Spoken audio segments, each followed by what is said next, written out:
Okay. Hello. Hello, hello.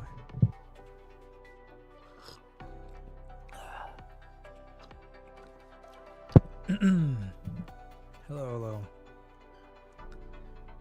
Back to some PGR.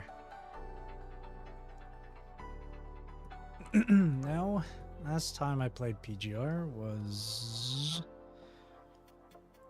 going through... What did I do last time? The Chapter 14 Hidden, right? I did Chapter 14 Hidden as well as reread Wansh's Interlude and do some hidden notes from other interludes. Alright, and for today, according to patch release order, next is Inscription of Labyrinth, which I will say I did, as per usual, I don't remember much of the story despite having done it when it first came out. Let's see here. Yeah, I cleared through normal, but I don't remember a whole lot of it. A few fragments here and there I do recognize, like this little thing with Luna and Lucia here, and all that stuff. And then I actually I didn't finish the hidden one last time. Huh. So we're gonna do that. Now, I don't know how long this will be. If normal mode isn't as long, maybe if it's like 2 hours long, I'll also squeeze in hidden. And then depending on how long hidden is, I don't know if I'll do Chrome Glory interlude. I don't know if I'll include that, but we'll see. I might just include it regardless, because after Inscription of Labyrinth is also number 21's interlude, and I'd like to reread through that as well. Alright, let's not waste any more time. Let's get into it. As per usual with these reads, I'm going to be speaking in a more softer voice, quieter voice, so I can ease on my throat.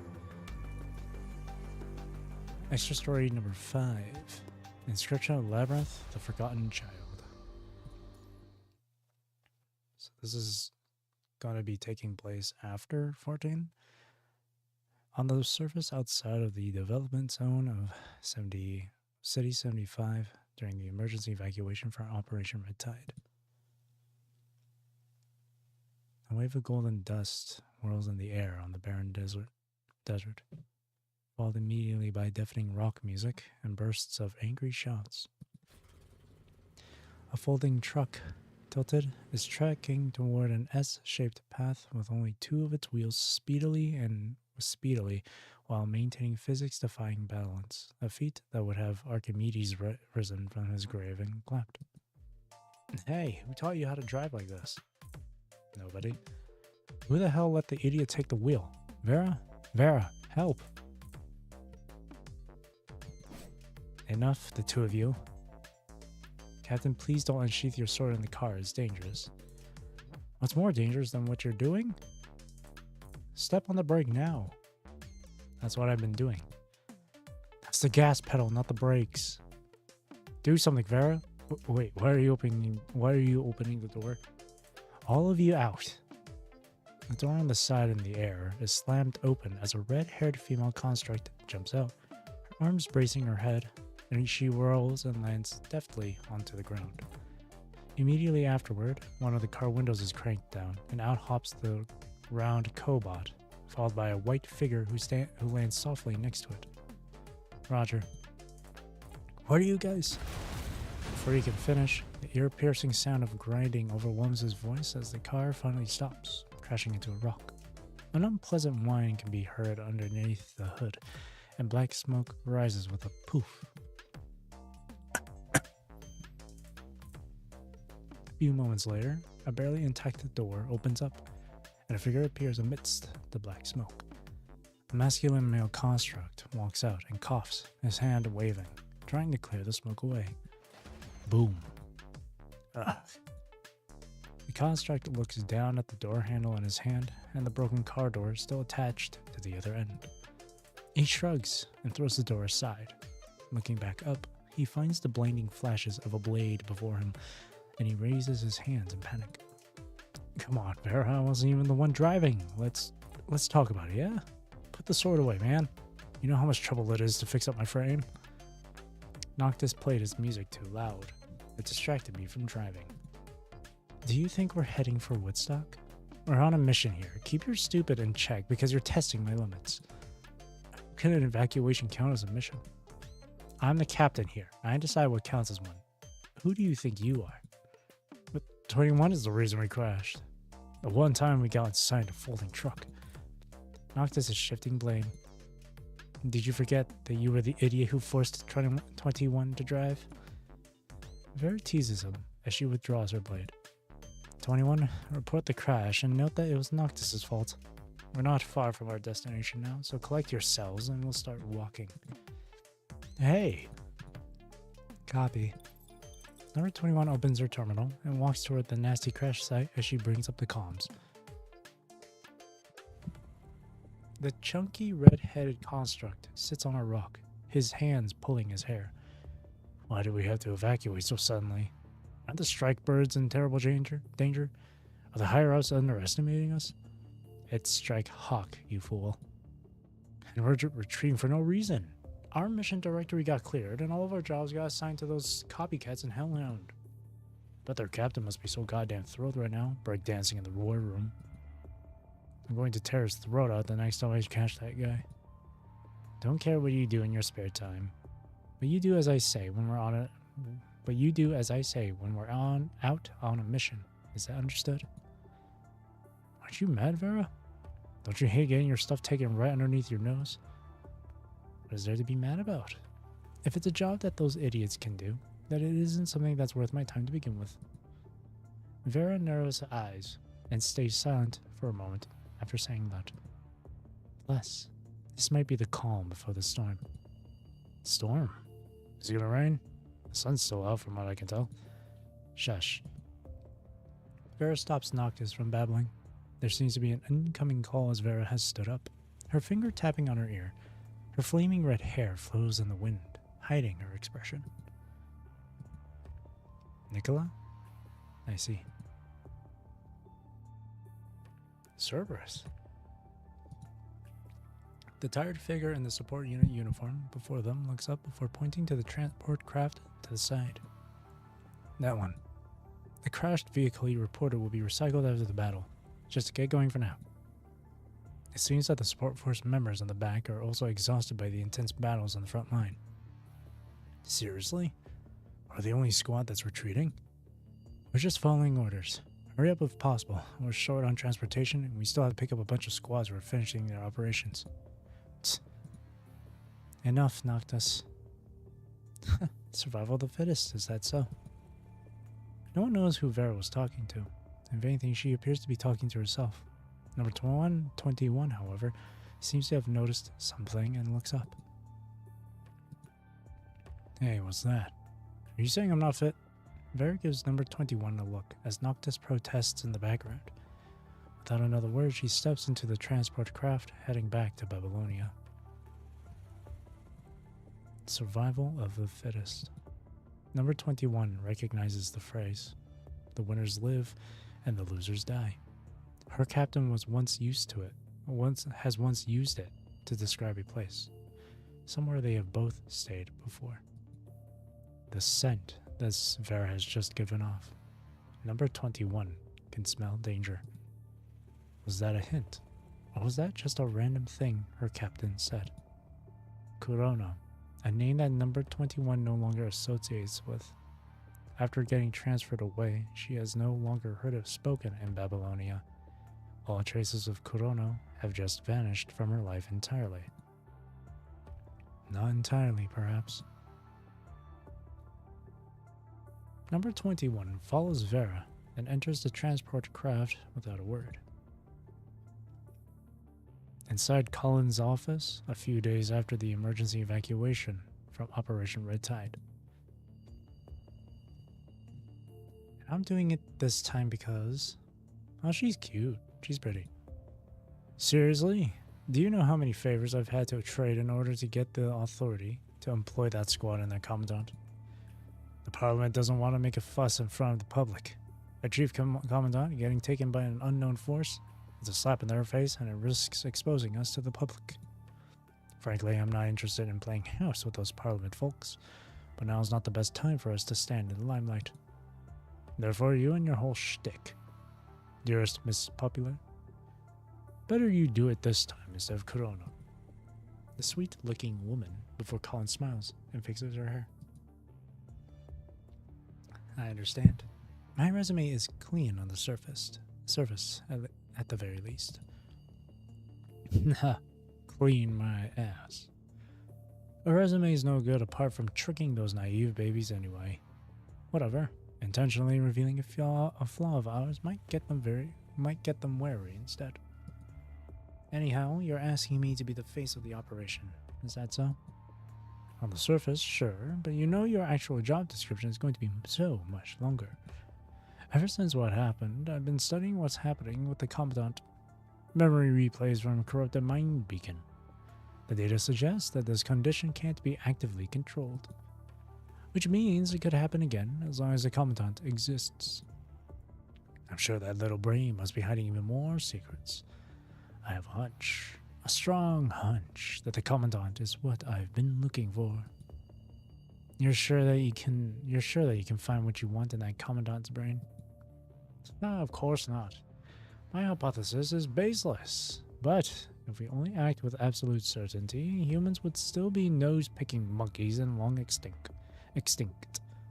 Everything beautiful and true is accidental. Humans don't evolve from monkeys. It's apes, if anything. Thank you for your correction, Rebecca. Of course I know that. I've got two pieces of the puzzle now. A corrupted mind beacon from entering an ascendant's mind, and the memory replays from its chain reactions. What an accident. Will the pieces match? What pattern will they make? Collins. Finding a commandant that can resist a mind corruption and catching an ascendant. We've successfully taken our first step into a new era of R&D. The first step and the most important step. Collins, sir, please be careful. Huh? I'm certain that the things you said involved Top Corona's secrets, and I'm sure it was an accident that you revealed them. I'll pretend I haven't heard any of them. Don't worry. No, you don't have to worry. This place isn't bugged or anything. You're a high-ranking Corona officer, and I'm just the middleman between you and the Parliament, who doesn't benefit from it all. I don't want my position altered unknowingly. Having gotten disrupted by her strong and unwavering words, Collins does not appear to be displeased. Instead, he laughs. Whatever. If you'd have betrayed us, you'd have done it by now. Likewise, you wouldn't be here if Corona wanted you gone. If I've decided to tell you the truth, it means that, at the very least, I trust you. Why does this sound more like a threat? Fine, leave it to me. I don't run away from a mission for the higher-ups. That's the attitude. I picked you precisely because of that confidence. I look forward to your work. Let's scour every last inch of that Commandant's brain for all the secrets hidden inside. Sir. All right. I've made myself pretty clear. Clear enough. Go, Rebecca. I'm excited to see you shine. Don't exaggerate. Have you sent the brief to my terminal? Which task force am I getting? Collins crosses his arm in front of his chest and gives Rebecca a gaze. You'll find out soon enough. I hand-picked them, after all. It's our best card in this game.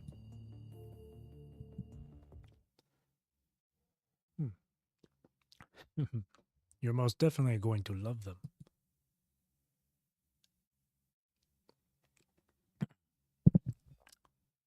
World Government Operation Logistics Center, meanwhile.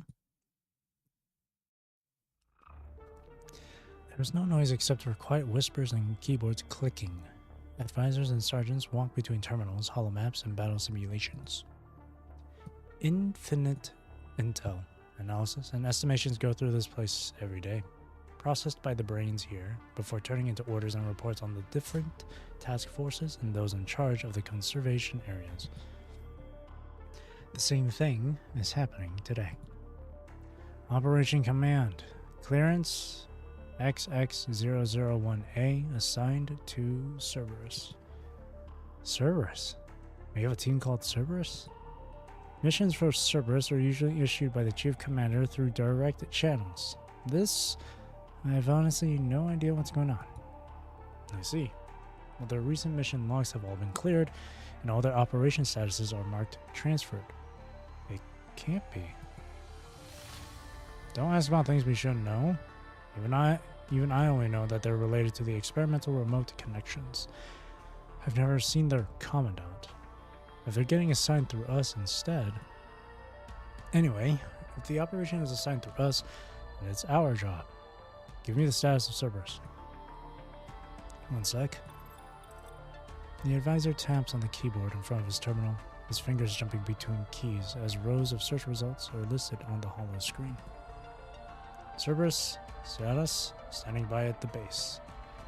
Move the mission directly to the assignment terminal at the forward operating base. Set the priority to the highest. Copy. Good. That's the easiest part of our day sorted. The easiest part. The operation leader takes out a black folder hidden in his coat, the cover marked with clearance Omega-7. Give me a deployment officer with high clearance and 2 logistics officers, as well as a field commander from the task force. His order is quickly issued, and within moments, the operation leader and the chief advisor are joined by people in different uniforms, all looking ready and prepared. Deployment officer, you're going to distribute the units and supplies I'm about to mention in a reasonable fashion among the usual mission assign sequence. I don't want anyone outside of those here to notice anything. Roger. Logistics? You're going to figure out how to procure a set of scouting equipment and non-lethal weapons from the logistic pipeline for training needs. I'll ask the task force to give you the details later. Sir, may I ask, what operation is this exactly? I'm tracing a biosignal, confirming the target's exact coordinates and maintaining observation if possible. Watch out for possible resistance, but control the impact. It's a direct order from the highest ups. The operation leader waves his black folder at the field commander. Whose biosignal? Yusubeni, the commandant of Grey Raven from Babylonia. The target of the deployment is the exact same commandant. You can read up on the details yourself. The operation leader throws the folder into the commander's arms. Parliament Square, Babylonia. Today is the first day Cerberus is assigned a mission since they have been evacuated from supporting Strikehawk and remained on standby. As their captain, Vera was called to confirm the mission details 2 hours ago. Noctis haven't been... Oh no, they after ya. After all the stuff that happened in chapter 13, yep. They're wanting to keep an eye on us. Also, hey, Gaming Watch. Hope you've been doing well. Noctis, having been breakdancing in their lounge room and picking on Hellhound, is also off to upgrade his gears enthusiastically. 21, meet us at the war room in 10 minutes. Meanwhile, number 21 is heading to the war room by herself. The artificial sun on Eden is warm today. Dust swirls and floats in the sunlight. Number 21 has observed a great many things. Ants walking in dirt, patterns on leaves, fine furs on animals, but this is the first time she notices dust in the light. She holds up her hand, and the rays of slightly blinding light shine through the gaps between her fingers, tangling. She cannot catch them, but she can feel their heat. This is the first time she has experienced this. Sunlight, dust, birds, humans. Been doing well? I've been doing well, thank you for asking. A few human figures walk past her from behind. Their gloomy, oppressive presence sticks out like a dark cloud under the sun. Her animalistic sensitivity makes her turn her head. She can smell the human scents clearly, and how they are different from the way other humans usually smell. She catches hints of fragrance from their soap, from their food, scents that reassure and comfort her. But number 21 also notices the pills, the chains, and the oil used to polish firearms. They remind her of the research institute where she stayed, as well as that place. They all signify danger, unknown, and darkness. Among the black-clad figures, the human in a long-sleeved windbreaker seems to notice number 21's inquisitive gaze, looking up to meet it. Number 21's eyes open wide, showing no intention to avoid the human's stare. The sense of danger does not come from the human, but the black-clad figures around. With one look, number 21 recognizes that the tense figures in black have weapons hidden among their briefcases. The sense of familiarity further grabs a hold of her, digging up the word Kurono from her repressed memories. She remembers her last mission months ago, and how the scent of Kurono has been lingering in her mind. Does this human know of the danger? Or perhaps the human is their leader? With her almost animalistic instinct, number 21 quickly makes multiple assessments of the situation, only to have them rebuted by more questions. The human looks away after a quiet glance. That one glance has number 21 relax her alerted, tensed body. Whatever danger there is, that human has shown no fear.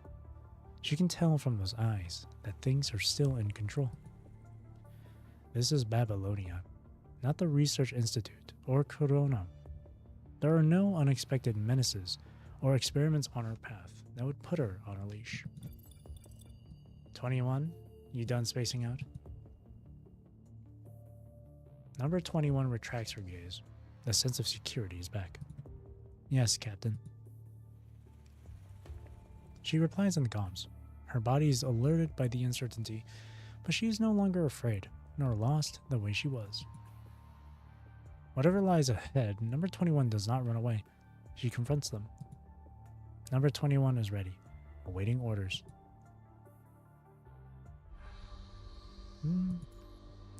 Suspiria. There is only silence. Occasionally chirpings from birds can be heard, disrupting the monotonous quietness, as if a sharp beak piercing the veil of the night sky. With a sudden explosive smash, the vined metal door in front falls to the ground. Specks of metal and broken leaves scatter in the air. Amidst the dusty aftermath, a pair of legs step on the dry, fallen leaves on the floor, the barren land crackling under their weight. Is this the place? The target location is 35.61 kilometers ahead of us. Feels like a zombie's loading screen. I think when this patch came out, Inscription of Labyrinth, I think when this came out, it came out in like October. It did, yeah. It came out in October. October 18th. So this was for like, this was also kind of like their little like Halloween thing, I guess.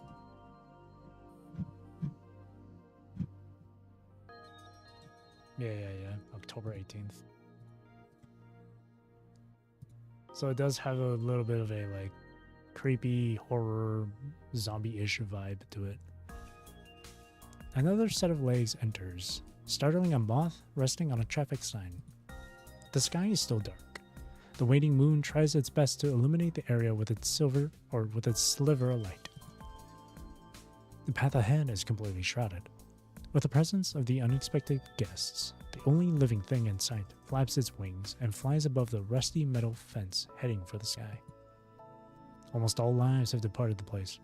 Only darkness awaits ahead, where no light can come through. The silhouettes of the two constructs look like phantoms under the dim moonlight. What the hell are you two doing? Breaking the silence, Vera closes the holo projection on her terminal and turns to face her two teammates nearby. It's a door. Why didn't you just open it? Could it open? I didn't notice.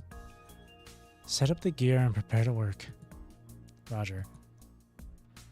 The constructs begin to take out the node device used for enhancing remote connection from the crates they have been carrying. Do we have to use this now? We've never seen this thing before. Who knows what the big brass are thinking this time? You guys get on with this. I'll scan the terrain first.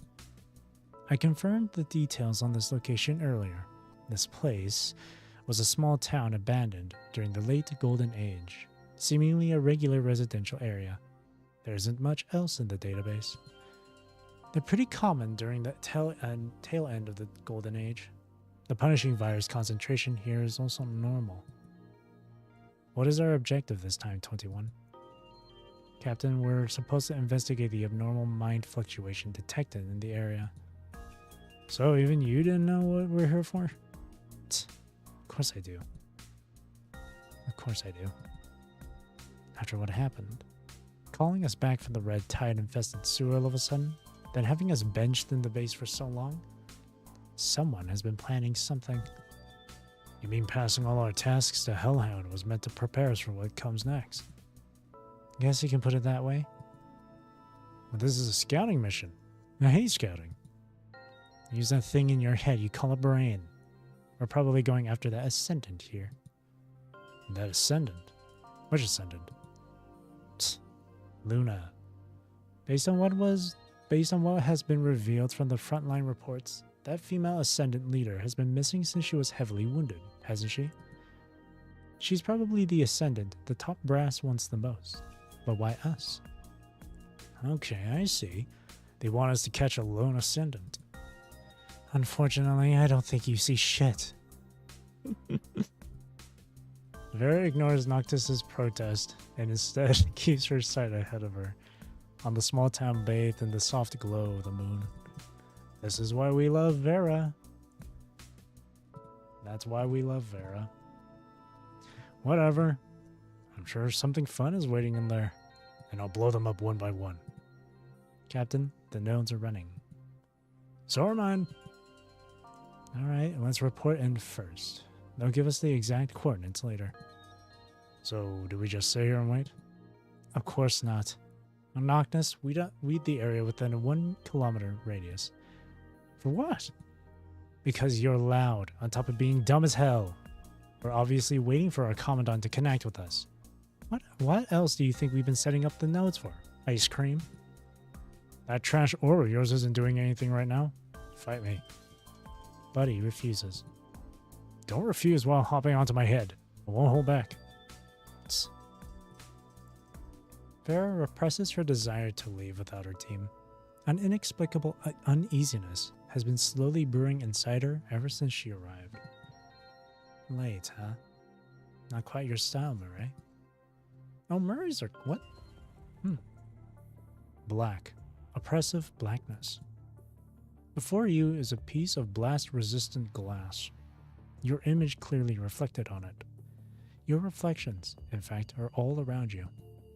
Your only link to the outside world is a small window, roughly 10 square kilometers in size, which you can open. Why is it always ice cream? I don't know, man.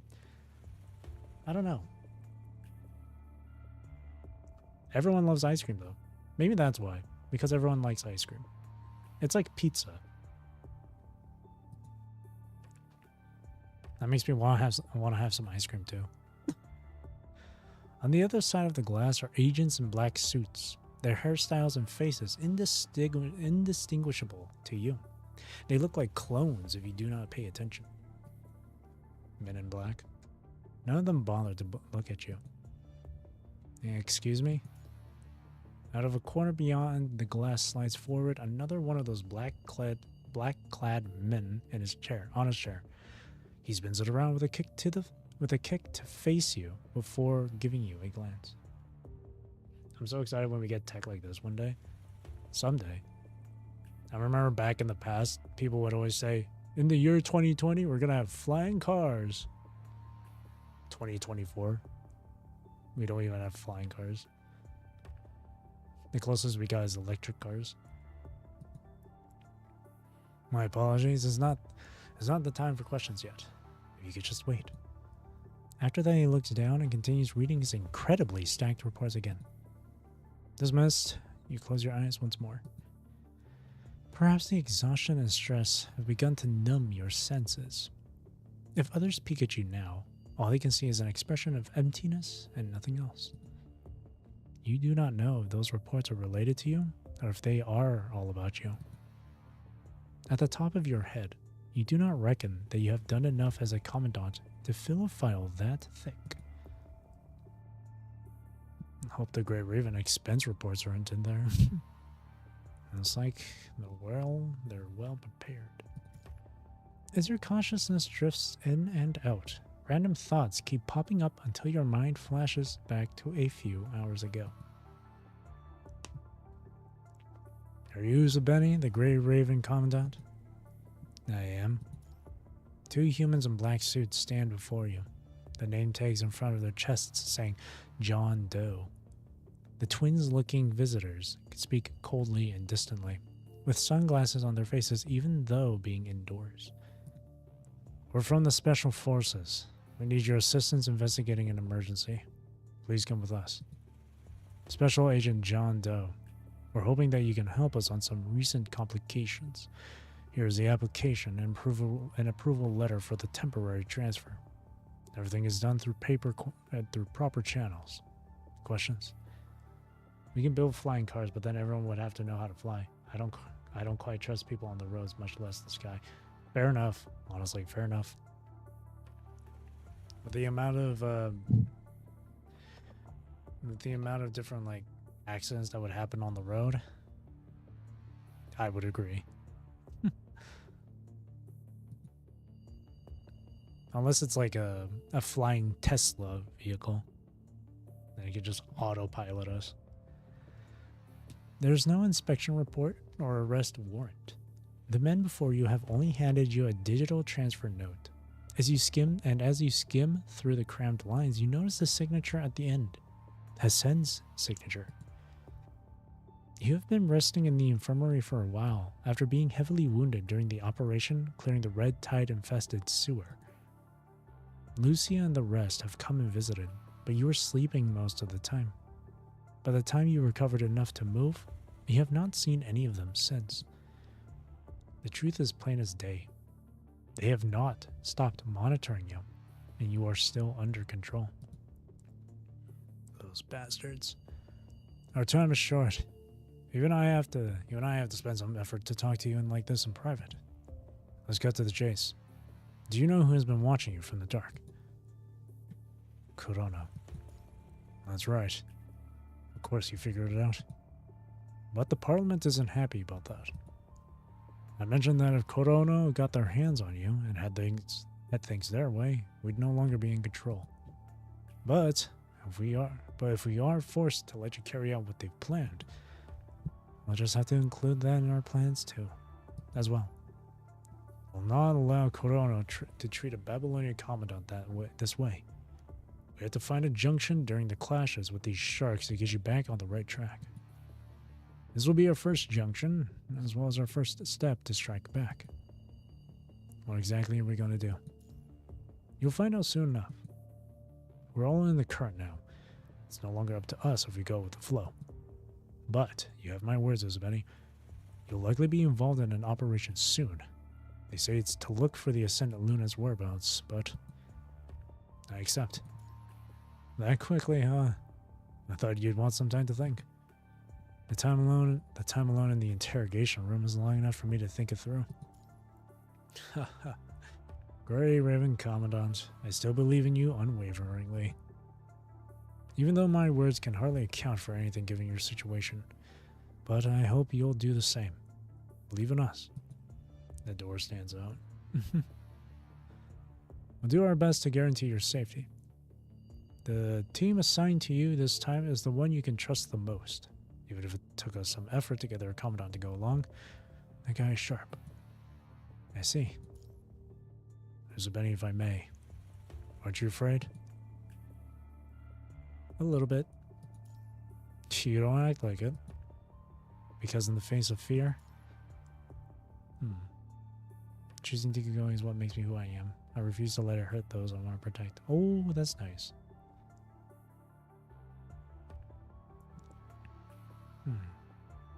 Oh, these are both really good, like, dialogue choices. I like them both. I'll go for the first one. I see you, buddy.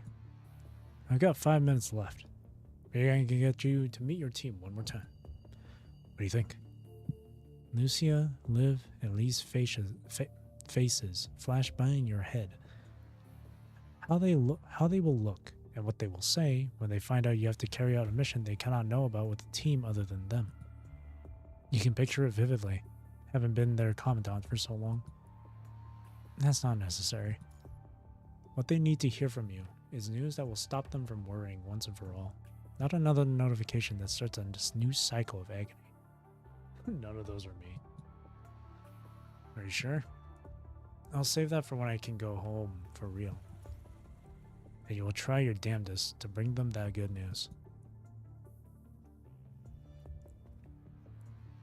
Right, she's here. The voice pulls you back to the presence. As the black-clad man steps away, a human woman steps up from the shadow. She carries with her a charming smile as she watches you. There is no invasiveness in her eyes, just curiosity. Can't tell if I like hand-drawn backgrounds or 3D modeled ones. It kind of depends. Because there are hand-drawn backgrounds that, like,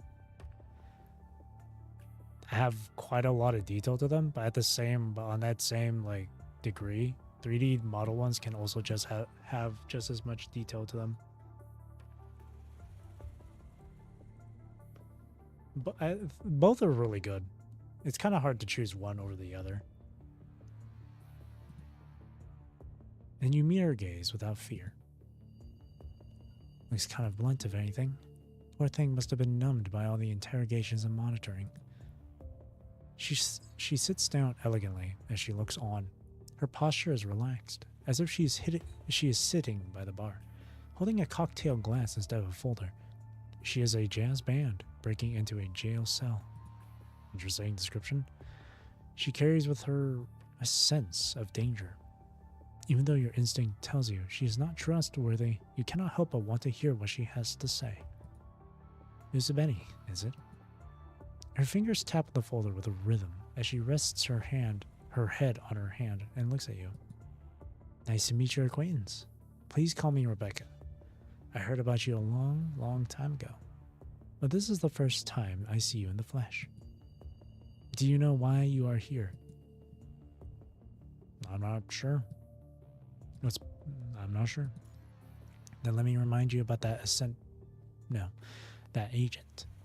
I'm sure you've been questioned many times about that.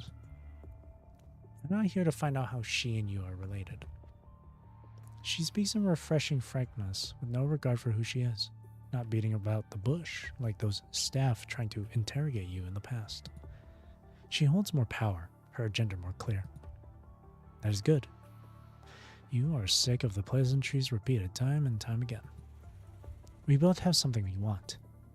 It's pointless for us to keep fighting, so why don't we both take a step back and focus on our shared goal? Oh, to reclaim Earth? Jazz band breaking into a jail cell. Makes no sense to me. I guess what it's trying to say is that she has that air of her that's very, like, what is it? Very loud, but also, like, calming into an environment that's very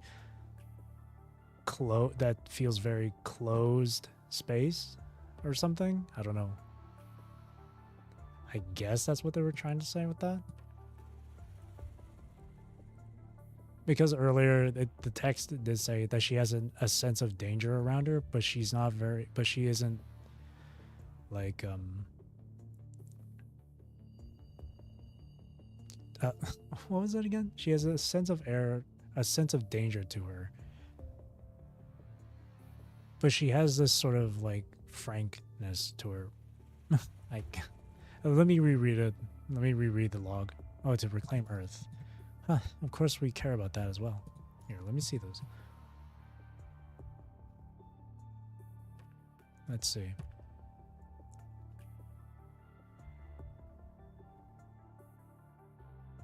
Right, okay, so she sits down elegantly as she looks on. Her posture is relaxed, as if she is sitting by the bar, holding a cocktail glass instead of a folder. She has a jazz band breaking into a jail cell. She carries with her a sense of danger. Even though your instinct tells you she is not trustworthy, you cannot help but want to hear what she has to say.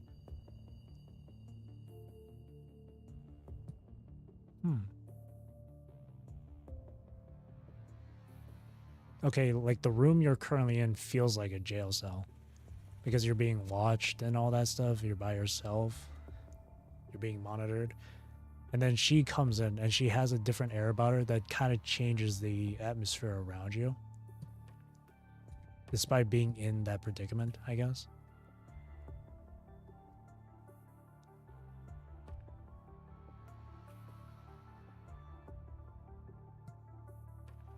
Like she completely changes the vibes. Thinking calm, soothing, in a dangerous place. Yeah. I think that's what it is too, yeah. That's an interesting way to describe it, though. Jazz band breaking into a jail cell. It's interesting. Good, as long as you remember my terms for cooperating. She is pretty, though. Numb. No. Haven't avoided my gaze. Relaxed, with the guts to bite back, despite all the interrogation, confinement, and being in an unfamiliar enclosed chamber now, surrounded by fully armed Corona agents. That's the jail cell part, basically. This commandant doesn't care about what Corona can do. Perhaps, or perhaps, there's something else that this human cares about more right now. All right, you've made your stance clear. I'll skip the pointless act and be honest with you. Me, I don't give a damn about the details or truth about your encounter with the Ascendant. That can stay your little secret. Meanwhile, we hope you can offer a hand based on the established facts. Good to hear. We've detected mind activity that matches Luna at an area on the surface. All you have to do is stay here and connect with our squad on the ground remotely, monitoring and commanding their search. What do you say? All right, I see. Good. I'm glad we've come to an understanding. She does not sound glad at all. Okay. The squad is ready for remote connection. They can start any moment now. Which team is it? You'll find out. The woman raises her hand, and then a male voice appears in the comms in your ear. Beginning remote connection adjustment. System running, scanning data. You cannot tell your expression from your reflection on the glass. You forgot when the last time you looked into a mirror was. Initializing data. Uploading the simulated mind beacon for Commandant Uzabeni. You wonder, how Lee and Liv and Lucia, how are they doing? Initialization complete. Please put on the device. You take a deep breath and wear the remote connection device before you on your head. Establishing remote connection. Synchronization rate raising. Then your mind falls into the current. Every time you connect remotely, your mind would leave your body, leaving an indescribable blankness. As if someone has hit pause on your central nervous system and cerebral cortex, your perception of time slows and dulls. Still, you have a feeling that the blankness this time is longer than it has ever been. Sound, scent, touch. All your senses leave you, save the low, humming pain all over your body. Hang on a second. My friend just sent me, like, something. What is this? What is this?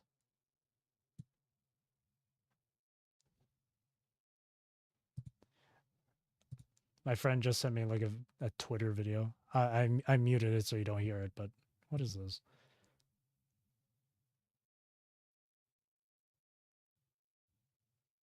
Oh, this. Okay.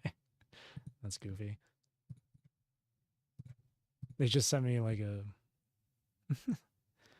It's whatever. Feel it's kind of dangerous leaving your body like that. The way they're describing it, it seems dangerous, yeah. Hang on, I'm just going to reply to my friend.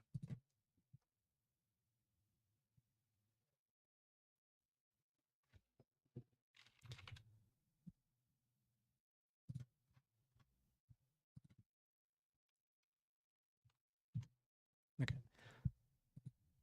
You have no idea how much time has passed when your mind starts running again. Your heart aches as the sound of your heartbeat fills your ears. Unlike the remote connection you had with Kamu, this one feels more intense. The device you are using this time is more intricate, after all, compared with the portable one Asimov prepared for you. Looking like a heavy case for explosives, it speaks to the length Kurono has gone to. Eventually, a dim light shines through the darkness before quickly disappearing. Your mind beacon is falling within at incredible speed, looking for an exit. Soon, it finds a slightly familiar mind signal, and two more you do not recognize. A blank cube hovers in your field of view, and visuals gradually appear inside.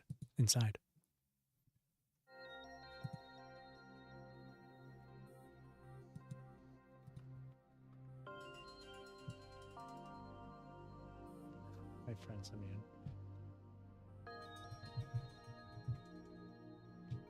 Hang on.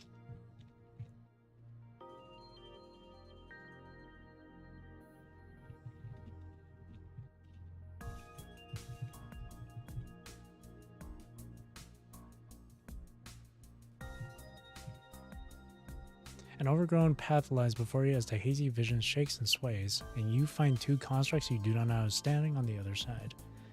The female construct is frowning lightly, a small laser cannon hovering by her side. Behind her also stands a strange orb-shaped robot, its arms waving. Next to her stands a tall, red-headed construct, one of his hands scratching the back of his head, seemingly confused by the unknown connection. Unfamiliar. It's not our commandant? It's not him. The construct syncing with you is none other than Vera. The team has said you could trust the most. Is Cerberus? Why weren't we informed of something as important as switching our commandant? Perhaps they've transferred Murray to the Hellhounds. They're much better than you two, after all. Vera has quickly regained her composure, as well as her sarcasm. What? No, I won't allow that. You're screwing with me, aren't you? That's an improvement.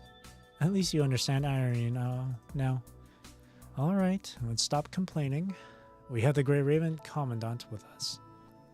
I don't like it. A mission is a mission, 21. And if someone here doesn't like it, it sure as hell is me. Fine. Understood.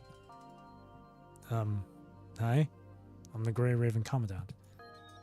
I'll be working with you on this mission. Hi, Grey Raven Commandant. Alright. I'm still the first in command, so my words are your orders. After me, it's the Grey Raven Commandant. Have you met? No?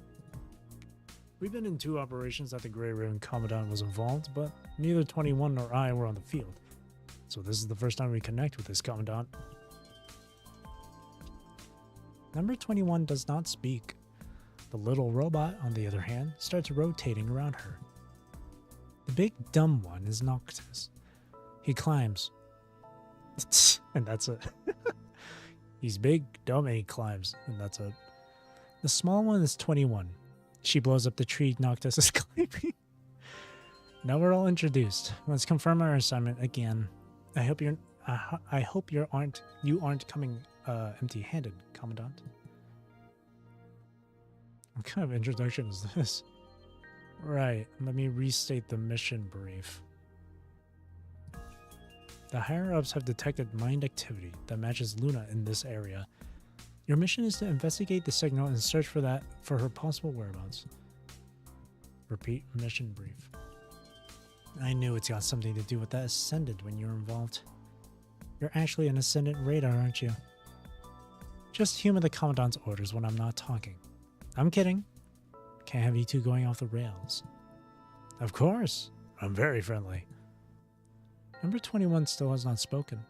She takes a look at you before walking ahead. Hey, 21, wait.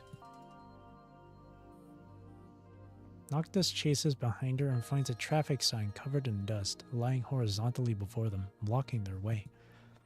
Welcome home, says the sign. A small line, handwritten next to it, reads, P.S. Call Sheriff Byron if needed. The number is scratched off. A giant arrow is painted on the right, pointing at a mailbox next to the sign. Noctis steps forward and opens the mailbox. He coughs from the raised dust before picking up a sheet of paper from within, raising it high after taking a glance. I found something. I'm out of the town. What's my reward? I don't need it. Having expressed his displeasure to number 21 for ignoring him, Noctis folds the map in half, fuming, putting it inside his pocket. How are you feeling, Commandant? Vera, staying at the back of the team, addresses you with a question in a conversation only the two of you can hear. Gotten invited to help, haven't you? I've more or less figured it out, but sensing your helpless frustration, this does put a smile on my face. Don't worry, Usabeni. I'll take good care of you. Thanks. You're welcome. After all, you're going to be my only source of fun for a little while. Let's go, Usabeni, our temporary commandant. Crows begin to call out in the forest at dawn. The last bit of moonlight has disappeared, replaced by the rising sun. The sun is up. And that's why we love Vera. The Mist. Ooh, speaking of Vera, we get to please her.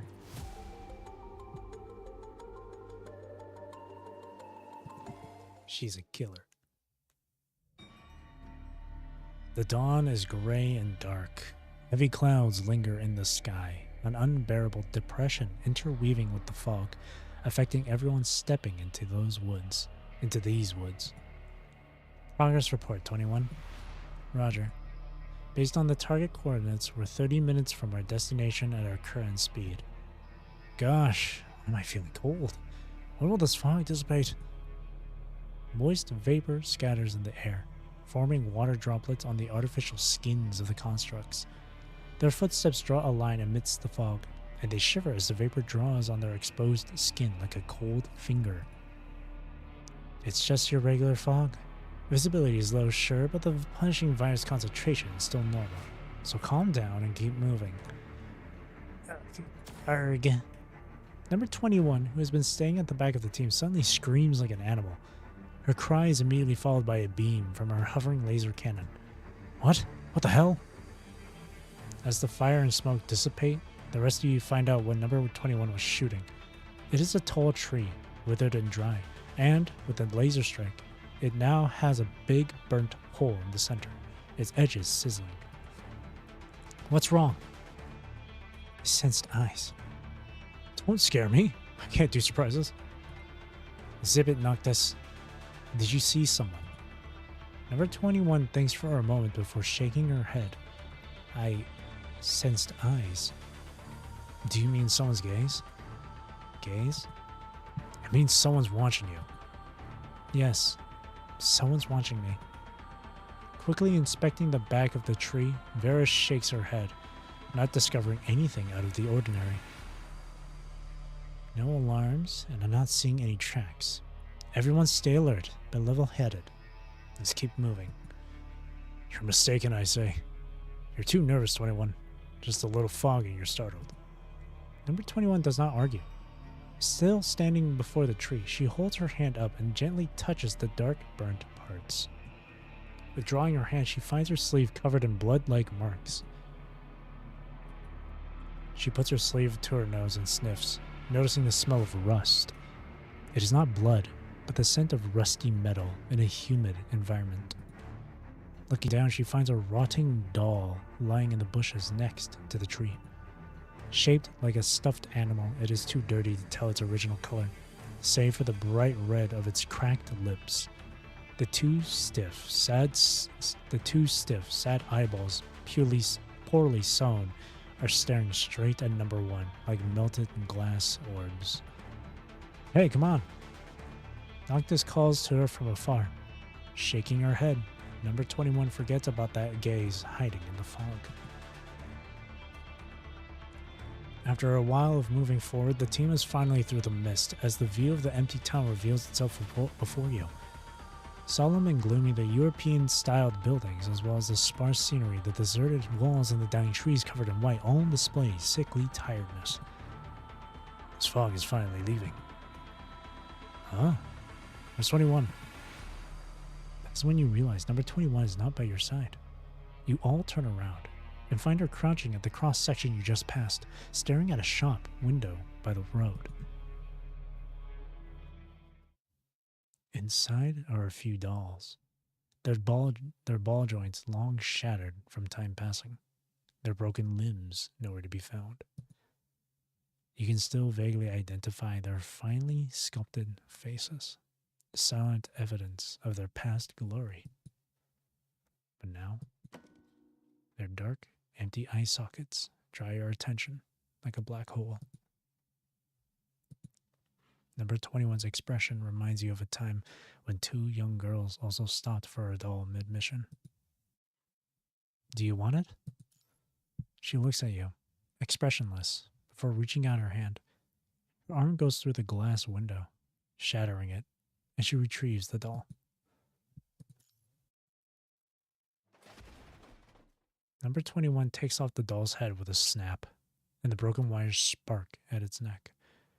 With that, the doll's eyelids close, unable to stay up. Casually, she holds up the doll's head toward you, and you find the sight fairly terrifying. I mean, yeah, I'd be kind of freaked out too. It moved. Great, now what? That didn't sense wrong. I saw it in the shop window at the last cross section. Could it be that there's one in every shop window? I didn't sense wrong. It was following me. Stop arguing. Vera takes the head from 21's hand and taps her receptor, and her eyes project a ray of light, scanning the head before displaying a bright green clear. Grasping the doll's artificial hair with 2 fingers, Vera flings the head to the side. I trust your instinct, 21, but now's not the time to disrupt the operation by these unproved trivial hunches. Okay, I understand. Number 21 says so as she looks down at her hands before shaking her head again. I don't understand. What don't you understand now? My hand is itchy. She raises her hands high, and her big, puffy sleeves slide down and cover her head, making her look slightly foolish. Still, she points her hands toward Vera, and Noctis also walks up and looks. But there is nothing on them except some dust she has picked up accidentally. Whoa, you should wash your hands, 21. They're dirty. Vera frowns, seemingly deep in thoughts, but she soon waves her hand. Focus on the mission, 21. Don't get sidetracked again. After that brief interlude, you all travel for another short while, and you start noticing remains of strangely built mechanoids on the sides of the road, long immobilized. Number 21 crouches before a damaged mechanoid. Most of its body is destroyed, leaving behind half a fractured orb. Inside the crack are wires and blades, as a few broken mechanical tentacles extend from within. What the hell is that? Noctis, walking to number 21's side, bends down and touches the remaining half of a tentacle. The mechanoid seems to detect Noctis touching it, shaking violently as the half tentacle stands from its core with a long needle at its end, glistening chillingly under the sun. Watch out! Reacting quickly, Noctis catches the needle with 2 of his fingers and snaps it. What the hell is that? Let me see. Vera takes the needle from him, sniffing it, even tasting it with her tongue. Okay. Drugs. For humans. Probably expired for centuries. Can't mistake the smell. Is this how Cerberus operate? What do you want? Pack it up in a nice package and ship it to Asimov for analysis? Or are there other insights you want to share, Commandant? Can I take a look at the whole thing? Vera picks up the damaged mechanoid and spins it around. Rusty as it is, you can still vaguely recognize the few pointed objects inside its mutilated frame. The whitest crack on its body is lined with rugged edges, seemingly broken apart by a blunt object intentionally. Its base is completely busted.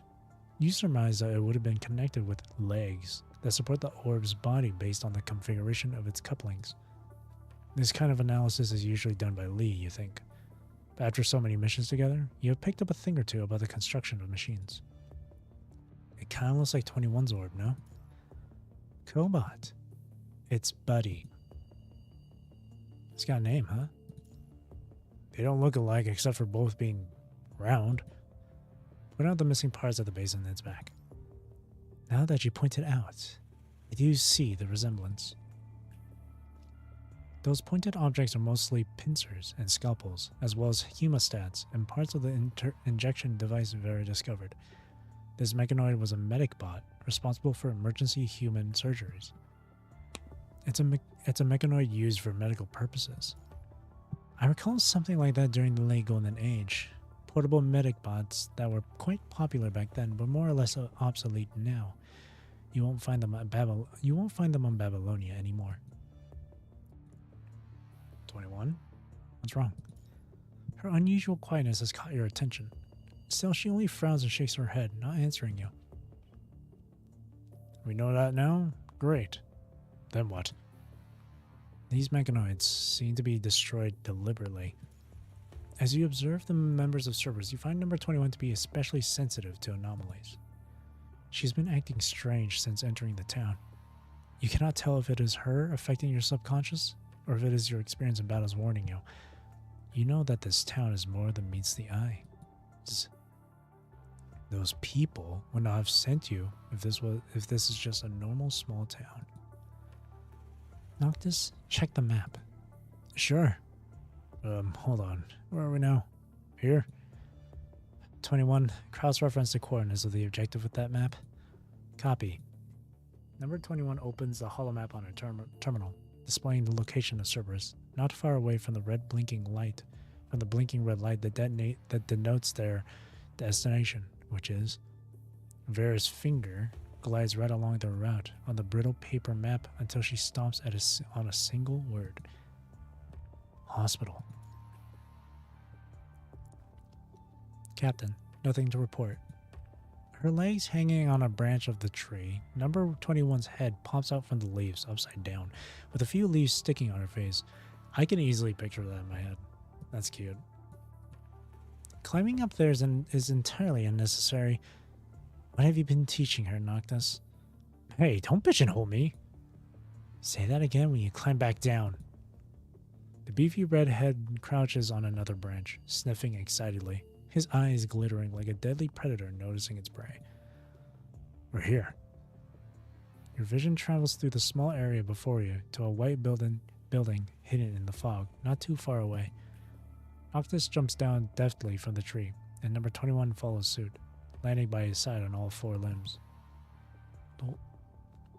First, ahead.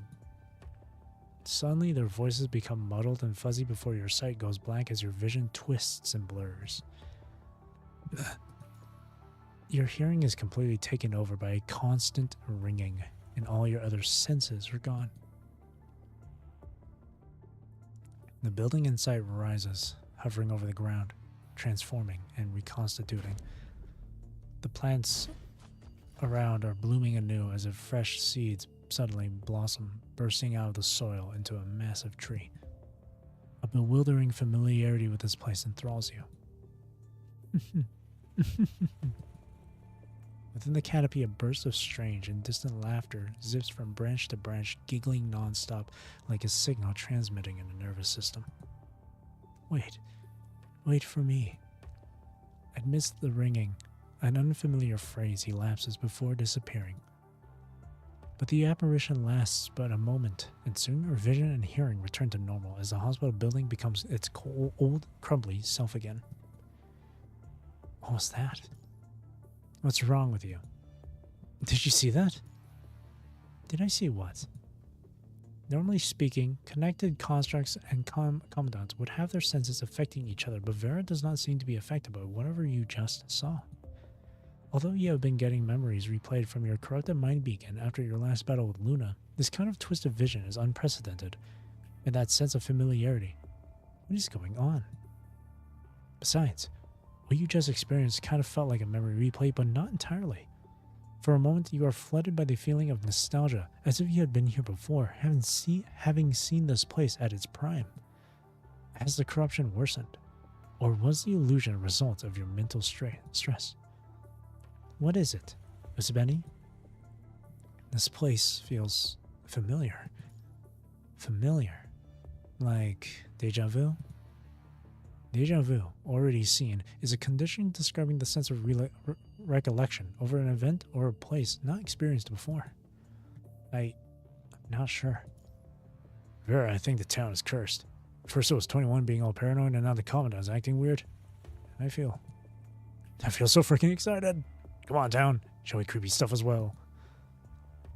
Eagerly he paces around you, his eyes beaming with a spark like a hound. Something doesn't line up indeed.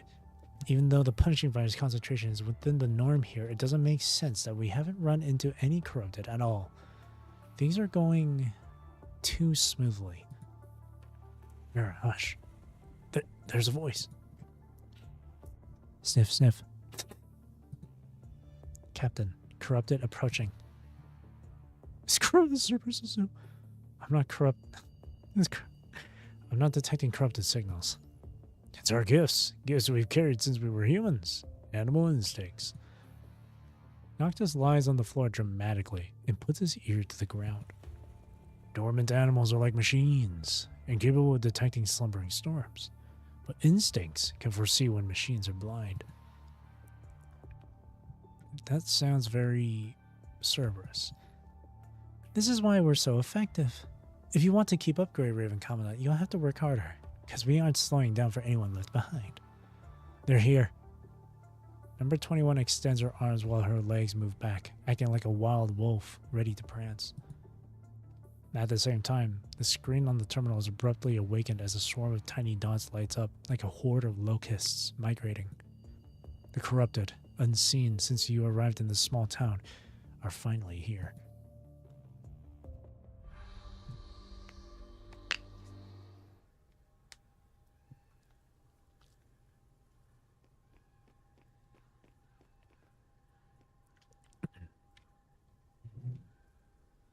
The corrupted signal source is coming from this direction.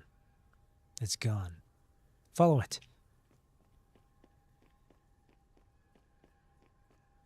How fitting for me to play this during October, eh? That reminds me, I should maybe find like a horror game to play for this month. Like I did last year with Cry of Fear.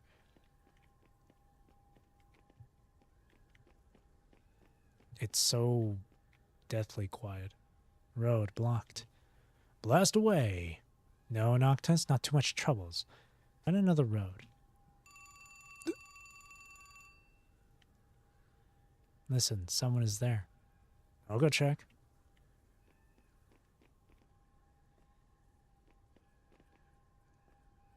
Go back. It's impossible to get there. Only for you.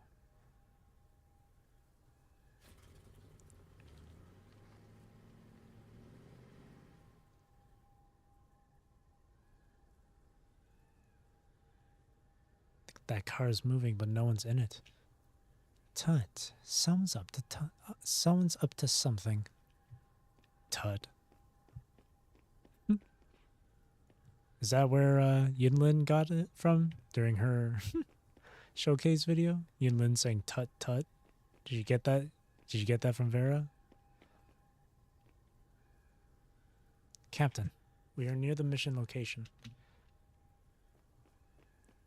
It's so deathly quiet. It's actually kind of ominous. It's like I'm in the middle of like Silent Hill or something, or like The Evil Within. Apart from a pile of scrapped medic bots, there's a ambulance here.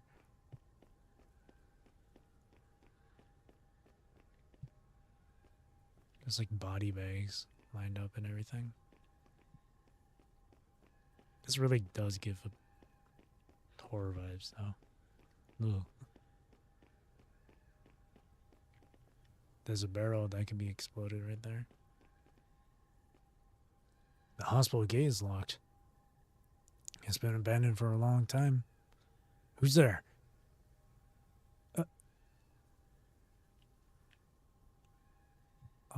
Oh shit.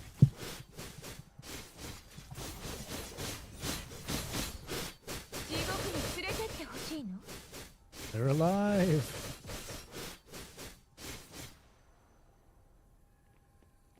Oh, jeez.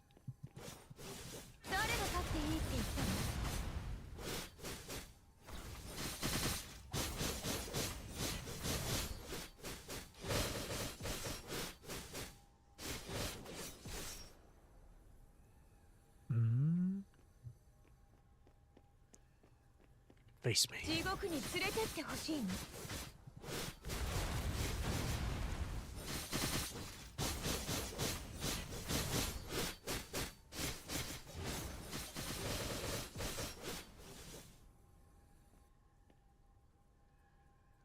It's kind of awkward when there's no other sound effects. Where are these damn cars coming from? I think that's what he said. It's kind of funny when there's no other like sound effects other than from combat. Like the cars don't have any sound effects, so they're just silently rolling up.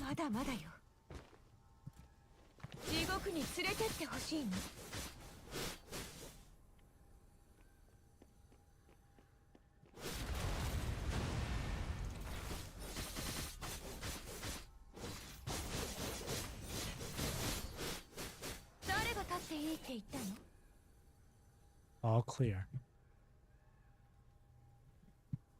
There's still one more van over there, but I guess that's nothing,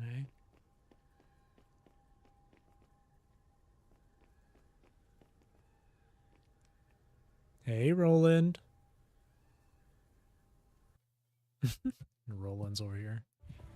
The orb-shaped corrupted are scattered on the floor, twitching occasionally, the needles within ejecting haphazardly. A descendant would not have made such a scene. If anything, this looks like a crudely made trap. Like a warning, asking you to leave. State your theory. You might be right. But maybe they aren't asking us to leave. Maybe they're showing us where to go. Says Noctis as he moves aside and shows you the wall before him. Look. The stained, decrepit wall is adorned with a line written in blood-red paint. This way. Ugh. How very old-fashioned of them. Feels like a golden age horror film. Spooky. It's been an hour. It's only been 3 nodes. Jesus. This might be a really long one to get through. Ooh. Cairo. I don't want to read it too fast either. Good. Fantastic discovery. But it's got nothing to do with our mission, so let's stick to the target coordinates. But surely a sign that obvious is trying to catch our attention. You just want to make a fuss, don't you? There are 4 of us here. I don't see why we can't just split the party and let me go after whoever left the graffiti.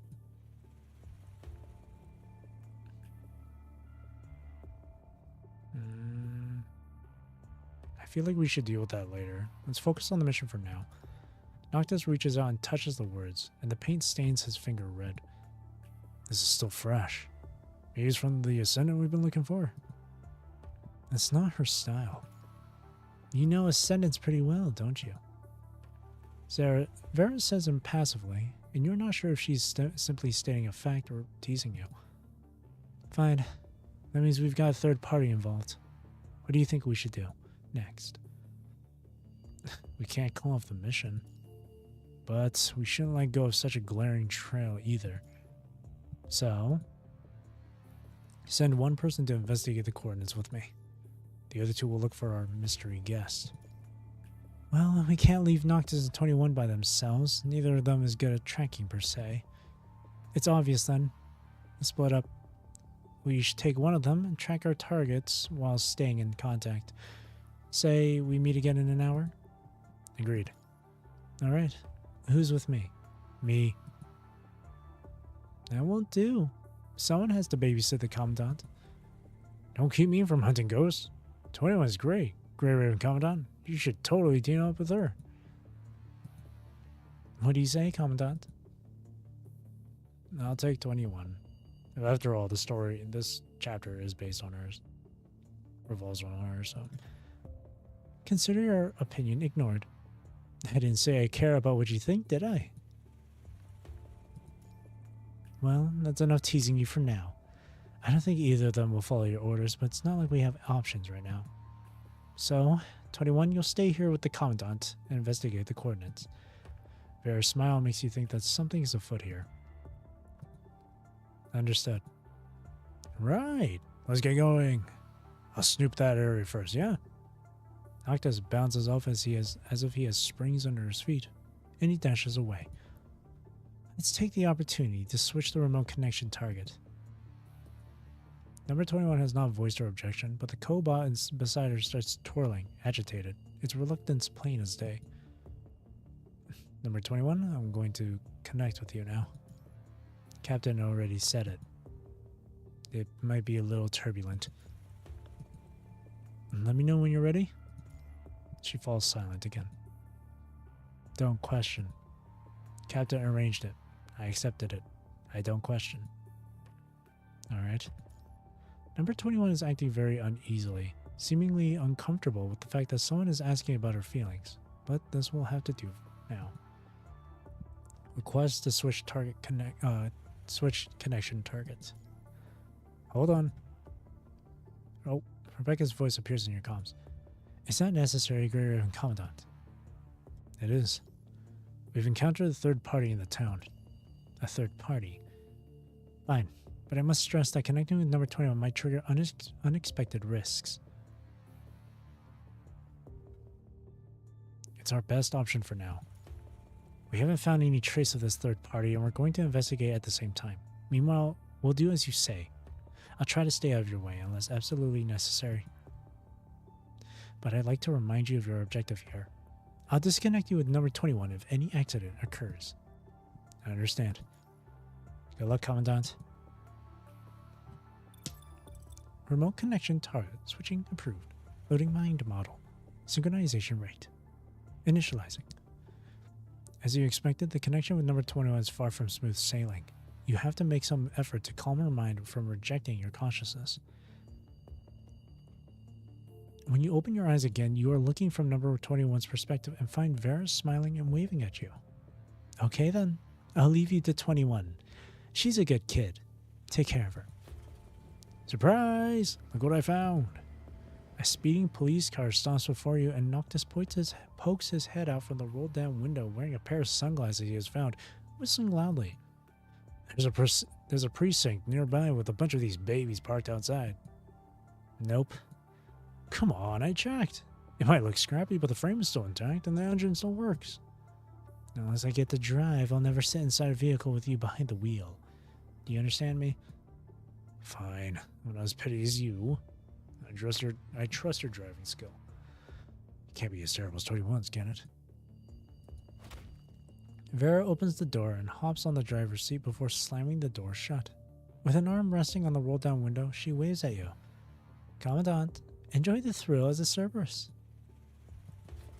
The police car speeds away, leaving 21 and her cobot behind.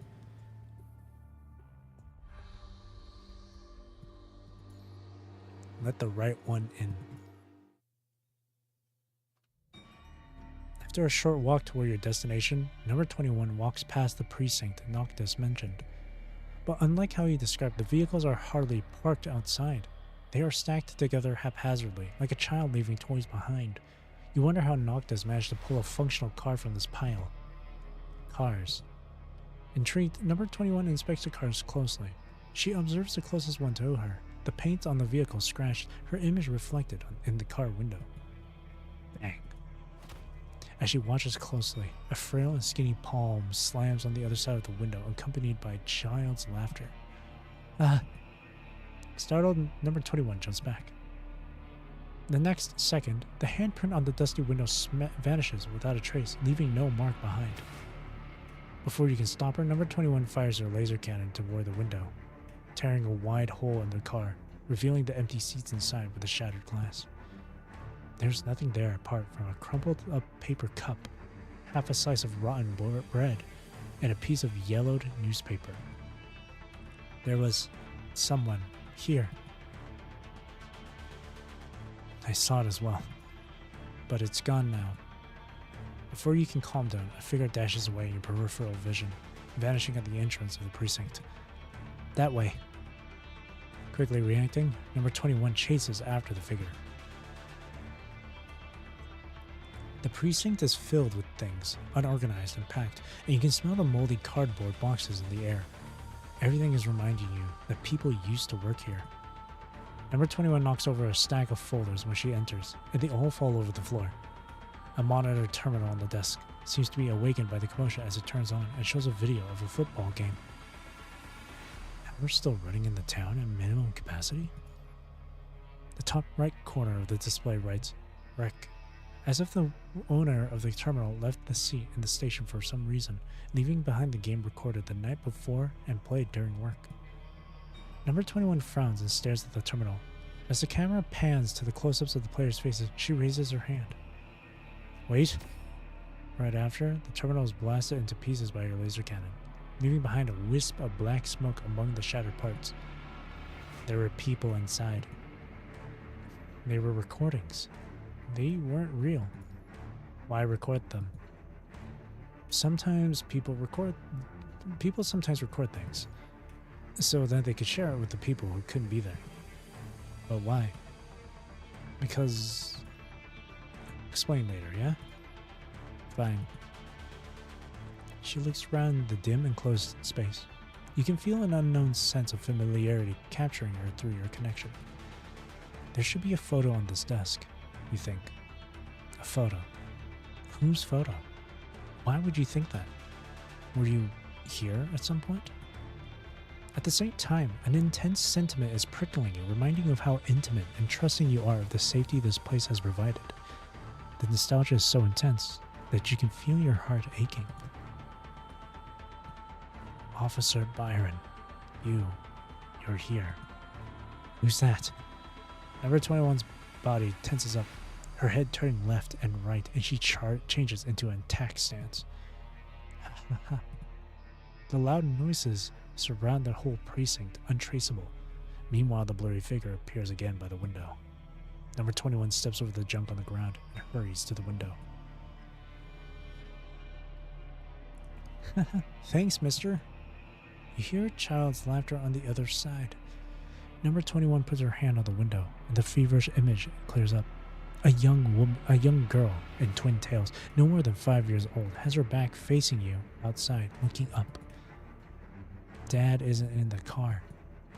When is Dad leaving work? The birthday party is today. Her voice seems to be filtered through water, the words barely coming through, sounding muffled and unreal. I'll go find Mom then. Breaking the glass window, number 21 does not hesitate to jump outside. Wait! But the figure has disappeared again as she lands. Failing to locate her target, number 21 looks around, stupefied. What was that? A new enemy? I don't know. The only thing you are certain of right now is that for some reason, Vera could not see what you saw, despite being connected as well, but number 21 can. You cannot say if this is why Corona wants you here. They've done something to you. Is this the doing of the third party? Or have you been hallucinating, somehow transmitting your hallucination to number 21? Let's get out of here. Regardless, you have no way to tackle it right now. You can only move forward. Those things come and go without a trace. Don't get flustered. Oh, okay. She murmurs, walking in the direction of the hospital. But the silence does not last long before she shoots you a question. What is a birthday party? A birthday party? You immediately recognize that she is asking about what the eerie girl mentioned. It's a celebration of a person's birthday. Celebration, birthday, birthday, you know? The date someone is born. The people celebrate an anniversary every year. Oh, I don't have a birth date. The date your frame is activated can be your birthday. Have you lost that data? It's lost. How do I find it? What was the first option for that? Ugh. You feel weird about teaching general knowledge in the middle of a mission, but you cannot seem to ignore her genuine confusion. Perhaps I can help you look for it when we're back. Okay, I understand. She suddenly stops. What's wrong? A strange feeling in my head. I don't feel very well. The last thing you hear is number 21's anguished scream. A sharp pain cuts through your head, and your vision becomes blurry again as your mind begins drums until your connection with her is lost within the fall. Pacey footsteps surround you. What happened? The device. Adjustment ready. Connection. Synchronization rate dropping. Disconnected. This is as far as you can stay conscious. A piercing white noise deafens you, and your world turns black. After 30 seconds, or maybe 10 minutes, you cannot tell with no perception of the outside world. You are barely awake in the dark. Between the moments when your senses are gone, you can almost hear some indistinct sound from outside. As your vision gradually returns, your dissonant perception of time fades. You are still inside the small room, except you are now lying on the chair. You look up and find a masked medic holding your hand. Just a mild nosebleed. A cold white gauze lightly glazes your cheeks. It's taken care of. You can sit back up once you're done resting. The medic puts away the gauze and releases your head, moving away from your vision. You're immediately confronted by the blinding surgery light and your eyes hurt.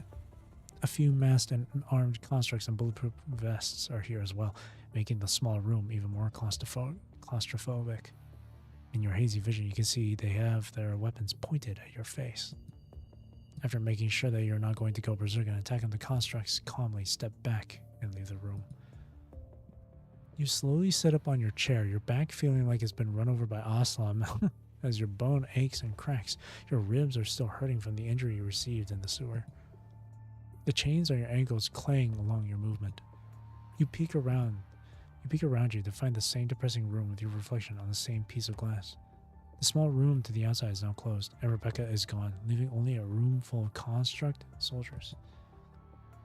Something feels off about the place, but your confused mind cannot tell what it is at the moment. Suddenly, Rebecca's hologram appears on the opposite side of the desk. We lost 21's signal. What happened? Rebecca's hologram raises a finger and reveals a map of the town. She keeps zooming in before stopping at a point. You hear Vera's voice from that spot. Isn't that tree the one we passed? It's the same place. We've been walking in a circle. This is the fifth time. Fifth time. I swear I'm driving in the opposite direction. The route map says that we have been circling outside it. It's 21's comms reconnected. Not yet. Don't worry. What can happen to that little monster? Stop driving. Let's get out. We can't mark our position clearly on the car. Alright. This is surveillance. No. This is a warning. Your every move is being monitored. Despite knowing this from the beginning, you cannot help but look up and meet the silent gaze behind the narrow wall. You better bring 21 back, Isabelle. You think you heard Vera muttering there for a second there. And then, the projection shifts back to a scan of your body. Next to the graphs that you do not comprehend is your heartbeat. The projected line jumps up and down inside this tiny room, and you feel that even ideas in your head are being dissected and watched. Don't be nervous. For some reason, we lost all signals on 21, and the Cerberus captain couldn't connect to her comms either. She just vanished, like a snuffed candle.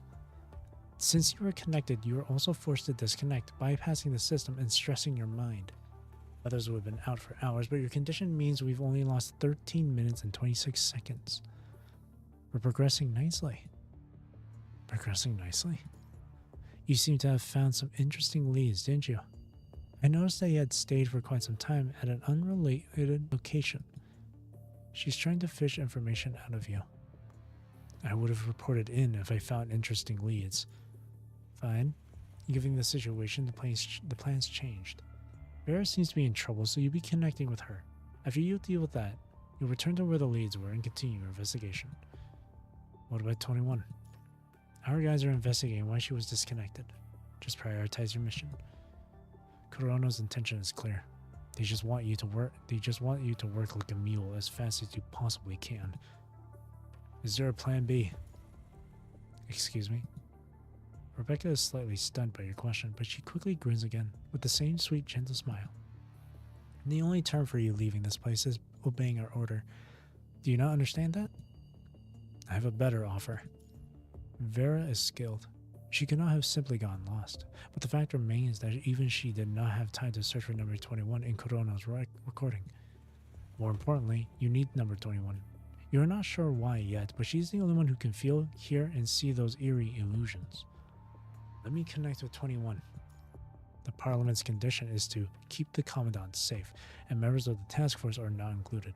Given how relentless Kurono is, it is highly possible that they would abandon their search on number 21. As long as her mind is working, my mind beacon will find her. I can do what your machines can't. It'll just burden you and waste our time. Isn't this the first time you have connected to this construct? Let me tell you a secret. The Cerberus Commandant has never connected with 21 before. Do you know why? I don't care. You know what I care about? I care if you can finish your mission, and you should care if you can leave this place alive. Getting what we both want requires the same thing. We're on the same side, not opposite. Not now.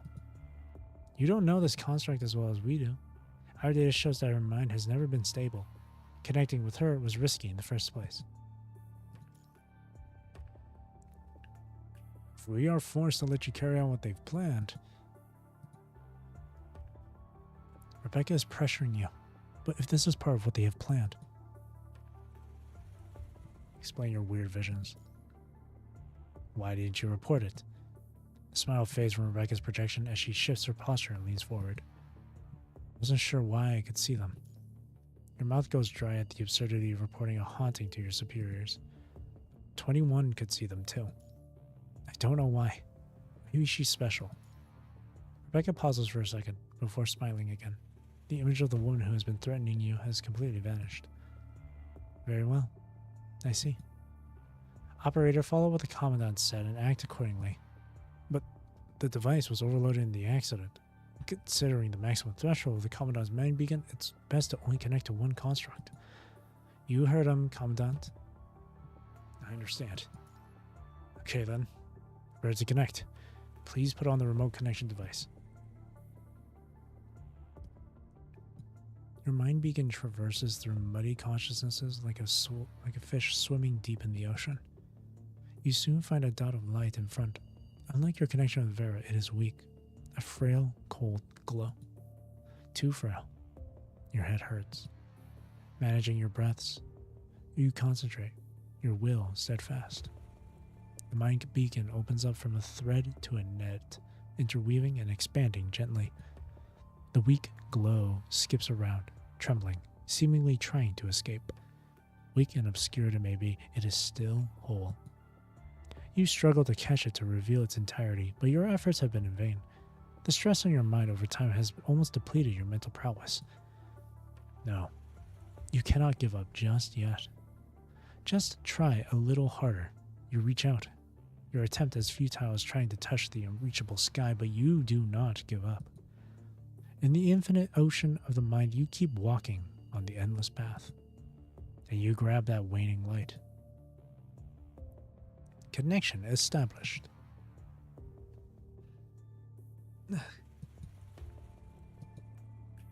Oh, she's freaking out. The pain slowly subsides as you refamiliarize with the sensation, and you find yourself back in the town. In your blurry vision, you can tell that you are indoors. Thank goodness you're safe. Stay away. Number 21 stumbles and sits down with a dreadful expression, surrounded by fallen, orb-shaped mechanoids and medic bots that look like her cobot. Like an animal, number 21 has her arms by her body, her back bent, and she growls quietly like a wild beast. You have no doubt that she would have bitten you if you were standing before her physically. Stay away from me. Her jaw is trembling as well, muddling her words. She is hurt. Bandages drenched in vital fluid lie on the tilted floor next to a half-empty bottle of isopropyl alcohol. You faintly see the wound on her abdomen, the soaked wraps failing to stop her from bleeding. She seems to have been trying to patch herself up. Listen to me, 21. Get out of my head. You shouldn't be using that. That's for human... She keeps repeating her grumbly command. There seems to be a black fog lurking at the edge of the light, ready to devour her at a moment's notice. You know me, 21. Something's wrong with you, 21. What happened? I'm not going to hurt you. Musubeni? Your words seem to work. The hostility she is displaying has slightly relaxed, and she seems less tense. It has taken almost 20 seconds. Silent, number 21 does not clutch her fist nor command Buddy to attack. She seems to have been trapped inside a trance, stuck with a question she cannot answer, and so she does not.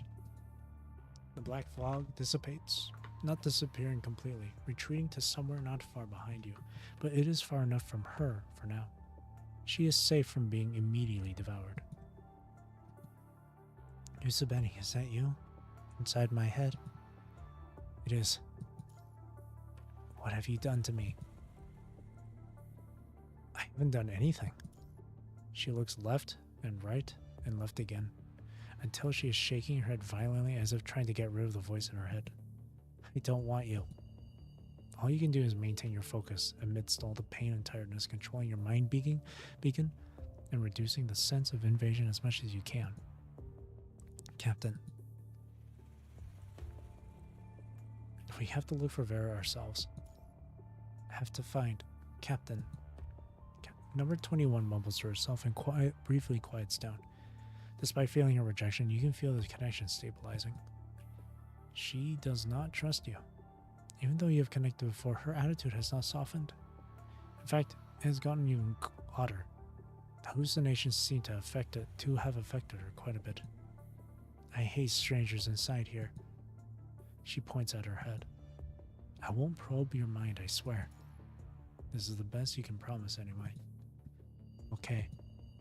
She replies concisely, her tone suggesting that she will terminate the connection forcefully if you make her feel uneasy. I'll listen to you for now. Let's treat your wound first. Okay. After stopping the bleeding with a frost patch, number 21 asks you again. What do we do now? Investigate the coordinates, or rendezvous with Vera and Noctis. Complete the mission, then we'll find Captain. Did anything happen when we were disconnected?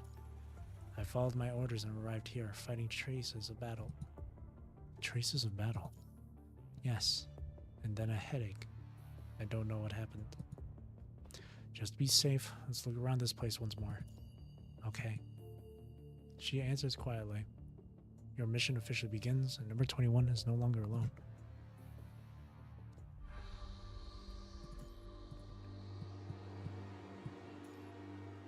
Insidious. We got the blazer. With number 21 pointing the way, you do discover signs of battle in the hospital reception. The device used to detect abnormal mind fluctuation that she has brought along has not stopped beeping either. Luna was here, and she was in a fight. You cannot find more information, even with the device afterward. Looks like she left a long time ago. This feels familiar. Indeed. Ever since you entered the hospital, you have had the same feeling, just like back in the precinct. Not before the connection. You only felt it after connecting with me? Yes. As she answers, number 21 walks forward alongside the hallway, guided only by instincts and a thumping familiarity. The creepiest thing happens. Blurry white shades appear around number 21 like a scene straight out of a movie, and then the hallway is filled with these apparitions in white gowns, walking back and forth through her. Ugh. Alerted, she raises her hackles like an agitated beast, looking around and growling at the shades approaching her. They're just illusions. They can't hurt you. The strange girl appears again ahead of you, her hand holding a bundle of daisies. Standing opposite her is a gentle-looking shade. My dad's co-workers gave me that. The image is not clear. You can only vaguely see the profile of the girl. The person opposite her bends down slightly, patting the girl's hair. You can almost feel the soft touch on your skin, the scent of rubbing alcohol on those hands, and the love in the tender movement.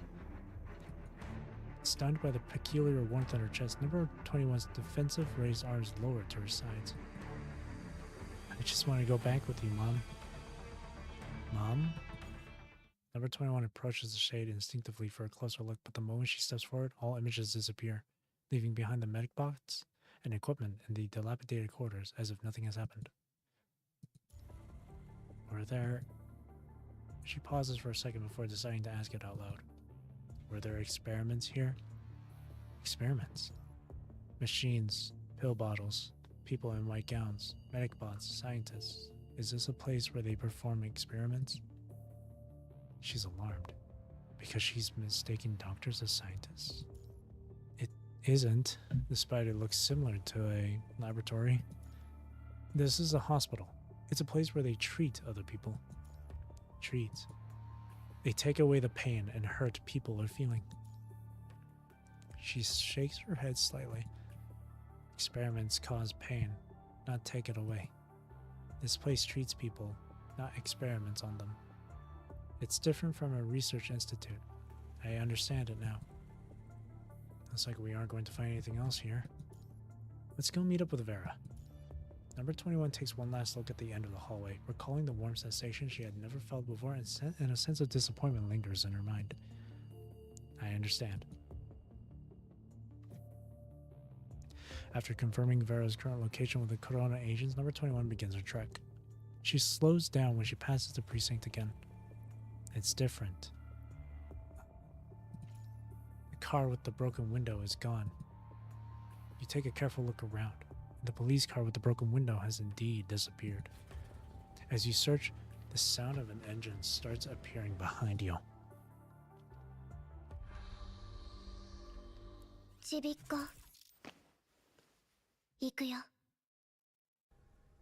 That sound, it's from there.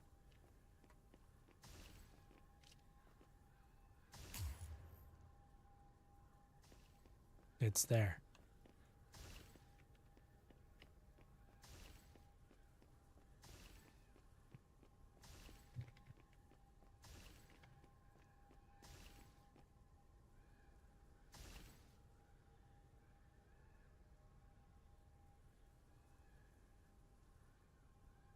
It's gone. This place is kind of creepy though, I'm not gonna lie.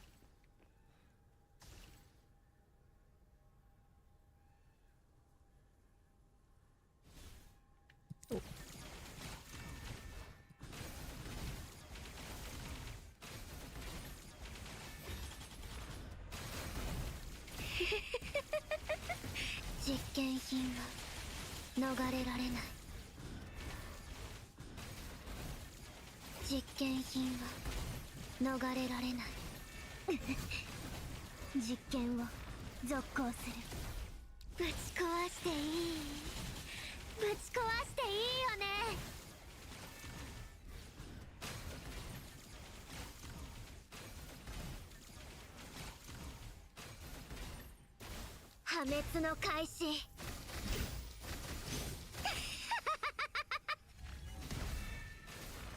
Oh.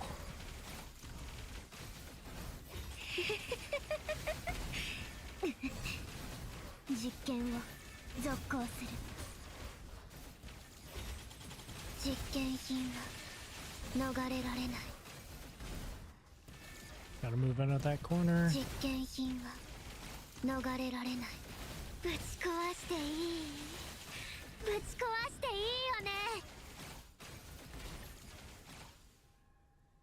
Whew. All clear. I sensed gaze. The body on the ground.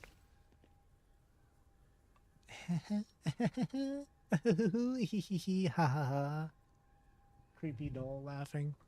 Horror movie. It's the doll that was following me. I feel it. Oh god, it is, yeah. Jesus Christ. Oh god. Oh, what's that? Ah, ooh. Hello.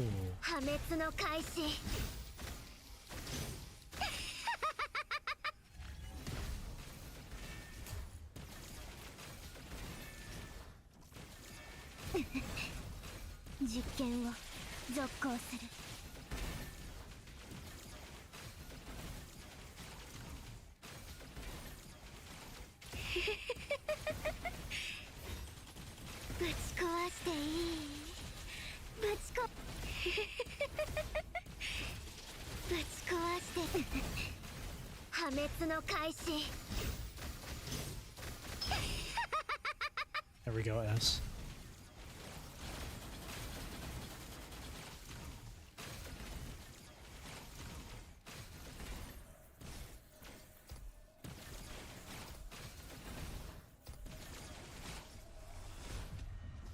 Nice.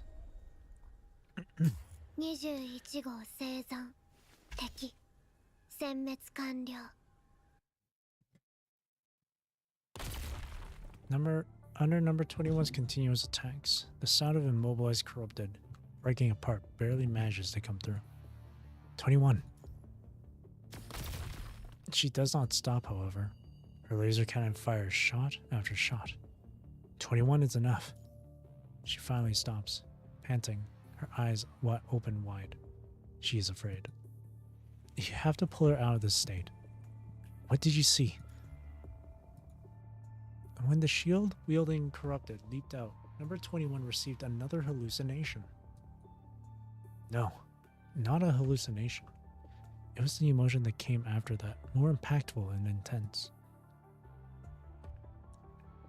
There was a blurry light and pain. She felt like she was going to have her artificial heart ripped out from her body. She could see a face in the hazy light, and behind that face were gears that made up a corrupted. Corrupted, killing important people. I couldn't tell, but that person was very important. Was it Captain? Vera is safe. We just confirmed her location, remember? Her face is covered in uncertainty. The panic from the vision she saw has confused her greatly. Then why did I see what I saw? That's what I'm trying to figure out. Someone wanted me to see this. After repeated encounters, you have managed to grasp the pattern of these visions. They are all triggered by similar locations or objects. Remember the shade outside the precinct? Yes, I haven't forgotten. She went that way. Should we head there? Nod. Facing away from the police station, number 21 walks toward where the shade vanished. Your vision twists and changes once more as everything before you transforms violently. They are stretched and twirled, and for a second there, the world goes completely quiet. Images change like a sped-up time-lapse, and buildings rise from the ground while sunlight and foliage sprout all around.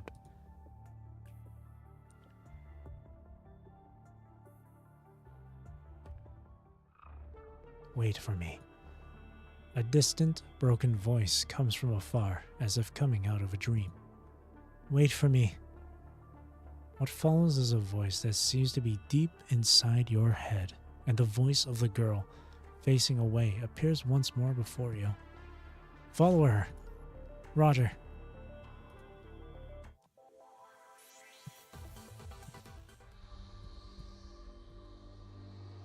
We're like halfway through. Cabin in the woods. Don't run around. You'll make me worried running around like this. The sound of girls playing echoes on the trail in the woods.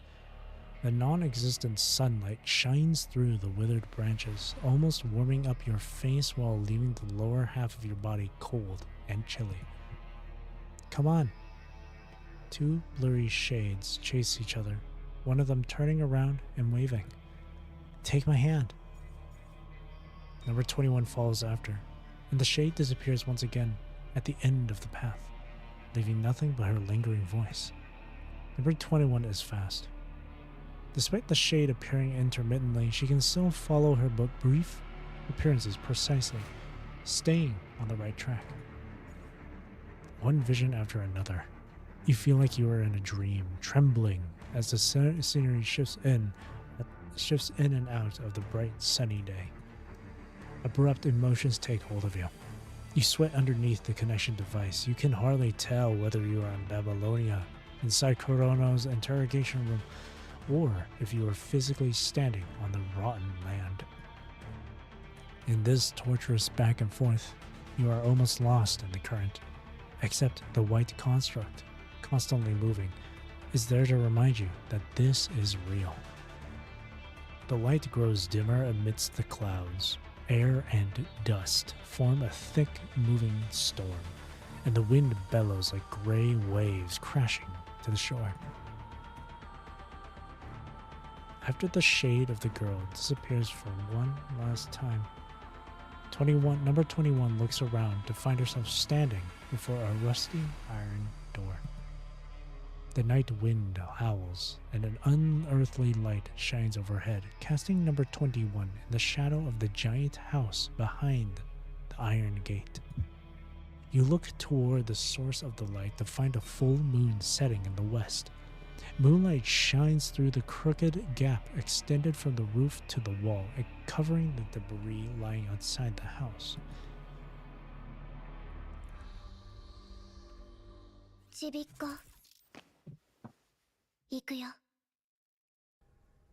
Get in? Oh, explosion somewhere.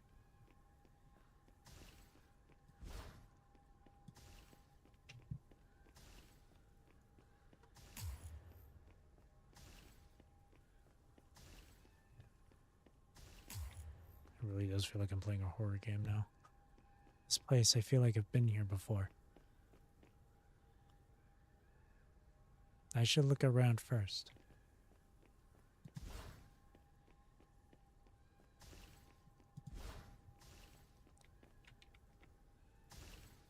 The door can't be opened. I remember. There's a hidden path over here, right? The wall cracked because of the explosion. And then there's supposed to be like a puzzle here. Entrance found.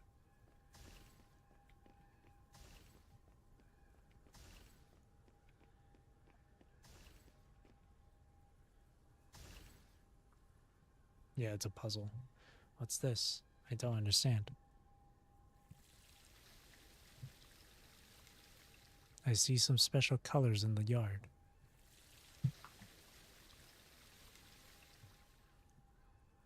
Hee hee, hee hee hee. Ha ha ha. Creepy dolls. My child can't get in the house. Don't worry. Anna will tell you what to do. Talk to the doll if you need hints.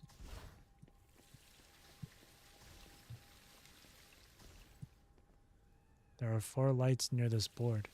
One is particularly bright. So this would be 1, right? It's a symbol that's like, okay, so it's like, if it's 4 lights and only one of them's lit up brightly, then this must be the first in the combination, right?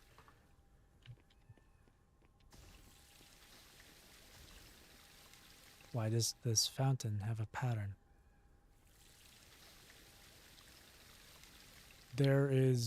It has like 3 layers of the fountain, so I guess this is the 3rd combination. It's like a T. At least I'm guessing this is how the puzzle goes.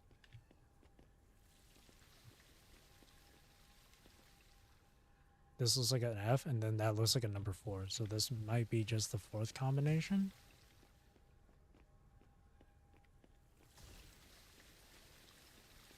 So like upside down U, something, T, and then F.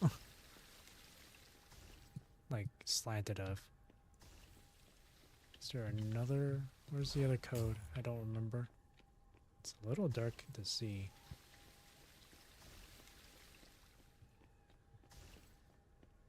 Oh, mirror the doll.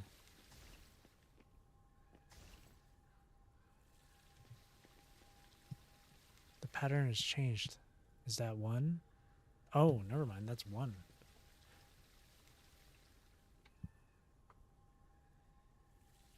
Oh, so then... Okay, now I'm confused.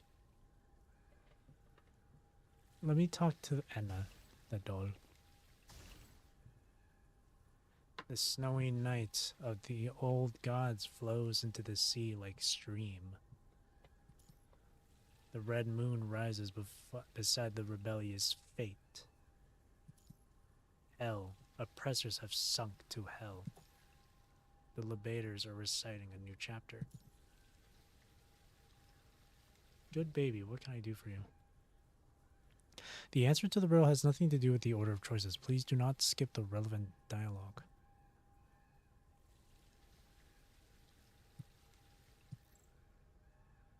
You've solved the puzzle.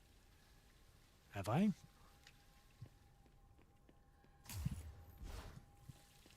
Have I solved it?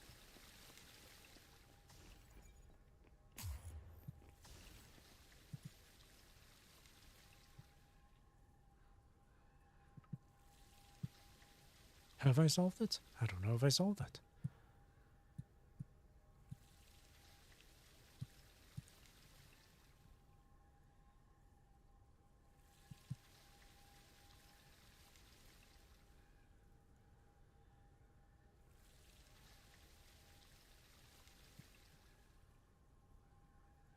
It's 2, and this one might be 4. I don't know. I'm not great. I'm not good at puzzles.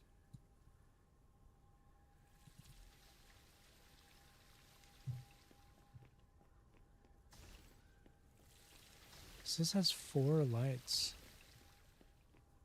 There's a symbol there, but one of the lights is glowing brightly.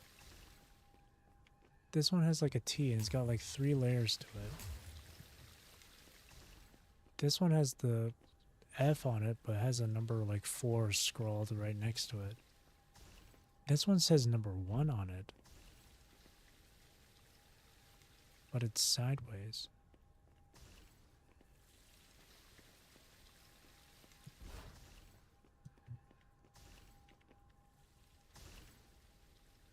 The snowy night of the old gods flows into the sea like stream.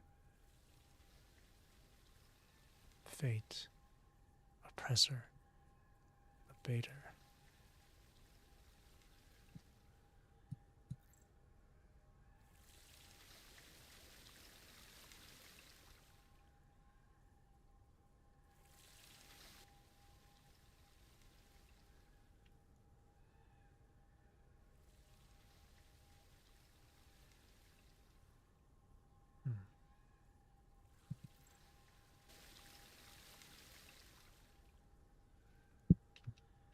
Why is it only the second light shining? Oh, it's 2. That's supposed to be 2. That's what it is. Okay. So this one is like, okay, that's 1, that's 2, that's 3, that's 4. Oh, okay. It's not how many are brightly shining or how many lights are being lit. It's the position of whichever one's shining, of the one that's shining brightly. That's what it is. Gotcha. So if that's the case... Oh no, my mouse. Wait. Oh great, the camera. Hang on. Oh no. I can't fix this. Damn it. I can't fix it now. None of the controls here... Oh, there we go. I can just hit 1 or Y. Okay. So this was the first one. The second one is this. The third one is this. Then this. There we go. The door opened.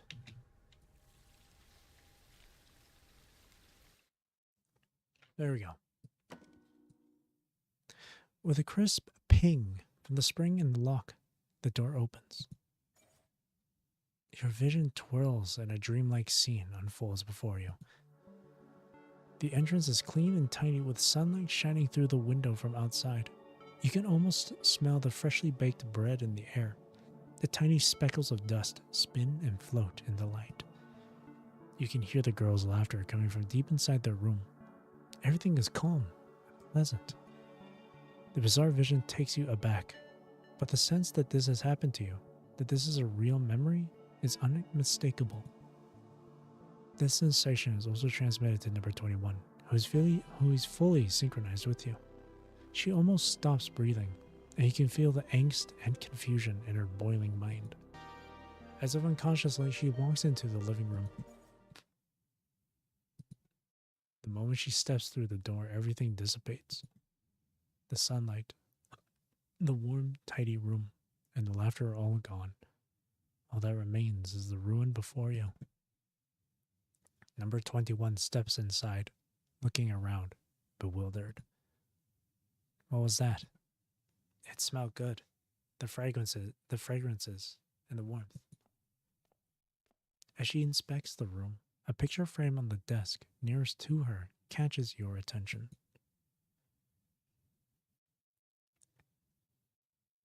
Time has left its marks. The broken glass cutting across the photo, your gaze goes through the dusty air, past the cracked glass, traveling through time, stopping at the faces on the photo. Faces that you recognize. You have seen them before, in another mind. Jumbled thoughts fly in your head as you try to come up with the perfect answer to this, but it is all in vain. This is a memory. Luna's memory. It is all clear now. You have Luna's memory in your head. Employing the Spear of FOS to infiltrate the Commandant's link, reverse control established. This was once the closest place to the Ascension Network. It's not somewhere a human mind like yours is worthy of visiting. During a memory flashback, you will be completely pulled into a memory spiral. This overload of information will make you unable to control your body and perceive what is happening around you. In other words, you will randomly fall into a chaotic storm of memories without warning. Some of your repressed or supposedly forgotten thoughts. Madness, hatred, the desire to destroy. The corruption on the mind from the polyphage seeps into you, yet so does the yearning for Luna. Numerous fragments of memory will bombard your consciousness. Bombard your consciousness. Bombard your consciousness. Bombard your consciousness. Bombard your consciousness. Bombard your consciousness. Bombard your consciousness. Bombard your consciousness. Bombard your consciousness. Bombard your consciousness. Bombard your consciousness. Bombard your consciousness. This is the will of the Ascension Network. This is my destination. Its faces spin and merge and switch in your head, and you can no longer understand the broken words spoken by their gaping mouths. Noises and images flood your consciousness like a dam burst, and you are lost in the memory current, floating aimlessly in the dead, dark ocean, your hands grasping in the air to no avail. Luna. The invading darkness is picking up the pace, the only light in the air diminishing. Lucia. Your mind is dragged back to reality by a sharp pain. You open your eyes, and you do not find the polyphage, nor Lucia, Asimov, or the dying Luna. You only see the reflection of a pair of gray pupils inches away from you. You were losing your mind. It was messy. I didn't feel good. Number 21 throws away the piece of broken glass in her hand and roughly wipes away the vital fluid dripped on the floor, her reflection in it distorting and vanishing with her action. It is then you can see what has happened. She has cut herself with a sharp object, and her vital fluid drips down her sleeves. Pain wakes you. I'm sorry. Sorry? She repeats the word you just said, seemingly confused by what it means in this context. I'm sorry you have to hurt yourself to wake me. Number 21 shakes her head. Despite not seeing her wound, she can tell she has made a deep cut based on the speed she is losing vital fluid, but she still looks calm and composed, as if the pain is nothing extraordinary. It doesn't compromise my fighting. Do you know the people in the photo? Did they send you here? What do I do next? You seem to have found some interesting leads, didn't you? I noticed that you had stayed for quite some time at an unrelated location. After you deal with that, you'll return to where the leads were and continue your investigation. The vague stance Kurono has been taking now makes sense to you. Leads no longer meant the fluctuating mind, or the marks left by the third party since then. For you, the environment alternates between dark and gloomy, and bright and colorful. In that case, let's see what you've had in store. This is where Luna lived when she was still human, before the punishing virus had even existed on this planet. Let's investigate. Is this a mission? Yes. I understand. Your mission. Ready? Yes. The heartbeat of the artificial heart in her chest and yours, situated thousands of miles away on Babylonia, miraculously sync. Wow.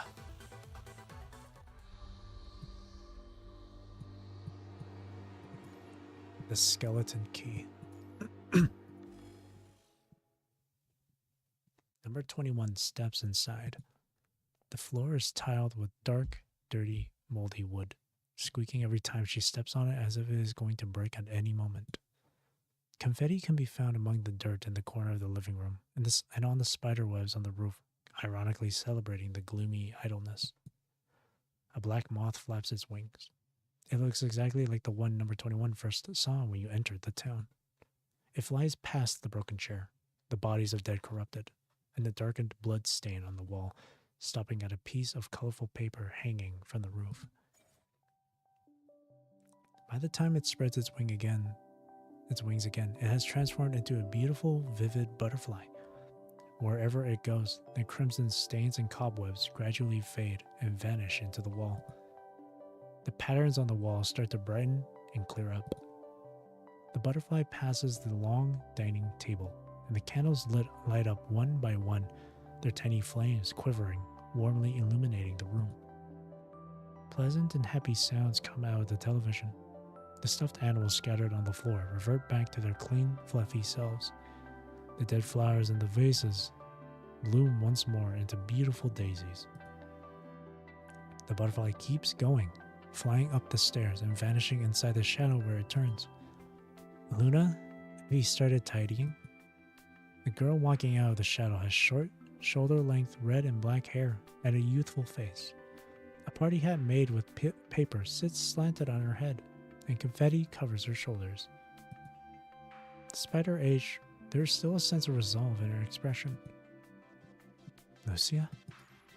You turn around and look. A wooden rocking horse drifts back and forth by the fireplace, the sound of water boiling coming out of the kitchen, the television playing a show. But there is nothing, no one beyond that. Luna, stop standing there.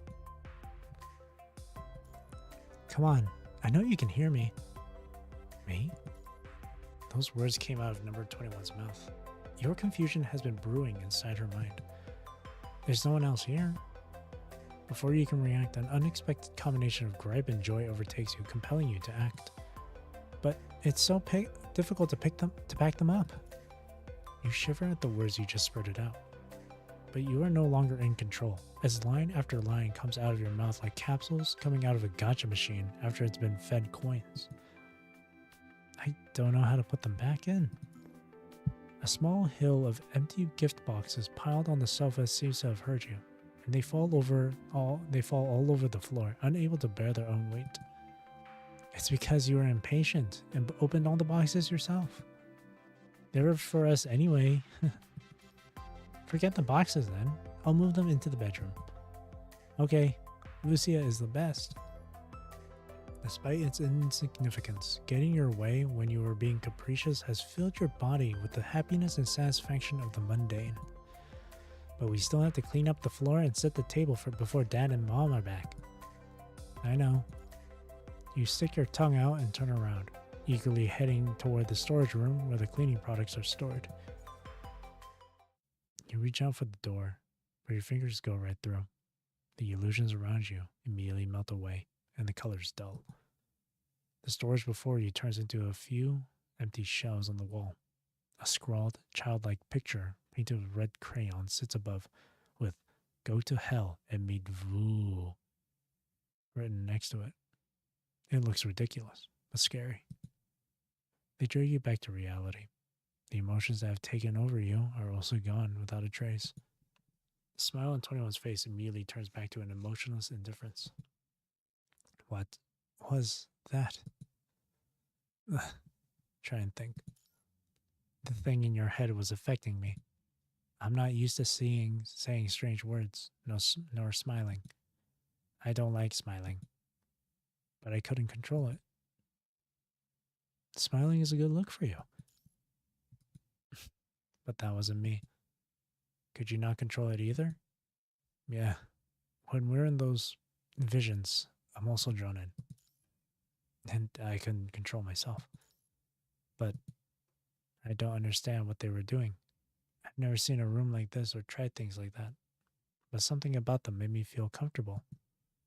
That feels... Her expression distorts, seemingly struggling to find the right words to describe how the experience has made her feel. Oh, jeez. I like you, number 21. You're an awesome character, but creepy. It made me want to do this. The distorted smile fades from her face, leaving only puzzlement and disappointment. But it's wrong. This should be frightening. Enemies should be scared seeing it, so I kill them more easily. Not even knowing what a smile is, the inexperienced number 21 finds everything happening here confusing. She cannot understand or accept sentiments like happiness and comfort, as she is losing herself because of that. And this is happening because of you. You owe it to her to explain everything. Sorry, 21. Why are you apologizing? I don't want to get too touchy-feely, but this experience must have been very unusual for you. It's my responsibility to ease your confusion. Am I your responsibility? I promise you everything here will be resolved. Do my best to answer all your questions after this as well. Understood.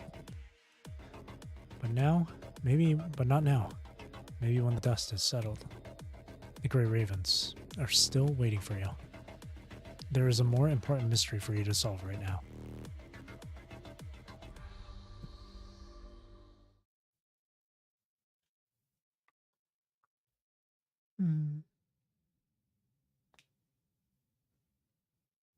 Now, what should I do? Understood. Follow the clues and investigate.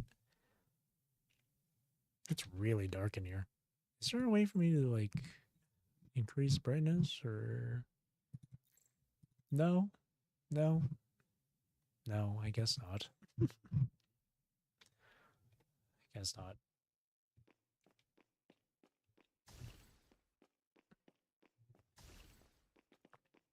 So this was their home from the past. Man, that's kind of sad to think. Like, imagine being put in a post-apocalyptic world. And you go into these buildings or homes or whatever, completely ruined, dust everywhere, cobwebs, everything a mess. And just think, man, a family used to live here. Crazy. Corrupted are here. Number 21, get ready.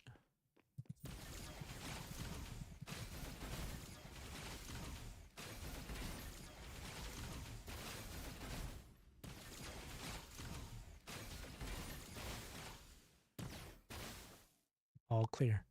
Moving on. It's eerie, though, that's for sure.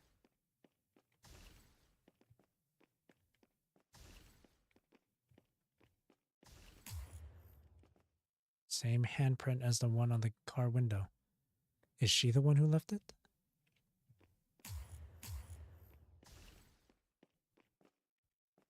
A photo. This is... They are laughing, so happy. It's Luna and Lucia.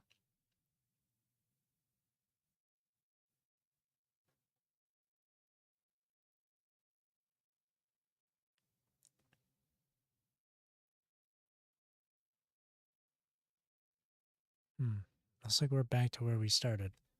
My brain. I can't control my brain. And Luna, remember to set the table and the cake in the kitchen. Don't sneak to eat the dinner. I won't.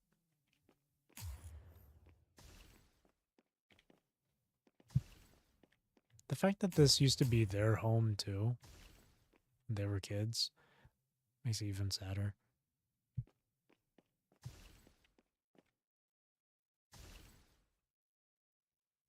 Mobile game. Crazy. Cure Games cooks, man. They do a fantastic job. Luna, Mom and Dad will be back soon. We said we were going to clean up the living room. Don't be lazy, or Mom and Dad will be angry when they come back. Understood. I mean, I did clean up.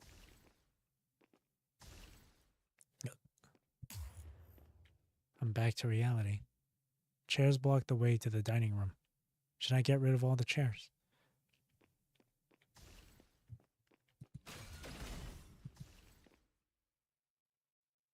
It's so quiet.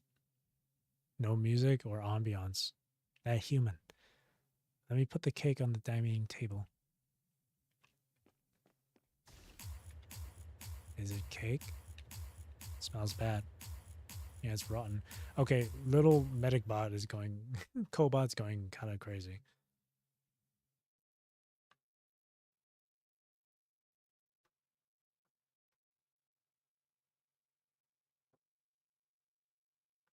Much better. Lucia asked me to get the cake from the kitchen.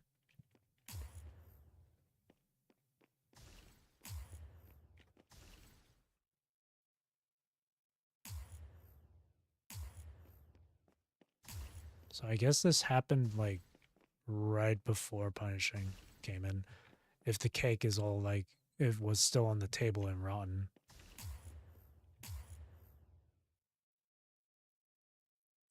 Decoration complete. Lucia, shall we start the party?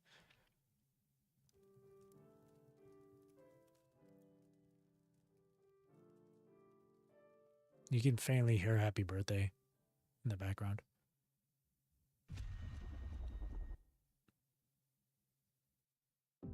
Number 21 stands in the entryway for a long time, not moving. Number 21? 21! Huh? Is that what human childhood looks like? I never experienced it. I don't understand. I don't think it's necessary, but it felt good. My hands, my legs, and here. She touches her chest right above her heart and pats Buddy. It felt warm and light, like I was going to float, like sunbathing. It's called happiness. Happiness. Why would you feel happy? Are all childhoods happy? I want it, but I also don't want it. Why? I lost control. All I need to do is fight. Despite wanting to say something you cannot in the end, everything you are about to say seems to be futile. The pure whiteness you saw in her mind flashes in your head. In your head. It was blankness, a past of nothingness. You do not get to say anything about her choices if you have not experienced her pain. After a short break, the infuriating, painful feeling returns to you, followed by a scream of panic outside the house. Hush. Number 21 listens carefully to the cry that has traveled through time. Lucia! She hears it this time. It is a woman's cry, urgent and scared. Lucia, don't come out. Take your sister upstairs. And then everything stops.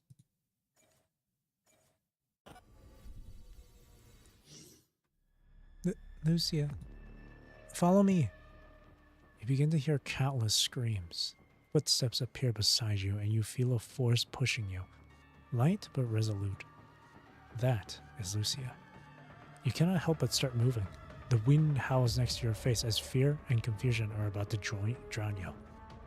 You open your eyes to find yourself at the end of the colorful corridor. In your palm is a small hand as the young Lucia holds you. Follow me. Yeah, this was when the punishing virus began to spread. See, it's sad. 4 more nodes to go through in normal mode. The 13th floor. See, it's sad to know. Despite not knowing what is happening, Lucia seems to have sensed the impending danger, and she follows her mother's instructions and takes Luna to the 2nd floor. What's wrong? You asked, perplexed, but Lucia does not answer. You can only follow closely behind. You two run into the bedroom at the end of the corridor. Lucia closes the door before running to the window and checking on her mother. Oh, look at the froggy plushie there. Mom. She sees the end of the world. Outside the window, people are crying and whimpering. Everyone in town is trying to hide from the unknown terror. They are all trying to escape the house toward the woods, toward the sliver of hope to survive. They rush to the gate outside Luna's house. Someone is banging on the door angrily. Fear and rage have twisted all their faces, turning the familiar neighbors into strangers. The punishing virus, meanwhile, floods into every corner of the town. The Scarlet Corrupted chase down and toy with the armless humans like starved zombies. You see your father attempting to come through against the tide of people, but he is too far away. So far that you cannot even tell whose name he is shouting. But the thinly dressed man has barely shouted before getting caught up by the sheriff, whom he once proudly fought side by side. It opens its gaping metal jaw and crushes his head like a roaring flame devouring the land. The waning faces you once saw in the hazy light in the mind suddenly clear up, like tearing a wound open, revealing the blood and flesh within. Your mother, her hands trembling, is trying to move everything she can find in the garden behind the gate, hoping to keep the mechanical monsters on the other side. She is such a kind mother.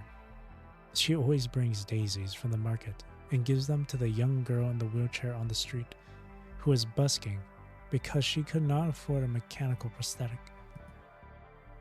During Thanksgiving, the elderly people who live alone in the town will always receive cookies she bakes herself. She always has you help out in order to teach her to be kind and strong. Teach you. Her hands should be dancing on the piano, carrying a bouquet, or holding a bowl of hot soup. Not drenching in blood, shaking, desperately trying to keep the gates closed. She has to keep the others out, even those innocent and helpless. She watches them as the monsters strike, despite her husband being among them just a moment ago. But all is futile.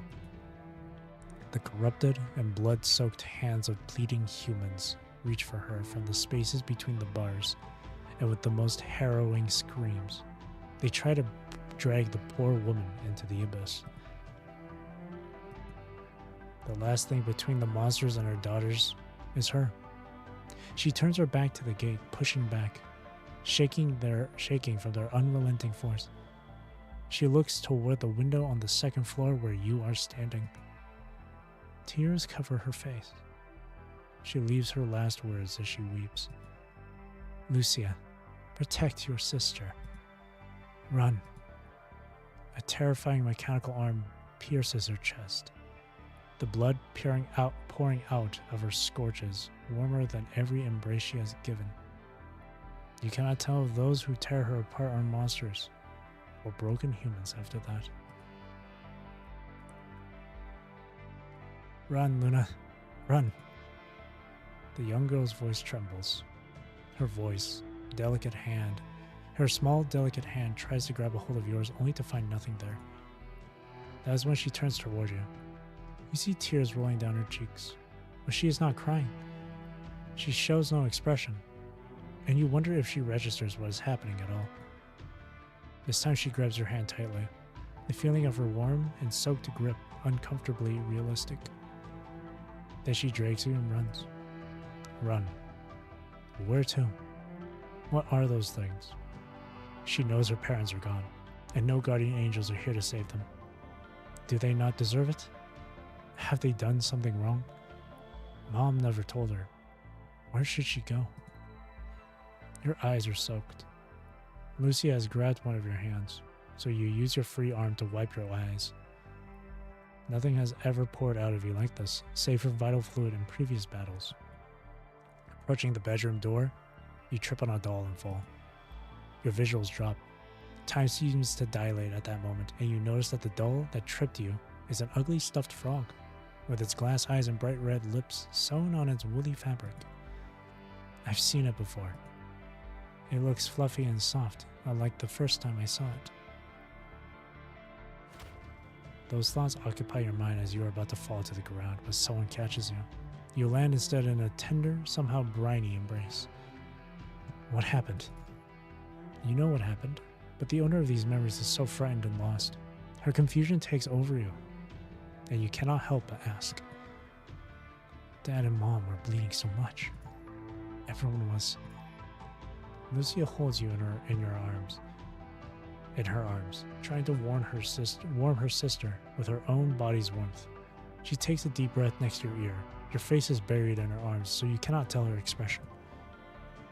Luna, do you remember the two of us sneaking on Dad's terminal? Yeah. We watched a scary movie with many horrifying monsters, and they ate a lot of people. Luna seems to have remembered something, and you tremble even more intensely. Lucia holds you closer. It was scary. There was a lot of blood. Someone is making a horror movie like that in our town. I forgot to tell you. How did you know? You hear a loud, dull thud from downstairs. It spreads to your ears like a raindrop falling from a petal into the mud. Lucia is breathing harder now. Dad told me, and he said not to tell you. He wanted to scare you.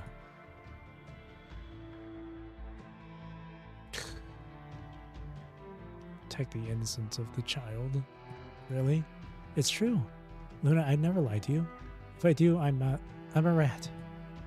You scared me. More tears roll down your face. You feel a comfort soothing your fear, despite the real you knowing that this is a lie underneath. I'm sorry, Luna, but you're part of the movie as well. They can only shoot it once, so you have to listen to me and perform well, okay?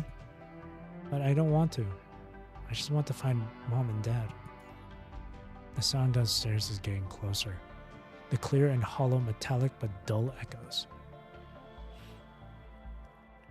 Loosening her hug, Lucia instead grabs your shoulders and looks straight at you. The tears on her face have almost dried, and she has never looked so serious.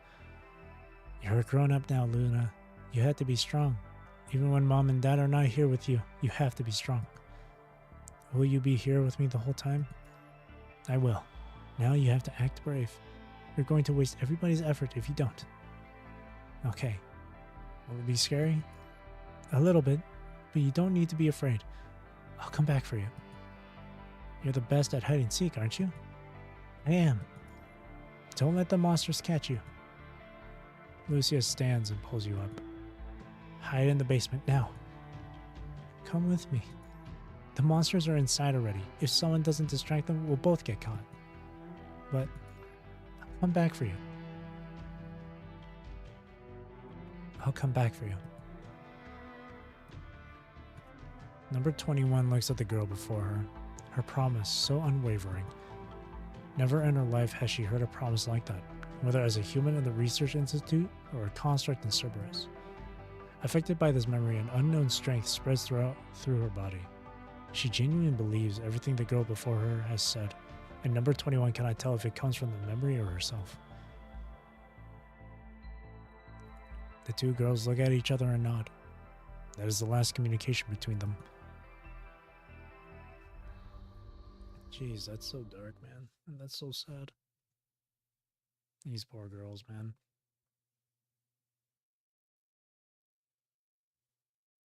Oh,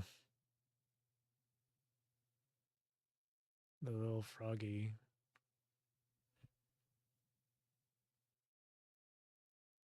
Aw. Luna, go hide in the basement. Wait a minute. Wait a moment. We can't just go without defense. Look for anything we can use to defend ourselves. These building blocks. I often pester my sister to play with me, but I never beat her. One day I won her by sheer dumb luck. Mom always said, Lucia, you keep letting Luna win. I don't think so. Toys are unable to defend me. A photo of my sister and me. I think it was taken in my birthday party of last year. Last year we had a picnic on the lawn. I accidentally dropped the cake on the lawn. Lucy even comforted me for a while. I can't run away with a photo. The frog doll. For a while my sister had to sleep with it and even ignored me. When she found out I got upset, she gave me the frog. But I'm jealous. But I'm just jealous. My silly sister. Can I beat the monsters with this? Bang. I must do something. Those monsters are closing in. Nothing here to defend myself. Luna, run to the basement. Don't let them see you. Run, run!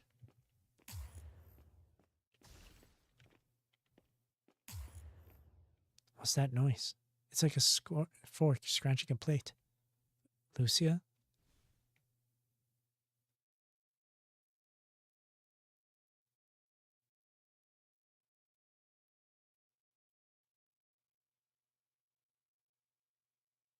Oh, God.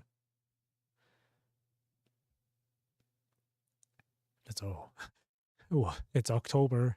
Oh, no. Luna, hide in the room beside you. What about you? Hurry up. I can't go back in the hallway. What should I do next?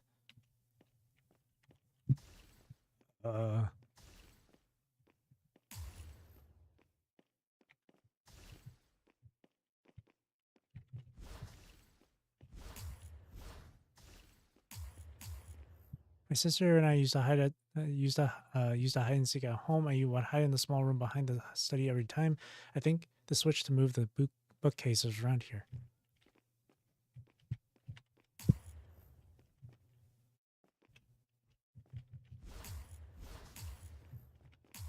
My mom's piano. Sometimes mom would play a lullaby and she would say, when I grow up, teach me how to play piano. When am I going to grow up? Will mom teach me how to play? These keys sound a little strange. Noises from the bathroom.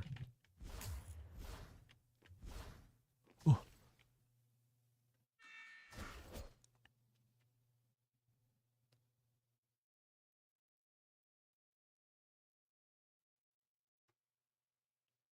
Those sound effects makes this really goofy.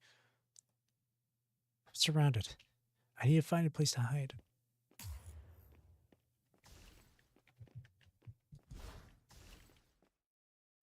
These dad's books, daddy. The place is too narrow to hide. Under the desk.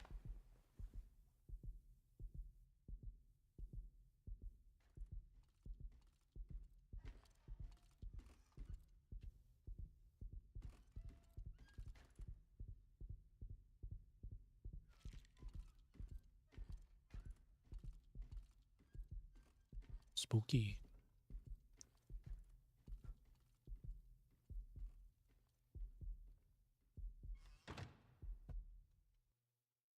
That monster. I don't think it's ever coming back. It's probably already ahead. Is it looking for my sister?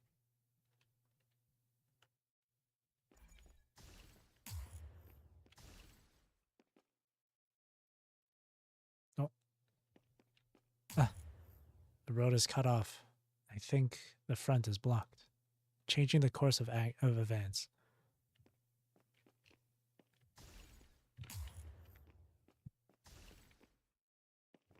Who put all these candles here? Jeez. Who keeps putting all these candles here? Oh yeah, that's not creepy at all.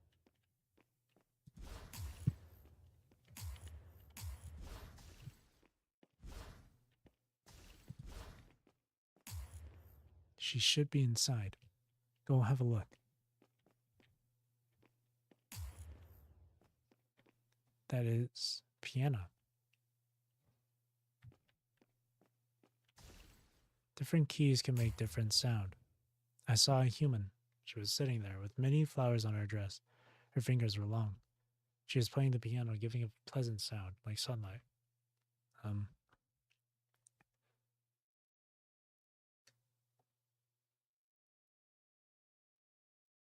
The little bot.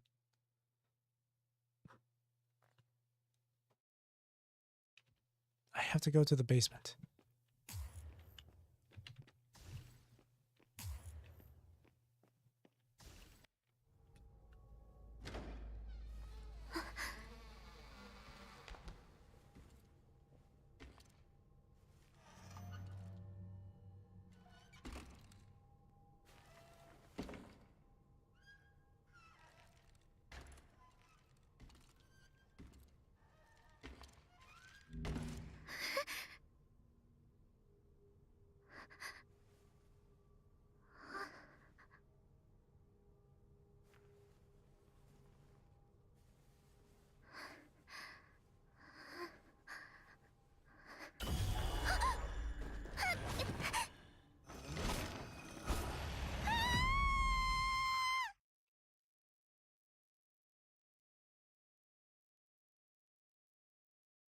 Well,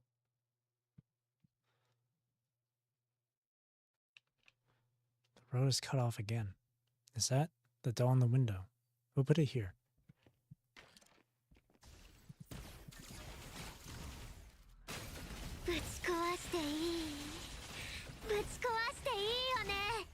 Blair. Nice. The doll's name is Blair. 実験品は逃れられない。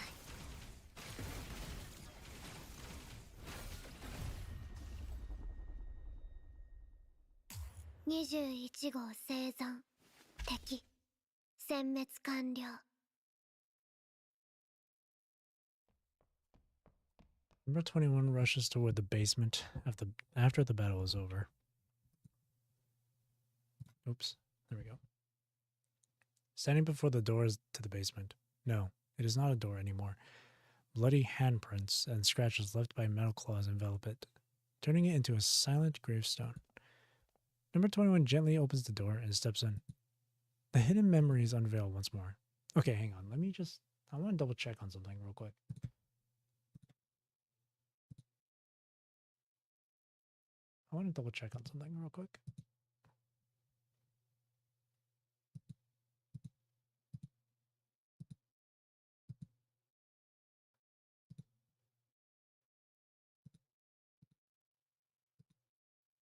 Hang on a second.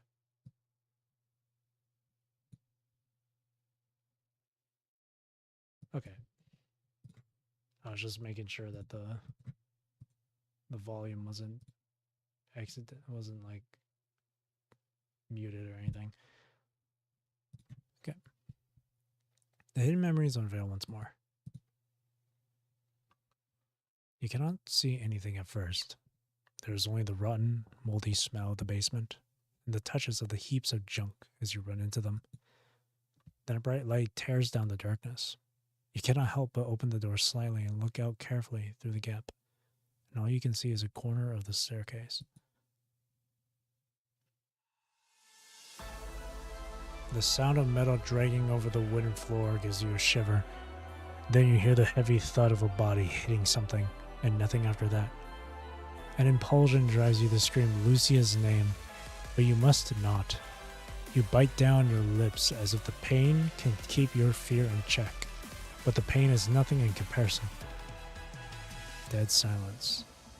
You thought you could hear thunder before realizing that it's just your heart beating loudly. The artificial heart is wailing and thumping because of the memory of someone unrelated. The longer the silence lasts, the more your desperation grows. The darkness in the basement weighs on your back, almost breaking you. Then you hear a loud bang near you as a body in red and black rolls down the stairs and lands at its base. No. You subconsciously cover your mouth, trying desperately not to scream. After a few seconds, or maybe longer, the body shifts, followed by a painful moan. The young Lucia crawls on the floor, her tiny arms supporting her body as she slowly climbs up. Blood drips down her temple, dyeing her eyes, collars, and fingers red. Lucia. Weakly, you cry out, powerless to do anything. But the horror is not over. A large shadow cast from the top of the stairs shrouds Lucia's body. She cannot even stand straight. But she looks fearless. Taking its time, the monster walks down the stairs, its shadow encroaching. Before you can react, the door to the basement is pushed open. Sunlight pours in, and the orange warm glow coats you as you stand at the door. I won't let you hurt her. The blood is pumping in your veins like a tidal wave, thunderous and earth-shaking. You raise the weapon in your hands, your heart beats so loud that it drowns out the monster's shriek. All you can see is the wounded, bloody girl lying before you. Even when your weapon is nothing but a ridiculous stuffed animal. Luna! Lucia's expression changes, a fear she has not shown even when confronting the horde corrupted. She tries to run towards you, but the pain causes her to fall again. So she starts crawling. Luna, go back! I can protect you too. I want to protect you. Before she can finish, the corrupted, its eyes glowing bright crimson, leaps towards you, noticing its new prey. No. Number 21 reaches out, but she catches nothing. What happened next? This is as far as the memory goes. You have no idea if Luna has lost the memory of what followed, or if she refuses to remember them. Am I hurt? No.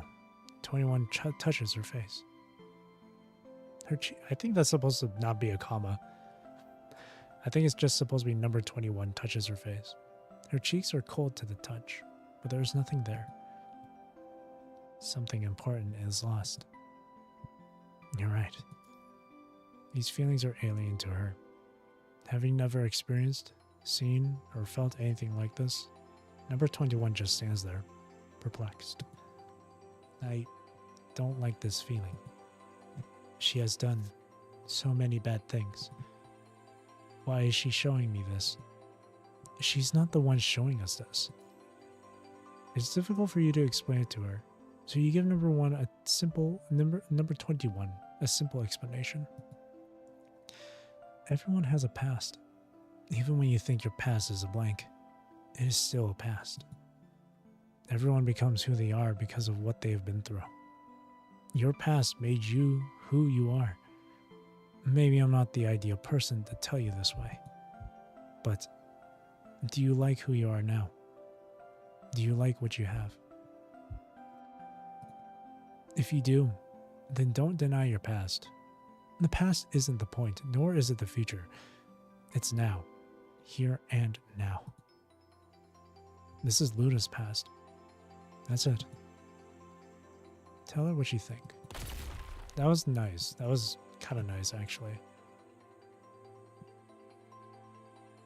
I actually kind of like that. Everyone has a past, even when you think it's past is a blank. I kind of like that. Right then, you hear a loud bang of the door.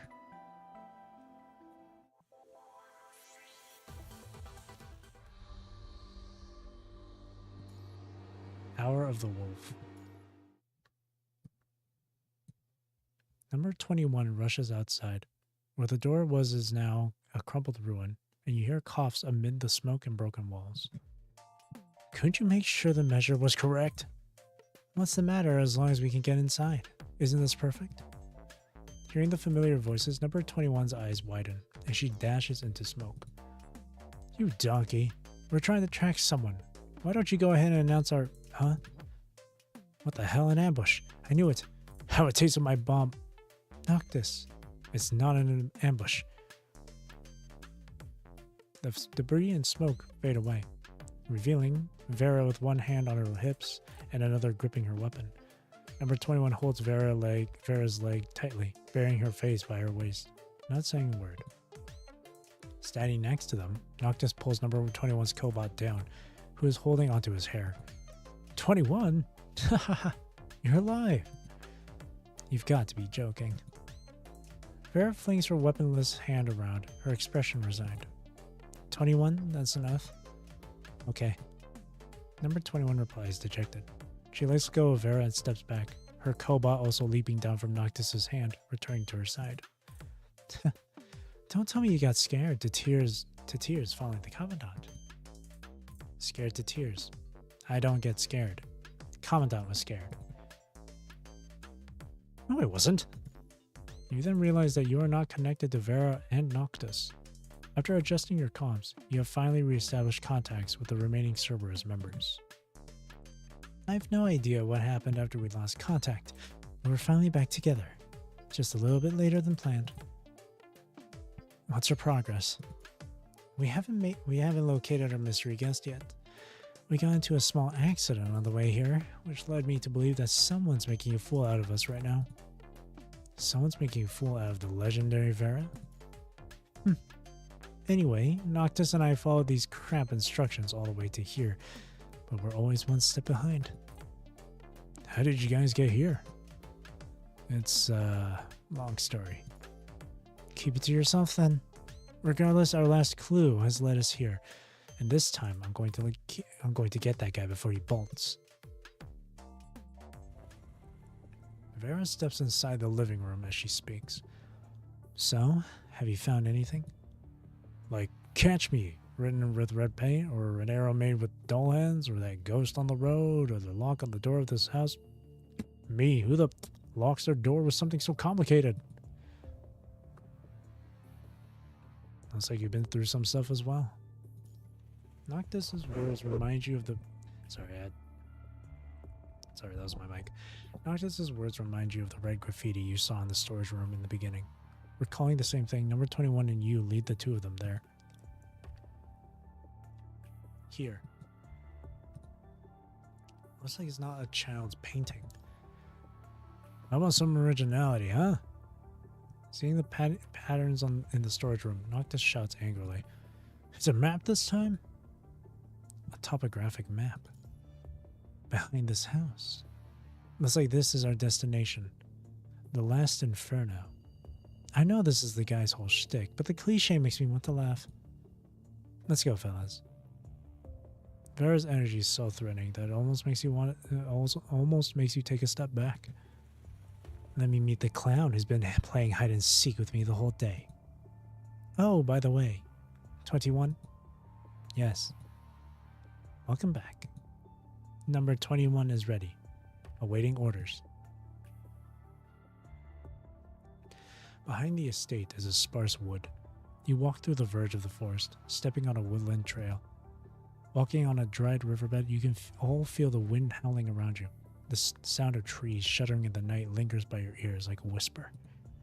Further in, you feel like you can hear words in the midst of the wind, just ahead of you.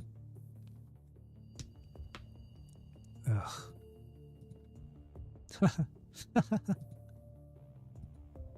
Someone's here before us. The moonlight showers down through the leaves near the end of the trail. Vera signals her two teammates not to alert the target with a look. The three constructs slowly and quietly sneak behind a hedge of bushes. I'm going to kill you. I'm going to tear you apart. I'm going to rip your insides out and rub them on your face. Oh, it's Roland. With a loud crash, you find a construct before you. Someone none of you have been expecting. Roland?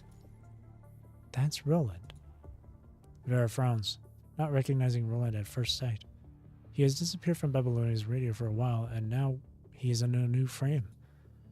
Who's fighting him? Roland steadily lands on the ground. He stands up, wiping the non-existent dirt from his shoulder. His opponent seems to be high above, hiding inside the foliage concealed. Oh, come on. You spent all those efforts to lure me here just to beat me up. We could have sat down and chatted if you had any complaints. Resorting to violence is not how a gentleman like me would have preferred. Enough with your bullshit. I have no idea what the mission is. I just want you dead. With those words come even more ferocious attacks. Obscured from vision, Roland is dashing back, unable to counter. For a split second, you seem to meet Roland's beaming gaze, but it disappears so quickly that you wonder if it was just an illusion. Knocked back by a strike, Roland collapses to the ground, waving his hand and coughing. Vital fluid drips down from the corner of his mouth. Doesn't even care about the mission now. Why would they send a psychopath? Come on, at least tell me why you want me dead. Did your boss not say anything? Or are you just a mercenary hired to take my life? Roland's words give his opponent a pause, but then something flies into the sky. In the sky, you all look up from number 21's exclamation. A metal monstrosity rises into the sky and pauses, framed by the moon, its aura spine-tingling. The thing Mr. asked me to reveal to you. The humanoid monster's eyes glimmer, and when it speaks again, its voice is quiet and hoarse, genderless. Loki has already done so. Oh, they got Booba. The thing revealed to him. We've been mistaken. Those markings weren't for us. But from the look of it, you don't seem to be worthy. So let's end it here. The humanoid monster laughs like a dog's howl. Now, Vera, did we join the fight? Noctis, 21, we're retreating. Retreating? It's not related to our mission. Haven't you been chasing after the Ascendant all this way? We did go after the wrong target, and it's not too late to cut our losses. You finished your mission as well, haven't you, Commandant? There is an implication in her tone. Has Vera noticed something? Seems that way, so let's not put our foot in someone else's fight. I still want to hear the long story about the adventure you took my teammate on. At least upload the visual data. It's one thing if you want to work your butt off. Me, I just want to clock out as soon as possible. Vera. You can't order me. Not that, Vera. I think we've been exposed.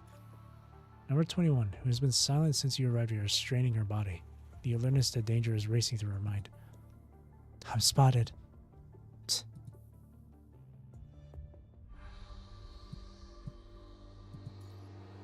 So it's the faction we kind of had met during Nico area with Wansha's story. Like the people that mentioned like Chariot and all that stuff. The Chasers.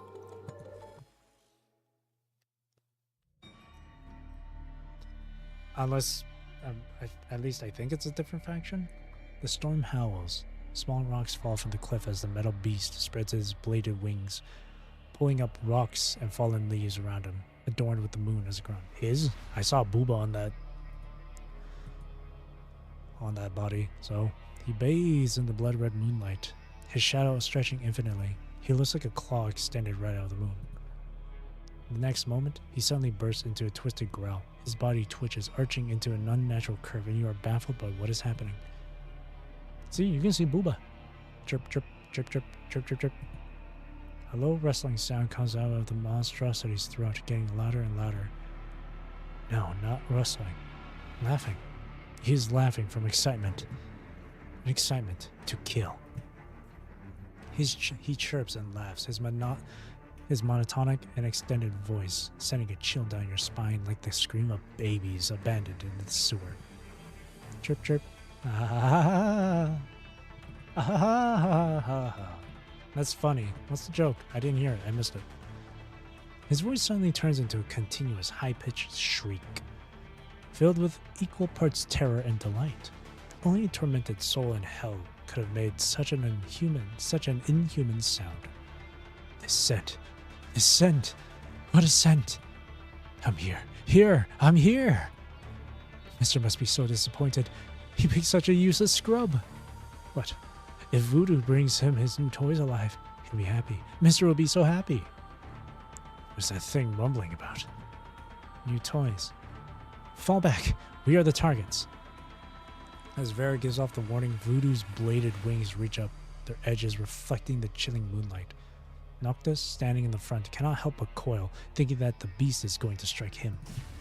Number 21, however, rolls forward and her cobot stands before Vera, defending her. The three of them are completely exposed in the moonlight. Can't say I'm used to seeing someone crazier than Vera out of nowhere. Good puppies, nice puppies. Are you here to play hide and seek with me? Haha. I'm going to count to 3 and then I'll come get you. 3. His laughter still lingers when he suddenly crashes down from the air towards Cerberus at deadly speed. Vera prepares to counter as Noctis takes his stance. But right before the moment he reaches Vera, Voodoo changes the direction he's flying toward. Recklessly as he flies toward number 21 at full tilt, seemingly drawn by her intense motions, and he goes for her star-glazed eyes. Unable to control her limbs, number 21 falls to her knees, incapable of moving. 21! At the same time, an impossible agony assaults your head, as if a chainsaw or a propeller is running, about to turn your brain into a paste. Like an invasive hand, the pain clasps onto a point in your mind, the mind beacon, shivering so violently that you can feel it amid your torments. No, you cannot disconnect now. Hee, my little puppy, we've met again. Again? Vera dashes to Voodoo's back and leaps, driving her sword into him, but her blade bounces off his steel frame with a flicker of sparks.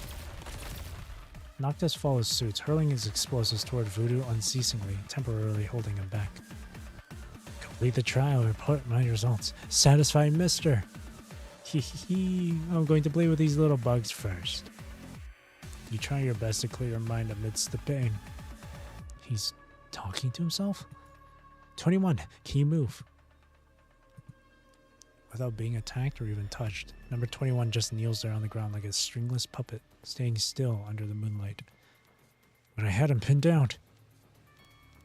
That won't do. No, it won't. I've already corrupted her mind. Oh, what a delicious mind. As he spills nonsense, a few tiny mechanical spiders crawl out from within number 21's puffy sleeves and hide inside the grass. What's that? I sensed eyes. I saw it in the shop window at the last cross section. I didn't sense wrong. It was following me. I don't understand. My hand is itchy. A strange feeling in my head. I don't feel very well. Miss Betty, is that you? Inside my head? What have you done to me? Ever since then. What a nut job. Noctis, hold him off. I'm trying. Vera, 21 was hacked. Damn it. She blocks a strike from Voodoo. Since when? Since we set foot in the town, I'm afraid. Why didn't it go for me? Why do they always target the weak ones? I'm still connected with her. Jump to the conclusion. I have no time for your analysis. I'll enter her mind and bring her back. You better. Leave this guy to Vera and me. Miss Benny, go and bring her back. We need her. Enter the mind.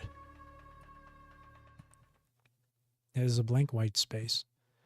You walk out of a laboratory, and the whiteness of the lab spills out and spreads. Don't run around. You always do that, make me worried. Such a familiar voice. You're not sure why, but hearing that voice makes you feel safe. Come over here. It is so warm. There seems to be a time when you have no idea what you're doing when you're alone. Someone is always telling you what to do and where to go. You are only alive in a fight and idle when you are not. But that voice, has a presence like that existed in your life? A place that you can always return to, no matter what you have done, where you have gone, and how far you have sunken. Take my hand. Take it. My hand extends out to you. You reach for it, irresistibly. So close. You can almost feel that warmth. Yes. 2 hands touch. Yours is still hanging in the air. Number 21's finger curls back hesitantly. Luna, let's go home. Number 21 turns around and discovers she is already inside the vastness of the mind. Visions flicker before her, showing the punishing virus mutilating towns as people cry, pray, and die. She hears Dad calling out for Luna in the end, worried. She smells sulfur as flame devours all, and she despairs.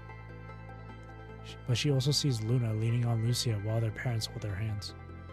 She hears the laughter in the garden and smells toasts on the grills, and she feels the autumn breeze caressing her face. All these moments flash by her empty mind, vanishing as quickly as they arrived, leaving not a speck behind. Lucia, don't ever leave me again. I will never, never leave you behind. Okay, and I'll protect you, Lucia. You can protect me when you're a grown-up. Why? I can protect you now. Fine.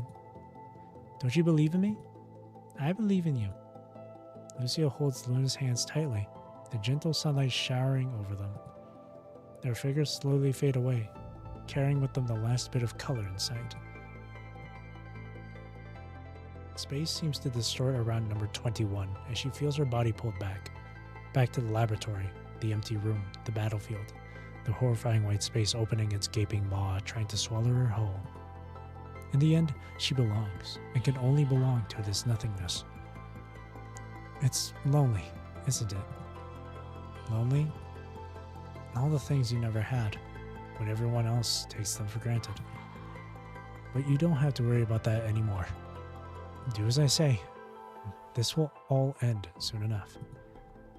Commandant? No, that's not me. Get it out of the life you know. This is a mere mistake. Correct it. Correct it? Isn't that what you want? Look at you. Or look at you, poor broken thing. So helpless, so lonely and helpless. Maybe your parents had foreseen your future when they abandoned you. A life as a heartless weapon, fighting on the battlefield until you are put down. Stop that nonsense! All these feelings, all they do is trap you in fear. So forsake them. Forget them. Why would you need them when you're a machine? Stick to your role. Being a machine is what you're good at. Don't cause others trouble. You're not broken. No, I'm a machine. Damn it, I can't break free. Stop hesitating. Confront your truth. End this. Number 21's eyes open up wildly. Her surroundings dissipate and are replaced by reality, and she is standing under the moonlight opposite Voodoo. Number 21. Attack him. 21. Number 21 crouches slightly, her eyes narrowed, the cobot next to her lit up, and she is primed and ready to strike. You. Suddenly she turns around with a piercing gaze, exposing her back to Voodoo. You're not Commandant. And the Voodoo behind her also dissipates, turning it to dust under the bright full moon. Standing in its place are Vera and Noctis, defending and countering Voodoo's attacks. Number 21 suddenly feels an intense urge, an emotion so strong it strikes her like a curse. It permeates the air, spreading like a fog, enveloping her. With a wave of her hand, her laser cannon soars with Buddy, and she breaks through her shackles like a runaway beast. Her minute figure lashes out massive waves of energy like a wolf finally revealing its fangs. After that, the illusion around her incurs the moonlit wolf's wrath, and it is shredded into pieces. In a split second, thoughts race through your mind like a galloping horse on an endless road, the wind blowing past you, burning and harsh. You leap through the golden fields and sail past all that would obstruct you. As if you have jumped over a cliff, you set your sight on your destination, undaunted by the chasm and waves beneath. Number 21 and you have broken through the hold of your minds together. You have control over the connection with her again. Now! You have not even finished your command, but number 21 already understands what you are thinking, and you know hers. Number 21 vaults toward the real Voodoo, who is fighting both Vera and Noctis, and Voodoo screams in pain. It seems that fighting two constructs while hacking another at the same time has taken a toll on him as well. He is not all-powerful. Neither is Vera or Noctis or number 21 or Yo. But that is why you are not alone. Let's do this. It hurts. It hurts. It hurts. You poor things. I will crush you all. I wish that was voiced. 続行する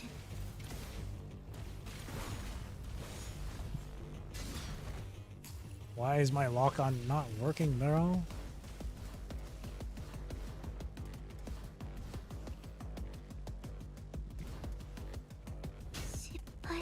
Dude, I cannot. Why is my lock? Hang on, my lock-on is just not working.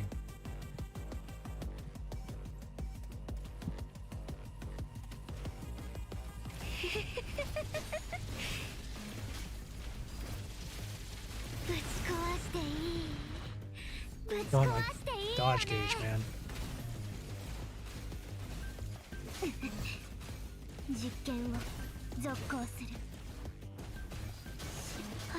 Okay, I want to like restart this because I couldn't lock on at all before. That's fine.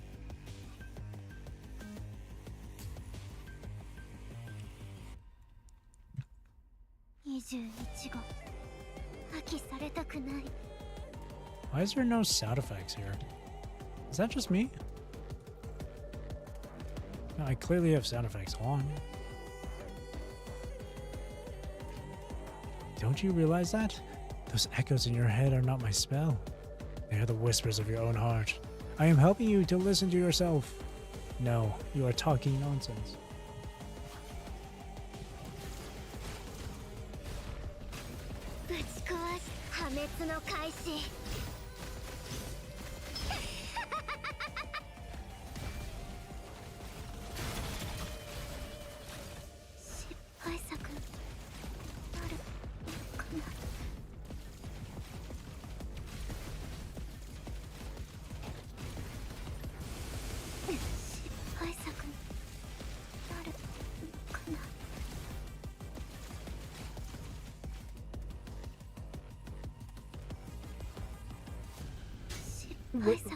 Dude, lock on, please. Jesus.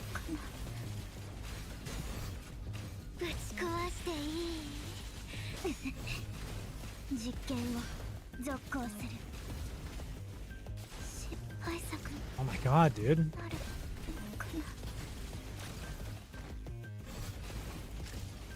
It's hard to see these attacks coming. Holy shit.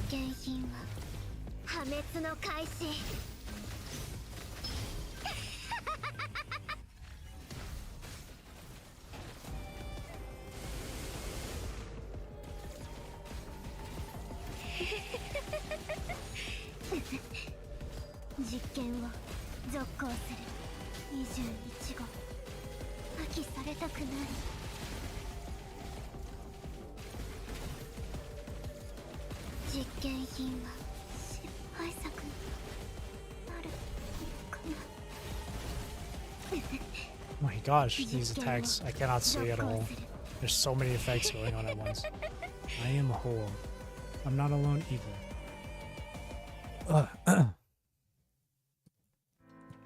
Everything happens for a reason. It is not typical for you to say something like this, yet for some reason you cannot help but say it. As if your soul has also been freed from that interrogation room and you are standing with Cerberus here and now.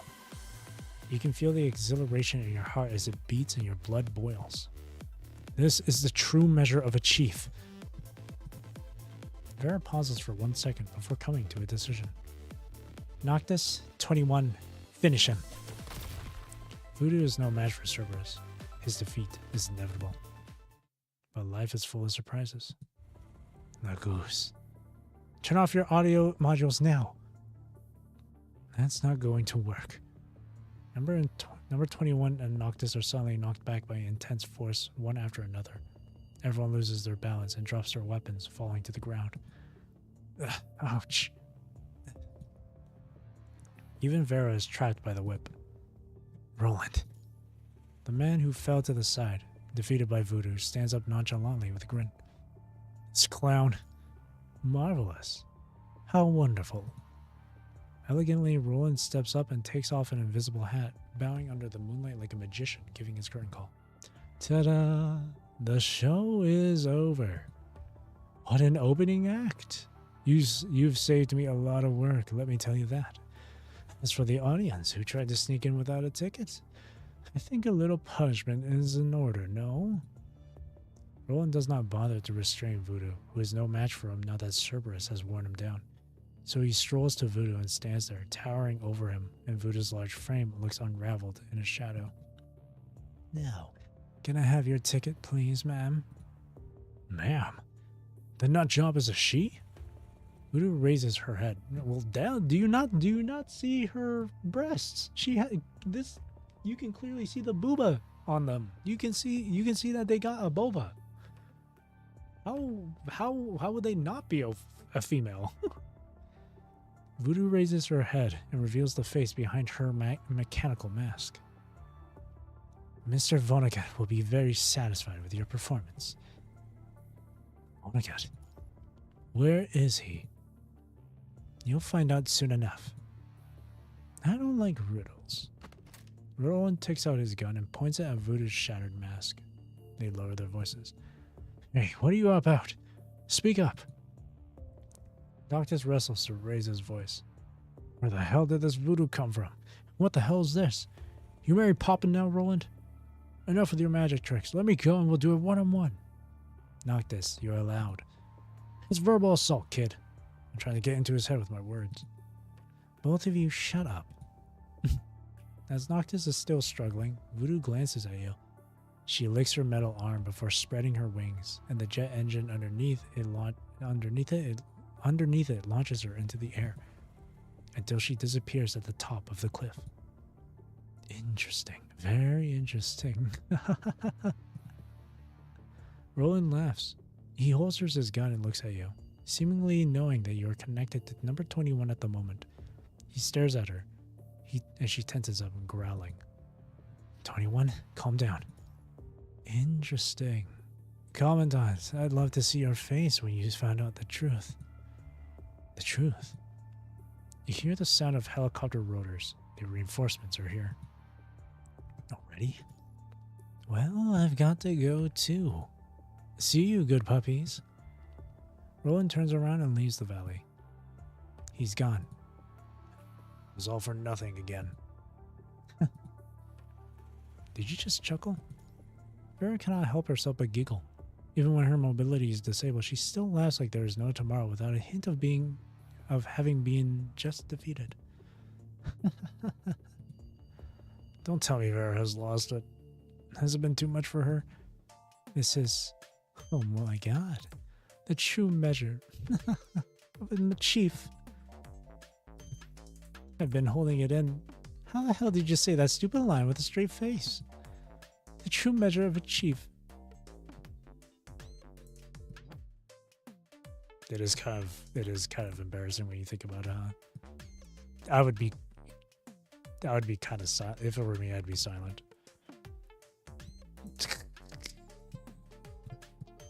I got started, okay? I didn't even realize it. Why is it funny? You won't get it, kid. Vera finally stops laughing, her mood seemingly unaffected by the outcome of the mission. That said, not too bad for a comeback, Chief. Even for me. You're making me more and more excited. Roland's traps seem to have lost power by now. Vera is the first to break her invisible shackle. That word Roland said back then. It's just a magnetic restraint device. He probably dropped it when we were dealing with Voodoo. It's not the same thing he did in Venus Splash Park. Just a trick. Hey Vera, give me a hand. Stay there like that, you loser. We wouldn't have gotten into this mess if you did your job correctly. You should have let the stake out to 21. Only losers make excuses. The night breeze carries with it a constant buzz. Is that the sound of your blood? No, it's an engine. Vera stands up straight and picks up her weapon.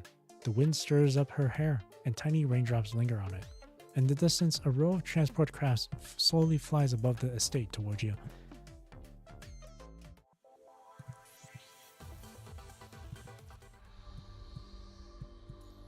Sixth sense, final node of normal. Their deafening rotor blades spinning. Several transport crafts land on the field before you.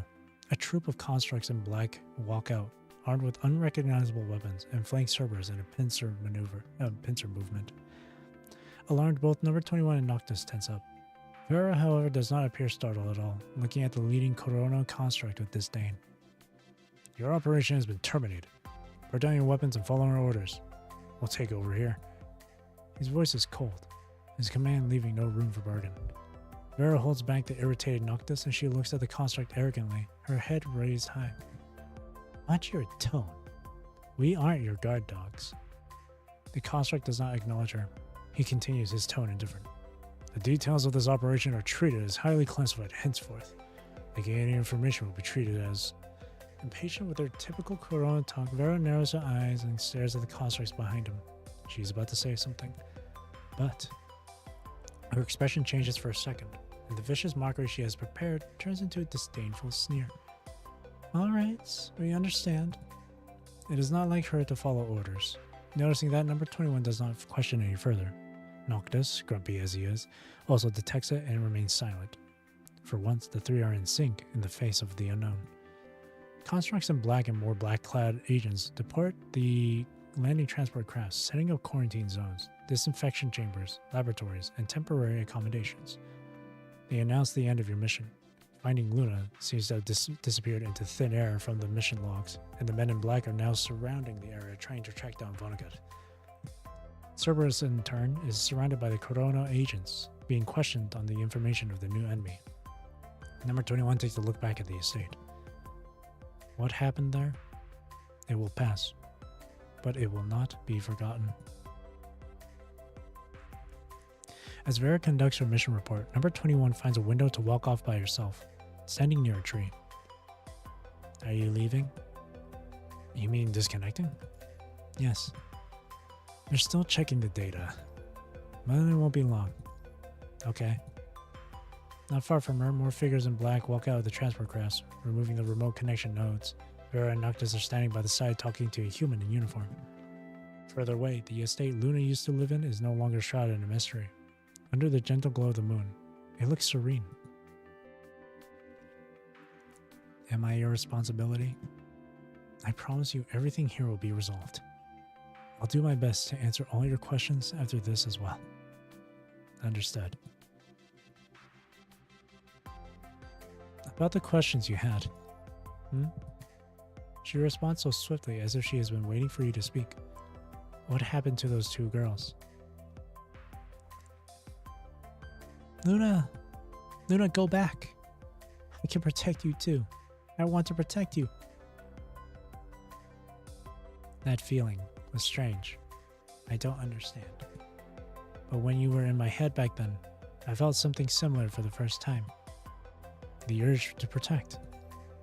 Was that urge someone else's, or was it mine? I can't figure it out. Who did you want to protect? Captain.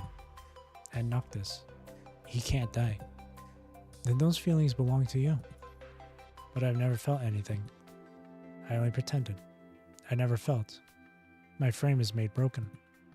It has nothing to do with your frame. Feelings come from the human part of you. The human part of me? As humans, you, Lucia, and Luna, you are all the same. What happened to them in the end?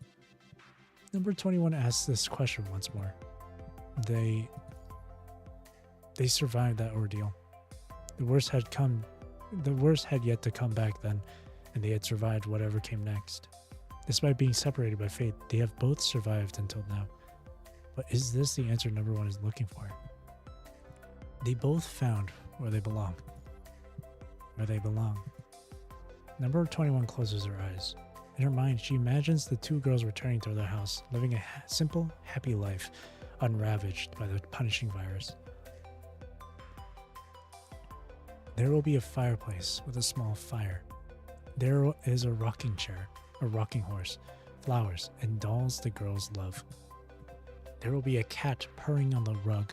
A music box will be playing wonderful music as the birds outside chirp, announcing the arrival of spring. In her imagination, number 21 can see the morning sun entering the room gently, and the girls wake, stretch, and walk up to the mirror. Then she sees herself in the mirror. She is wearing a white, soft pajama, her hair tied in a pink bow. In her arms is a cobot-looking stuffed toy, furry and round. She looks like a stranger, incapable of defending herself, but in her imagination, number 21 knows that there will be no danger. She smiles. She wants to be like the other girls. She wants to smile like daisies, innocent and harmless. Okay, maybe not every girl has a smile like daisies. Number 21's reflection flashes, and it turns into the image of her in a large patient gown, weak and pale. She opens her eyes, bringing herself back to reality. I'm not normal. There is no human part of me. Perhaps number 21 still needs more time to learn, discover, to accept herself. You cannot expect that much from her, just from one mission. Vera will take care of her, in her own way.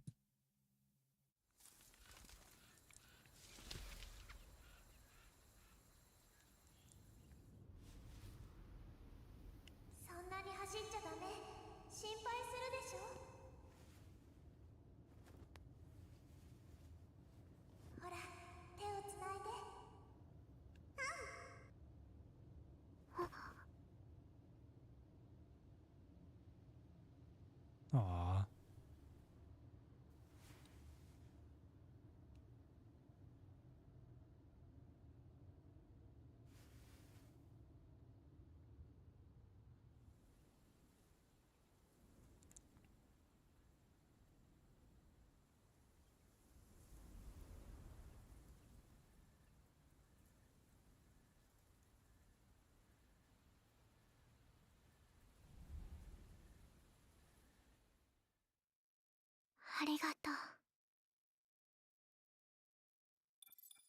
Connection data collected.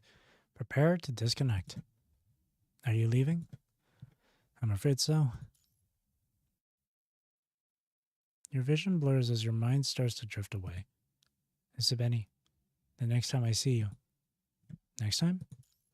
As the mind beacon departs, there seems to be a light clouding number 21's face in the mind. All of a sudden, a forgotten memory is jolted awake. Those alerted animal-like gray pupils. They have once passed you by. Has there long been an inscription before you entered the labyrinth? Next time, I'll say hi. You are removed from the connection. Taking off the device on your head, you realize your hair is soaked in sweat. You look up and find yourself alone in the small room. A few figures stand in the shadow of on the other side of the glass window, like little demons guarding the gate of hell, trying to feast on those passing by.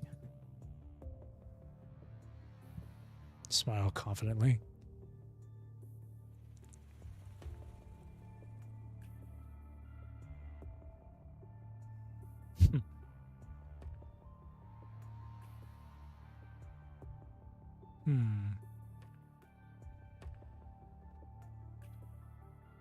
Let's just remain expressionless. How about that? You stand up, the chair on your ankle is clinking. The chain on your ankle is clinking. Noticing your motion, the armed constructs on the other side all raise their firearms at you in unison, almost shaking the ground. Shrug. These guys. Alright, just suit yourselves. You stand tall and vertigo hits you hard. You often feel this way after long flights or remote connections. Your back, the freshly healed ribs, your temples, every part of your body is in pain. You gently stretch your limbs and take the opportunity to look around the room again. It looks the same as it was before the connection. That's enough. Sit down. A construct walks up and points his gun at you, his grunting voice coming out of a speaker in the corner of the room. His footsteps are so heavy from all the gear he is wearing that the ground shakes again. As long as you like it. Whatever you say, boss. You sit back down and rest your head on your hands.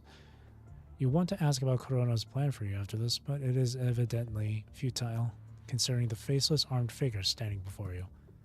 In this brief moment of respite, the gears in your brain start turning. Corona's mission has clearly not been locating Luna. They picked this town, and your reactions were part of their plan. Remembering Luna's memories. because I entered her mind. Kurono has been suspecting it. They are trying to gather evidence. If they compare the visual data during a connection, Kurono can easily deduce that you might have been stained by Luna's memories somehow. Not that you can control those memory replays anyway. The target is me? You're ambitious, that is for sure. You still have so many questions regarding this operation. The ascendant that has been guiding Roland. Wasn't it an accident that she ran into Cerberus? Vera knows more than she has been letting on. Did Luna really go there after that battle? Then who was fighting her? Ever since you entered the town, those hallucinations became clearer and clearer. What is the connection between them? Countless questions occupy your mind. At the very least, the most important one is answered. Tiredness overcomes you. Lucia. Liv. Lee. You place your hands back on the table. There is a slight ping, and you think you can feel the wind, which is impossible in a sealed room. That illusory breeze is gone soon enough. It passes through the heavy bulletproof glass and the 7-centimeter thick metal walls, and it heads outside. It passed the withered tree and the lifeless houses over the nameless graves full of white crosses. An insignificant white daisy on the edge of the grave sways, hoping the wind will carry it away, but the wind cannot. The wind turns and heads up. The town grows smaller and smaller in its vision. The past is but a speck of dust in the tides of time. It is but a small inscription in the labyrinth. They said the title of the chapter. The town is but a blinking signal 30,000 feet above in the air. World Government Operation Logistics Center. Commander. Speak. Encrypted channel. Storage module 3-302X. We found it. We found it. There's no immediate danger, but breaching with force will be difficult. Outside Babylonia's jurisdiction. It makes it easier. Maybe they thought they'd gotten what they wanted, but the truth is, they've brought what I needed to one of us. That's enough. We don't need enough evidence. We don't have enough evidence to strike a facility on the other side anyway. What do you want to do? Send this address with a forged mission ID to the Cerberus channel. She'll know what to do. You mean? Don't ask what you shouldn't ask. Understood. This conversation never happened. Exactly. This conversation never happened. Whoa. God, this game is so good. Oh, this game is so good. Stretch here too. Okay. 3.5 hours of that. Not bad. Okay. I think I'm down to go through... Okay, well, I don't know. This might be a long one too. This might be like another 2, maybe even 3 hours of reading. Well, it looks short. It's shorter compared to the normal mode. We'll read through this. I don't think I'd have time to go through any interludes for today. Maybe what I can do is like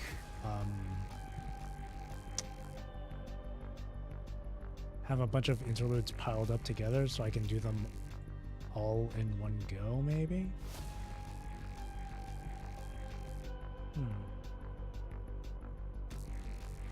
Because there are a few interludes I haven't done yet. Let me see. Let me see. I still have Chrome Glory. I might reread. I'll probably reread Garnet. Capriccio I've never done. 21s I can reread. Roland's I'll reread. Pulau's. I think I went through Pulau's, yeah. I went through Pulau's. Roland's I can reread. And then Live Imperia is like the last one. So I think when I finish... Let me see. I think I'll hold on to the interludes for the future. The last interlude was Pulau. And since we went through Pulau's interlude a long time ago already, a while ago, with Reveries with the Whale, I think when I get through Recitativo, how do you pronounce this? Recitativo de Fantasia, the Selena Capriccio patch. When I finish that story, then after that, I'll go through the interludes all in one go, in like one stream. It'll be a while until I get there, though. 疲れたの？疲れたならいいわよ。休んできて。Alright. We're gonna go through the rest of Hidden. Plus, I haven't actually finished Hidden. I'm like 75% of the way. But we'll go through this. See Roland's side of the story here. And how he got his new frame. Because he used to wear that coat with the yellow lining, but now he's got red on him. Also, I will be right back. I'm just gonna get myself a drink. For like the past 2 hours, I didn't have anything to drink. I had a cup of water, but like I already finished it. So I'm gonna refill it. I'll be right back.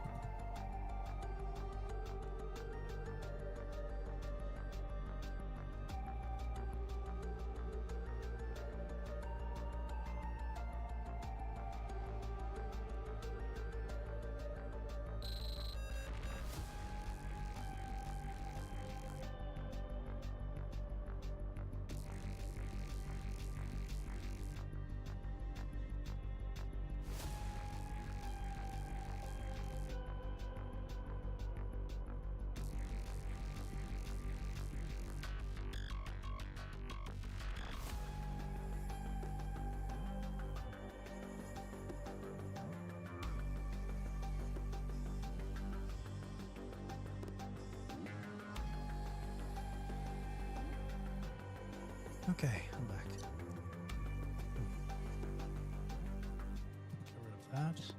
Alright. Let's finish off the stream with Hidden here. Like fate.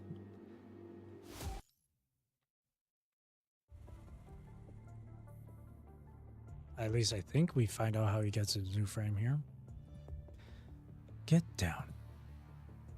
Roland drank something over a steep slope. The sun shines upon his back as he puts his hand down and jumps off the slope, kicking up a dust cloud. Roland grabs the rope again and pulls it hard against the top of the slope. Eek, it hurts. What are you doing? On the other side of the rope, a large black figure is pulled over the slope and rolls on the ground. Its forelegs slowly stretch out, helping its gigantic base and slim upper body to get up. Hey, let me loose. I can hardly walk like this. Don't you want to explain first? Tell me, why you wanted to run when you saw me? Quite some time ago, way before Roland tosses Lamia onto the ruins. Roland only remembers himself struggling to crawl out the underground waterway, but he doesn't see the wasteland outside. There's only darkness. Roland is engulfed by endless darkness. It feels gentle and comfortable, almost like an amniotic fluid, just not that warm. Roland tries to turn his head, but it doesn't respond. The other parts of his body probably won't be any different. He finds himself imprisoned inside the gentle darkness. I can't make a sound. No, it's more like I can't feel my mouth. What happened to me? Feeling lost, Roland tries to stay calm in the darkness. A voice appears from the dark, grinding back his memories. Is this your way of saying thank you? Take it as you will. How heartless. I have searched through the sewers. Are you still planning to look for Luna here? I have some unfinished business. In that case, good luck. Hasta luego. What happened after that? I can't remember anything else. Out of instinct, Roland tries to touch his own body to check out his condition. As always, his hands are unresponsive, and he cannot feel anything. Damn it. What on earth happened after that? How long have I been like this? Roland feels a dull pain in his forehead, followed by an intense acute sting that emerges in his mind. Hasta luego. Finally, Roland can no longer sense Alpha's footsteps. He leans on the wall behind as the broken spine could no longer support his upper body. The visual signals sent back to his mind only contain image noise. His eyes only see darkness. The visual module must be completely broken. The left arm has no response as expected, because it is long gone. Roland lost too much strength escaping the cavern after the red tide devoured it, not to mention that he searched the entire underground waterway system when he realized Luna was lost. But his search wasn't completely fruitless, at least. Roland checks his frame again, only to find that most functions are either destroyed or forced to shut down, and those still running are not far from being completely broken. How terribly clumsy of me. I'm afraid this body won't be suitable for children to watch. All the random memories and thoughts make Roland's mind wander even further. Roland shakes his head, forcing himself to stay awake. I need to do something. At least fix this frame before I see Luna again. Roland stumbles forward as he leans on the wall of the waterway, trying to drag his broken body along. Good. At least I can still walk. Right, Roland. This isn't the place for your final scene. Every step takes 10 times the effort to recover, but he continues to march out of the ruins. Step after step, he enters the endless darkness. Many illusions show up around him, and disappear in the next moment. Only the voices of them remain. Do you ever regret the choice you've made? Or feel bitter about this miserable ending? There's nothing to regret or feel bitter about. I look like a mess, but things were going according to plan. At least until just now. Right. At least you had a real moment in your fake life. Do you have the strength to execute your next plan? Do you still believe that your actions will matter? Look, you can't even stand. Why not call for help? You don't know when to shut up, do you? Roland knows what he said was true. He cannot even move a finger, but at least he feels wind once again. Roland's senses are shut down one by one as he loses more vital fluid. He weakly rebukes the shadows as they mock him.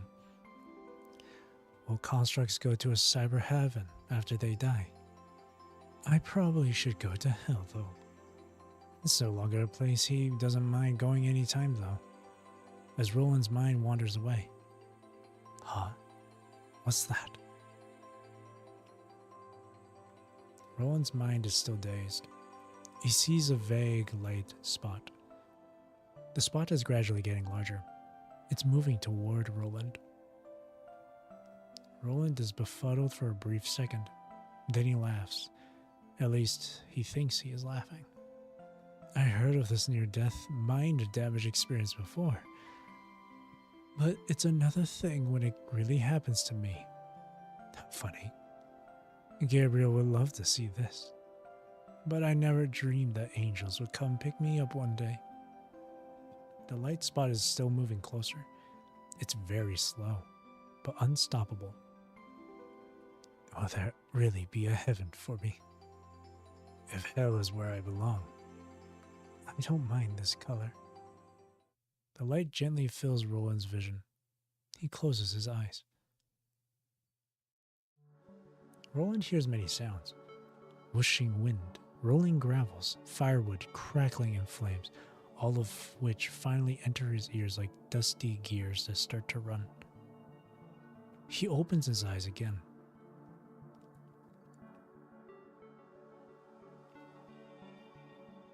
It's a tent. Roland sees a piece of shabby canvas on a few wooden sticks. It can hardly be called a tent. The canvas is pretty worn out, but doesn't have any big holes, only some small openings that let wind come in, making a whoosh sound. Roland is lying right underneath it. What? Roland can finally hear his own voice, a sign that he seems to be regaining control of his body. He tries to lift his right hand again. This time he succeeds. What is this? The structure looks nothing like his old hand. It still does what he wants it to do, but with a different look. Roland doubtfully tries to touch his right hand with his left hand, only to find his left hand also somewhat different. What happened to me? More confusion builds inside Roland as he sits up. He sees his chain blade and gun and picks them up without hesitation. The familiar weapons feel just the same, calming him down slightly. Whoever it is, they don't seem to be hostile so far. At least I can talk to them. He reaches out to lift the canvas. You're awake. Okay, so I know her name is the Merciful One and shit, I think, right? This is the Merciful One, right? Roland sees a female sitting next to the campfire. Realizing Roland is awake, she slightly tilts her head toward his direction. A hood covers most of her face. He can only see a mysterious smile. Are you awake? Are you the Merciful One? I've been making a lot of self-introductions recently. That is her. Okay. One thing I also wanted to bring up too is in terms of story development, I don't know what she does or what she can, who she is. I don't know what she does, what her whole deal is, but I know her true name because I went through, I've seen some stuff on Twitter, and of course I played through Black Rock Shooter event and she was there too. I know her real name. I know her real name, and I did find out through Twitter that she's going to be a playable character in the future for, you know, global. Next year, she'll be playable. So I know her name. Story-wise, though, I don't know what her deal is. I don't know what significance she has in the story. So I'm like not entirely spoiled. I just know her name.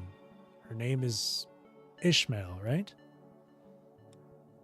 She looks, by the way, her design from when I saw her in BRS, when she showed up in the BRS in one of the BRS event game modes, she looks awesome. And then the splash art for her, or when they announced her as a playable character and stuff, beautiful, gorgeous. So that's all I know. With most of her face concealed, the female seems slightly annoyed and chuckles. She thinks for a while. Right, that's how they call me. The Merciful One gives a straightforward answer, still looking as calm as always. I know you. I have heard of this agent who gives one extra chance to whoever she deems suitable, regardless of whether they are good or evil, friend or foe. As far as Roland knows, only one agent does this. Although the repairs she made were more like restructuring. He slowly turns his wrists, checking every part of the body until he can confirm they are intact. Why did you save me? Regardless of whether they are good or bad, people always remember their unfinished businesses when they're about to die. Some had things they wanted to do but couldn't. Some had incomplete research that was supposed to uncover the truth. Some wanted to make temporary peace eternal. As for me, sometimes I thought, what a beautiful day. These randomly picked herbs actually made good sweet tea. That rat must have smelled the tea. It was a cute one. So why not give them another chance? Would you like some herbal tea? This is surprisingly sweet.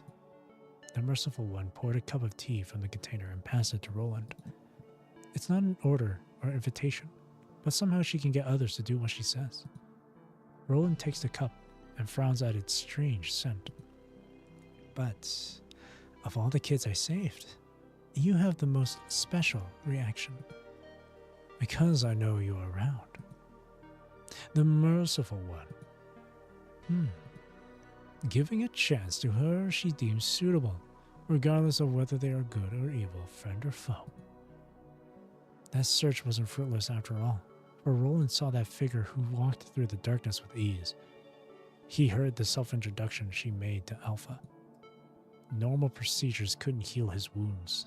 Even if he asked Alpha to stay, he wouldn't be saved. I asked for help, but I wasn't sure if you really would respond. Guess I won the bet? Her eyes slightly widened with surprise, but she soon puts the gentle smile back on her face. You're a smart kid. Telling a lie without blinking takes some serious effort. I was the most famous actor during the late Golden Age, after all. Roland smiles and takes an exaggerated bow, as if he is trying to prove his words. Don't get me wrong.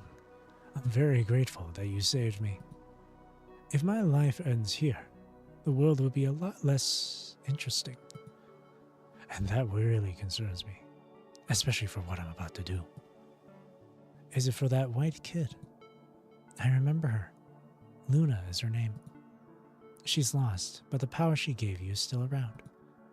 She says it very casually, as if it doesn't matter at all. But Roland tenses up immediately after hearing Luna's name. He even feels his chain blade and gun heavier than usual. Have you peeked into my life, Agent? Alerted by Merciful One's words, Roland quietly clenches the trigger, but lets it go after thinking again. She saw it, didn't she? But what can I do? She and Luna are both agents, and both possess this power. And even after seeing everything, she is still not showing any hostility. That's not necessarily bad for Roland. Yeah, I did. Looks like you were still lost, just like those kids. So, that's not a question to ask me. You should ask yourself. So, what are you going to do? The question is mine. I do not matter here. If you think I'm an interference or obstacle, feel free to leave. Or you can wait until the sun rises, then I will leave myself. I don't know if I can trust you.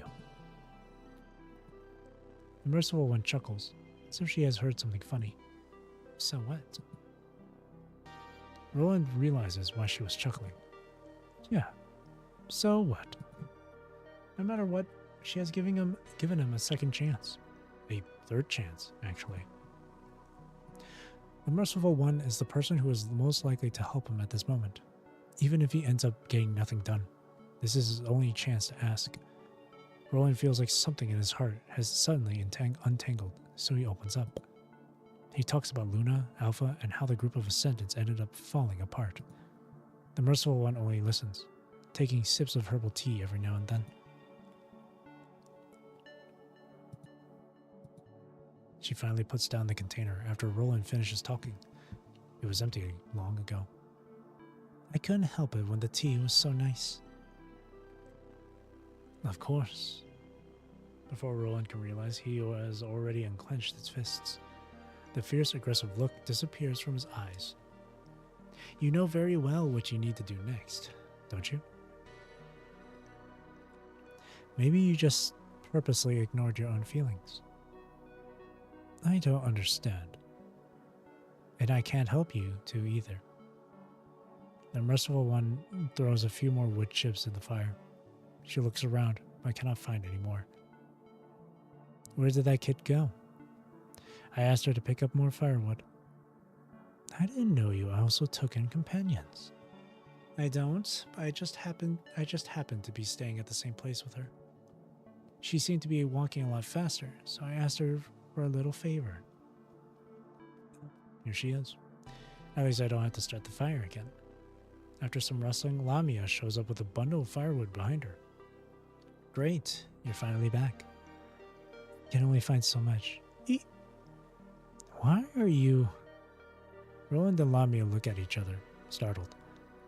The next moment, Lamia realizes what's going on and immediately turns back, trying to flee. Sit, Lamia. Running from others is very impolite. The Merciful One's words stun Lamia, who docilely turns around and sits on her legs. Good girl.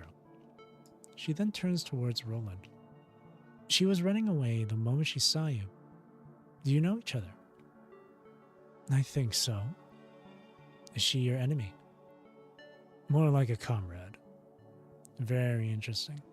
Since you are comrades, it's better to talk than to fight. The merciful one picks up firewood from Lamia's bunch, then breaks it up and tosses it into the fire. Remember what I said. We were just staying in the same place by coincidence. I'll leave when the sun is up. I have said it many times. Are you still thinking about following me in the stealth mode? Your camouflage can fool Babylonia and other descendants, but not me. As Lamia falls silent, the rising sun begins to cast a rosy hue across the line of mountains, making the shadows under the tent slightly darker. Well, now the sun's up. I've got to go. Since you know each other, I will leave it to you to fix your own problems. Can I ask one last question before you leave? Why do they call you the Merciful One? They gave me this name, yet you are asking me for the reason. I don't know. Actually, I have never thought about it. Maybe because she's merciful? I don't know, man. The sun keeps rising, shining over the forest onto the dying embers of the campfire. The merciful one has left. She didn't take the tent or anything with her. Perhaps this tent and campfire are just another thing she meets on her journey. Roland and Lamia stare at each other in silence. It's been a while since they last met, but the air is filled with tension. Roland remembers that Lamia has been on radio silence for a while during ascendant operations. He starts to feel suspicious. While Lamia knows very well that Roland would question her for not showing up, she can never tell him what really happened. What to do? Eek. Although Roland looks quite different from his old self, Lamia doesn't want to take the risk. He is still Roland, and she has seen what that Roland can do. No matter what, she can't afford to infuriate him. So, Lamia. Eek. Tell me, why did you run from me? Because you're scary. Collection. What happened to Lamia was a long story, but we need to go through it to explain why she ended up in the Merciful One's camp. So let's begin. This is what you're after, isn't it? A gleaming white cube appears on Lee's fingertips, Huashu's key given by Roland earlier. He hands Lucia the key before pointing his gun at Lamia. Guys with instincts are the worst. I can't let Ascendant get a hold of it again. Ascendant? You really are pretty clueless, aren't you? What are you saying? I'll get nagged if I say another word. You're nowhere nearly as scary as that guy. Try as you may, I'll get what I want eventually. And this time, you're not catching me. Lamia flicks her tongue out to taunt them before disappearing into thin air. Eek, if this road is destroyed, I'll have to wait at the end. Better not show up in front of them again. There's only one shot. Lamia was going to seize Huashu's key from the exhausted Babylonian members, but the explosion and collapse of the facility have brought unexpected changes to Lamia's plan. Lamia managed to get the thing that he wanted, but she finds that if she doesn't run, she will be buried alive with the entire facility. Eek, not again. Well then, Lamia gathers strength from all four legs, leaping toward the top of the ruins like a locust. Gah. A steel bar loses its hinge and swings down. Lamia is in midair and has nowhere to run. She is knocked sideways, slamming into the ruins of the opposite side. On the opposite side. The impact pushes Lamia all the way to the other side of the ruins. Meanwhile, right underneath her, Roland sits at the bottom of a crater, watching the red tide pouring down from the broken pipes. Beside him lies the other ash and hetero creature, now completely lifeless. He picks up his broken left arm, trying to match it up where it fractures from his shoulder before putting it down disappointingly. It's over. It's all over. The only one left. This group of ascendants, led by Luna, is facing inevitable destruction, Lamia believes. But she refuses to go down with it. She wants to survive. She will survive no matter what she has to do. Damn it. I won't die in here. What is that? Yuck. She forces herself up, clinging onto every single protrusion of the ruins. One step after another. Every step means she is closer to survival. Every step means she is moving further away from those people. But Lamia has to do it, because she must live on. She sees the sun outside. If I ever tell Roland I watched Miss Luna disappear and watched him die without doing anything. No, it's too scary. He's going to kill me for sure. Remember the polyphage? He was a complete mess. I couldn't find you after that. Will he believe me? Will he? Whatever. I was lucky to survive it. You couldn't really do anything even if you were there. Yeah, exactly. Safe. What happened after? Why were you in the cab of the Merciful One? You seemed like you wanted to follow her. That's because after Lamia left, she completed the deal. But someone didn't seem to think this way. She has only been walking on the wasteland for a few days before finding out someone has been watching her. What's going on? I already changed my route many times, but I still feel like I'm being watched and chased. Lamia has no choice but to give up hiding or staying. She departs once again, hoping to get rid of the pursuer. And then, eek! 2 shells fly past Lamia's both sides, kicking up a lot of dust from the ground. She looks back at their source and finally gets a vision of the chaser. It's a black figure, rapidly approaching from the sky. You got that thing. Hand it over. But I already gave it away. Is that so? Because I'll just take it off your corpse. Before Lamia can explain, numerous missiles are launched from the chaser's giant wings, flying toward her.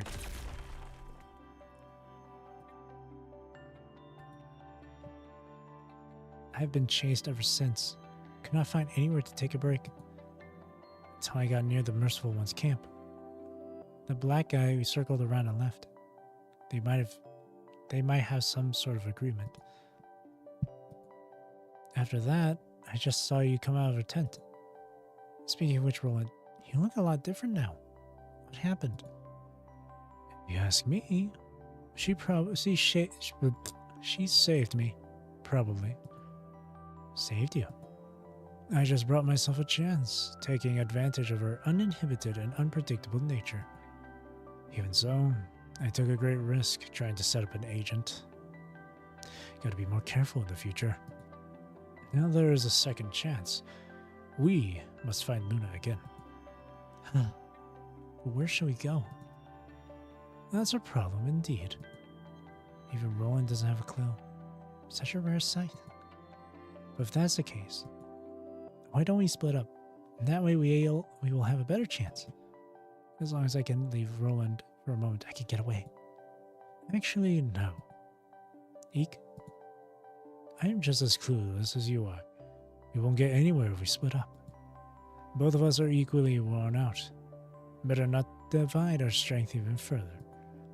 Or, before Roland says, "Are you planning to run away?" Lamia quickly replies, "Let's move together then."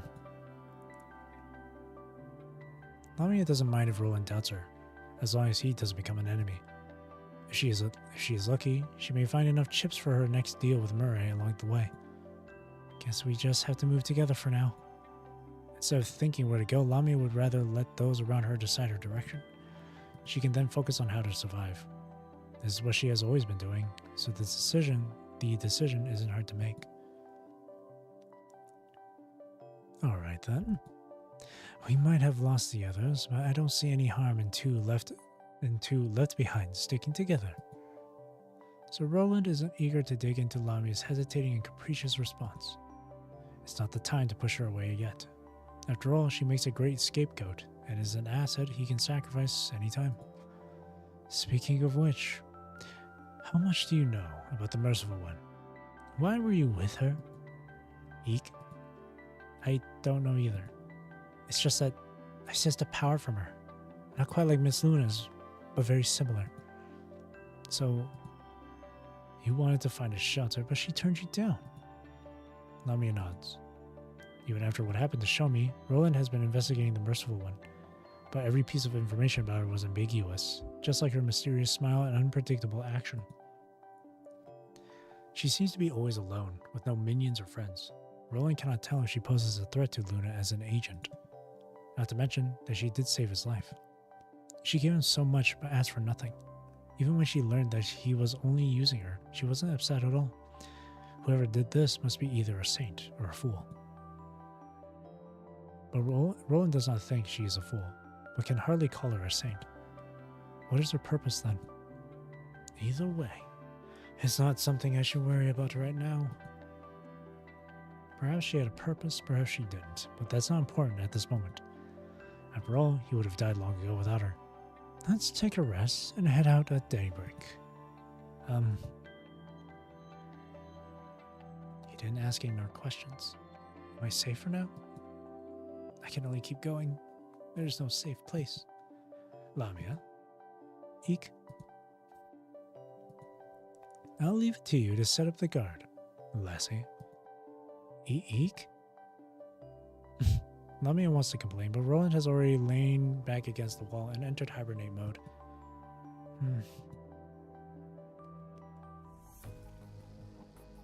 Oh, stick to the plan. Understood.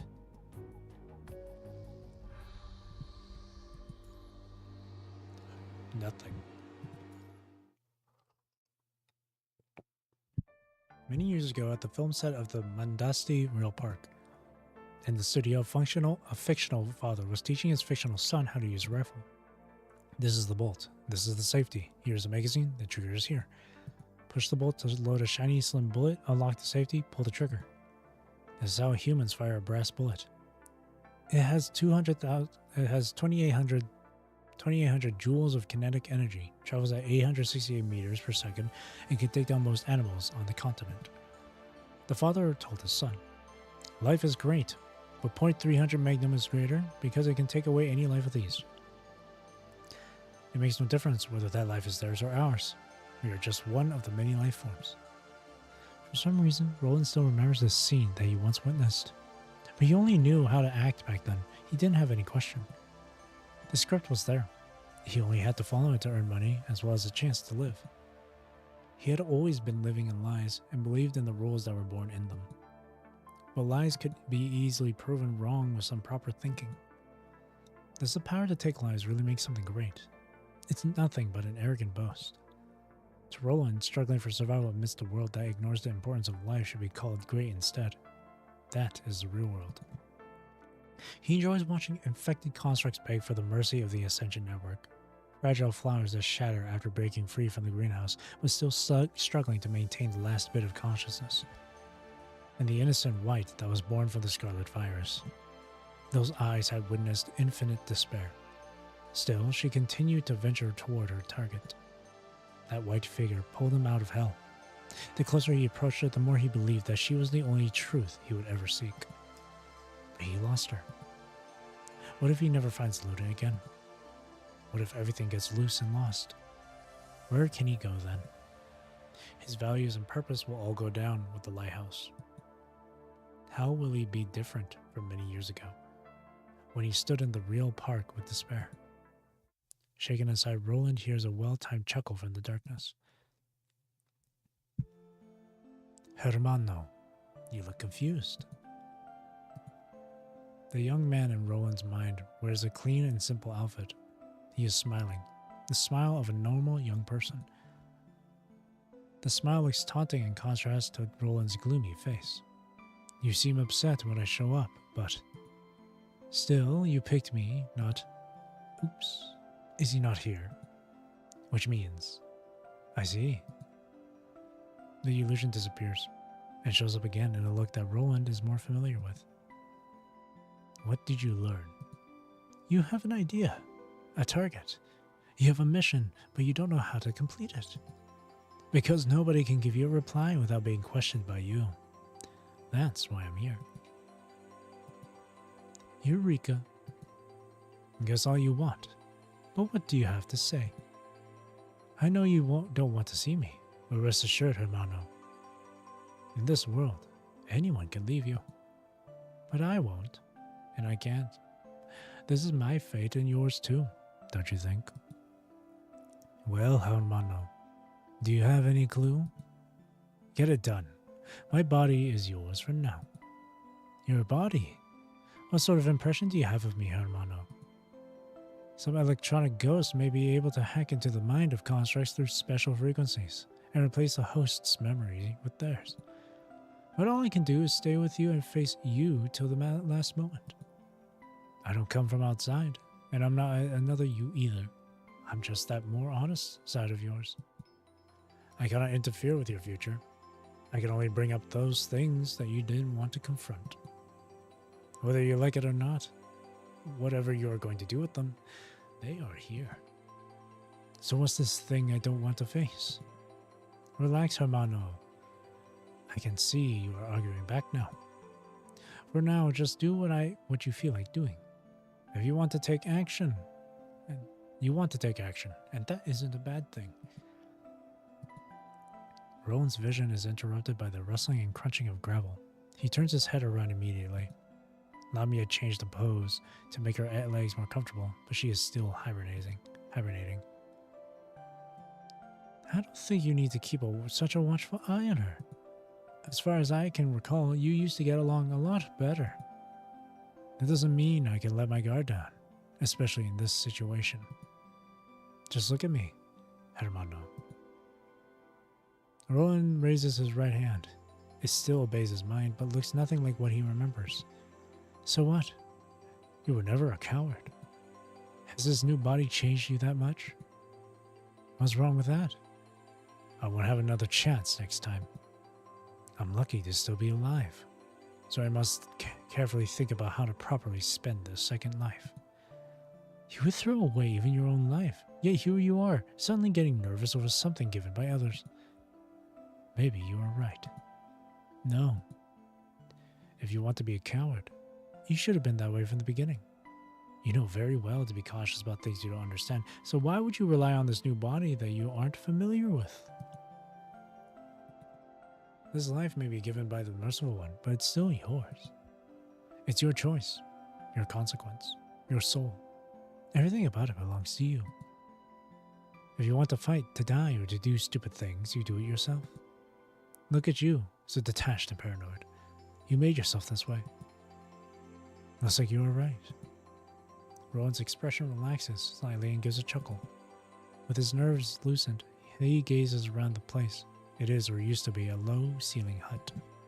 Bomb shells destroyed one of the walls, as well as half of the southeastern pillar, making its roof slightly tilted. Still, the remaining structures are intact, making the room at least more comfortable than some random cave. Lamia would probably agree. She curls up like a cat, occupying a corner of the room. Roland feels relief. Can you stay a little longer? My presence is not determined by your words, but you will know when I show up or leave. Hermano. The illusion emphasizes the word hermano. Ah, you're right. Anyway, I sometimes have this feeling. Look at Lamia's body. She's a great fit for Reigns, don't you think? Let's move when the sun comes back. That's goofy. Meanwhile, the stars hang low in the night sky, sinking toward the world. Inside the ruins, one is already hibernating, the other one has just begun to rest. No matter what thoughts they have, at least tonight, nothing else outside the ruins matters to them. On the other end of the ruins, dark shadows appear on the horizon one by one, wandering, crawling, walking. Let it begin. No one knows where they come from. No one knows what purpose they have. Everything is brewing in silence under the stars, waiting to blossom. Free writing guide.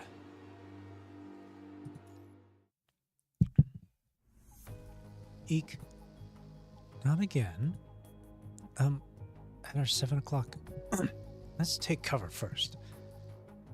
Roland and Lamia find a broken wall nearby that can cover both of them, and hide in its shadow against the dawn light. Just as Roland expected, a few corrupted show up behind their previous position. There aren't many of them, and they look just like ordinary wandering corrupted. A few hours ago, just after daybreak, to be precise, Roland didn't have any idea yet, but he and Lamia decided to head out first, trying to follow the known clues. Soon, strange wandering corrupted began to show up on their route every once in a while. They kept coming. Every time, they ended up in Lamia and Roland's way. Oh, excuse me. Even in the areas where there was nothing to infest. Like every time in the past, the small number of corrupted do not pose any threat. But Roland feels something isn't quite right. He extends his hand, trying to control their leader to turn back. But nothing happens. What's going on? Is it because of this body, or just a few wandering corrupted? Can't we just finish them off? So, don't you feel strange? These annoying corrupted just keep coming. They can always find us. We changed our route many times. They came back every time, and even in the areas impossible for corrupted to exist. Eek, I thought we were just lost. Eek! Whoever's behind them, I have no idea what they want. Are they just testing us? Not necessarily. They should have sent stronger forces to test us. Maybe they just wanted to change our route, so they sent those corrupted in the hope that we would avoid them. But I asked Lamia to control them if they ever show up again. I can't let her know that I've lost control of the corrupted. Alright, let's kill them all. Roland still doesn't know why his opponent sent in these soulless weaklings, but he has no time to waste on them. Roland has a plan in mind. He rushes out from the broken wall, along with a still clueless Lamia.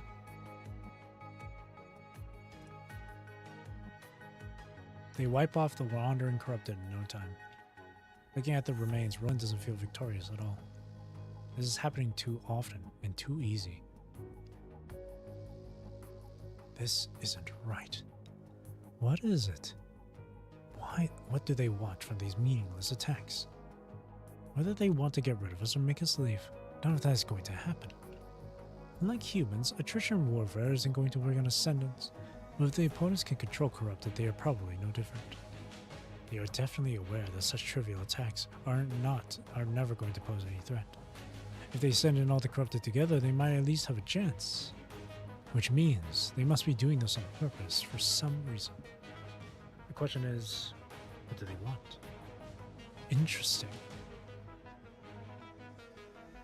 Eek, just what are you mumbling? Say something that I can understand.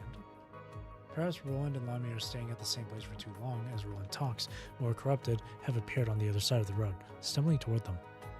Eek. Have they come again? They must be coming from the exact same spot. I walked a large circle just to confirm this.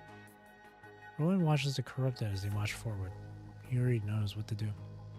Lamia, make them stop. Lamia wonders why Roland doesn't do it himself, but she follows his order anyway. But the corrupted aren't stopping. Actually, their action is not impacted at all. Eek? I knew it. Lamia's ascendant power cannot take control of the corrupted. That means the opponents possess similar abilities to control them, if not stronger. The only possible explanation is these things must represent some sort of information that the other party is trying to show us. Could it be just an out-of-control automatic factory? How do you explain that Lamia and I, as ascendants, both cannot control their action? You seem to have already found an answer. Maybe. Then what are you waiting for? I don't think I need to remind you of anything. Perhaps all I need is this line from you. You always have this problem. Well, let's just try to walk into their trap. We won't get what we want just from any random scavenger or Babylonia guy. The easiest way to ask Gabriel is to ask Gabriel, but I don't think we can find him. Roland learned from the Merciful when the Alpha survived the battle, which means Gabriel is probably already dead. So, we can only go to those guys behind the show. Eek, are we really going after them? Actually, I think we are pretty lucky. They are already looking for us before we go to after them. These corrupted can prove it. And I'm not going to let the chance slip. Alright, Lamia can only agree. Well then, let's trace these corrupted and find where they come from. Remember, Fortis fortuna adiuvat. Adiuvat. Fortune favors the bold. Fortis fortuna adiuvat. Roland and Lamia have been walking toward the Corrupted's origin amidst ruins and wasteland. Corrupted have been appearing sporadically and at an increased frequency as they move forward. This makes Roland excited. At least it proves his theory that the Corrupted were dispatched from the same place. So, what will happen next? Once again, there's someone walking in front giving orders. Feels like the good old days. Hopefully this gives me a higher chance to survive. Roland and Lamia keep walking for a while, but Corrupted have stopped showing up. 500 meters, 1 kilometer, 2 kilometers. The Corrupted that always appear with fixed interval are now gone. What does it mean? Roland starts to wonder. Now that the Corrupted are no longer showing up, they must have achieved something. Which means, Roland's thoughts are interrupted by the engine roar in the sky. In fact, he's expecting it. Is that it? Roland and Lamia follow the sound until it goes low in a particular direction and becomes almost inaudible. They continue heading in that direction and finally arrive at the destination after climbing over a couple of building ruins.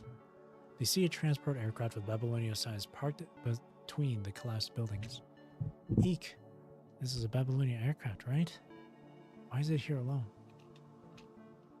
Since it has come here all alone, it's probably not carrying supplies or equipment, but they see 3 busy working figures at a crossing further away. Task Force members on a mission. What the hell are you two doing? Breaking the silence, Vera closes the hollow projection on her terminal and turns to face her two teammates nearby.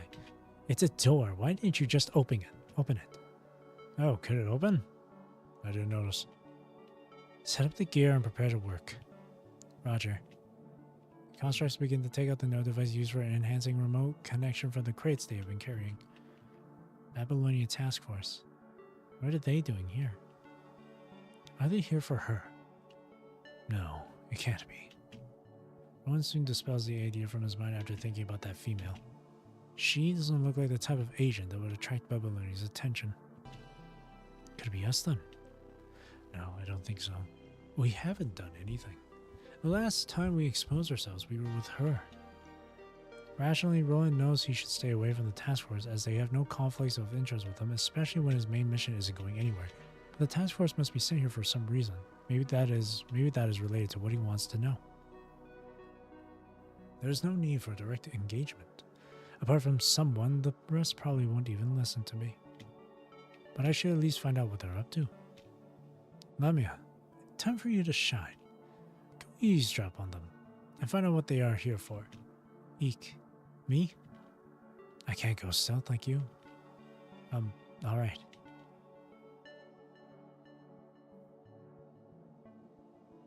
Perhaps they've transferred Murray to the Helens. They're much better than you two, after all. Rara's quickly regaining composure as well as her sarcasm. What? No, I won't allow that. You're screwing with me, aren't you? That's an improvement. At least you can understand irony now. Alright, let's stop complaining. We have the Grey Raven Commandant with us. I don't like it. The mission is a mission 21, and if someone here doesn't like it, it sure as hell is me. Fine. Understood. Lamia continues to listen for a while, but the only useful information she gathers is that the Grey Raven Commandant is involved in this mission. Once Lamia gets a hold of the approximate direction and distance of Cerberus' destination, she leaves them. They definitely have something to do here. Better let Roland know. If I can get Roland to help me to go to that place. Eek. Guess I'll just have to move with him now.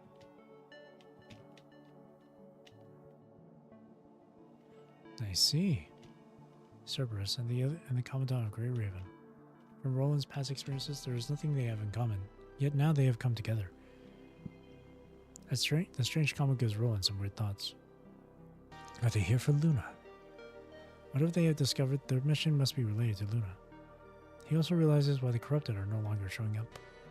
Because they have already been guided to the right track. Interesting. Whoever is behind all this, it's worth investigating. This opportunity is presented to him when he almost loses his direction. Almost too good to be true, like a blatant trap. but Roland never fears traps. He's used to them. He looks forward to where it would take him. The only problem is the speed difference. Both constructs and ascendants can walk long distance without getting tired, but they are all based on the human body. Lamia can travel a lot faster, but Roland doesn't trust her enough. In that case. Half an hour later, eek, this is way too heavy. I'm so tired. I need a break. If we keep going at this speed, we can arrive 2 hours earlier than Babylonia. That's a win-win for both of us. In what way is this a win-win? Eek, a rock. Even with the rain on her waist, Lamia manages to jump over a rock with incredible dexterity. But the old cart she is pulling isn't so lucky. It bounces high above the ground and lands again along with Roland, who is sitting inside. Watch out, Lamia. I can't find another one if this breaks apart. Then don't make me pull it, eek. Meanwhile, time for your regular report. Situation normal. Maintaining cruising surveillance. Altitude, 6,500 meters. This is the best height for this body. I missed the target but got to fly a little longer. But Loki doesn't like wings. I can never understand. Stop tracking irrelevant targets. I just want to let Loki have some fun. Plus, she was also one of the high-value targets that Mr. mentioned. She claimed she no longer had the thing, but I didn't believe her. Okay, stick to the plan.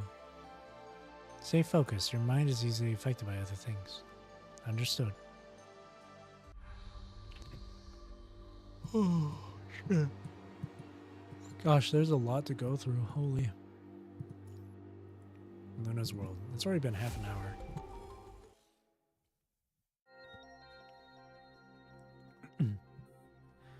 Roland and Lamia walk past the sign with welcome home and a few unrecognizable letters. The town is surrounded by forests, with borders that resemble the texture of black velvet. The morning dew soaks the air, wetting Roland and Lamia's artificial skin through leaves.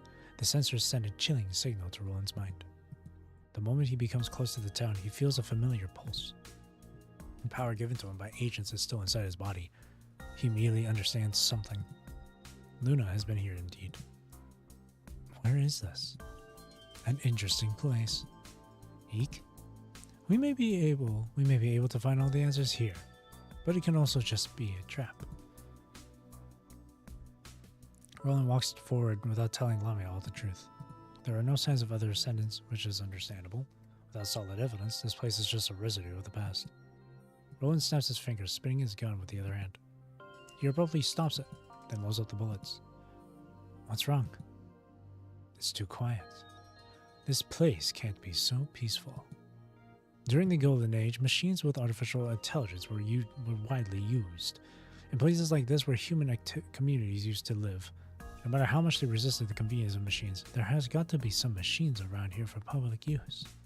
But it's too quiet right now. It's likely that the scavengers got rid of the corrupted here. A place too quiet must be abnormal. And a normal place is where we can expect enemies. Just like Roland said, black figures begin to appear from the ruins all around the town, one after another. Crawling, walking, they stumble toward two of them. Seems we still have some extra work to do before we can search the town uninterrupted. How pathetic. You look like abandoned toys. They left you behind in collapsed buildings, then use you whenever they need to. Where are your parents? Do you remember the looks on their face when they threw you away? Have you ever seen those people who control you from behind the scene? Do you recall their faces? The corrupted only reply with silence, but they never stop moving. I thought so. You are but empty shells. I shouldn't have tried to talk to you in the first place. But whoever thinks you scrubs can stop us. Go to the town, Lamia. I'll engage them. This place needs some cleaning. I will remove these clowns. Understood. Roland holds the shotgun under his chain blade, getting ready to shoot. Lamia leaps on the walls of nearby buildings and climbs up with inhuman dexterity. A few corrupted want to go after her, but Roland fires the moment they jump onto the wall. Hey, I'm still here. How rude of you to ignore your guest. Bad kids will be punished by their parents. Sorry, I forgot that yours are long gone. Too bad then. I'll have to do the work for them. Even though you have no souls, you need to learn manners. Manners? You call this manners? How is this not? These soulless things still walk the earth. My courtesy is to return them to the dust. He raises both weapons and charges toward the very first corrupted. Like every easy battle in the past, Roland tears the corrupted apart in no time. Over time, he also becomes more familiar with his new body. The path into this town is now open. But Roland isn't going forward. He just stands still. What is it? Never mind. Let's go. Lamia, are you there? Yeah? I'll enter the town from the lower path to see if they left us something. Can you take care of the upper route? Okay. Owen walks deeper into the town as if Lamia did not just hesitate momentarily.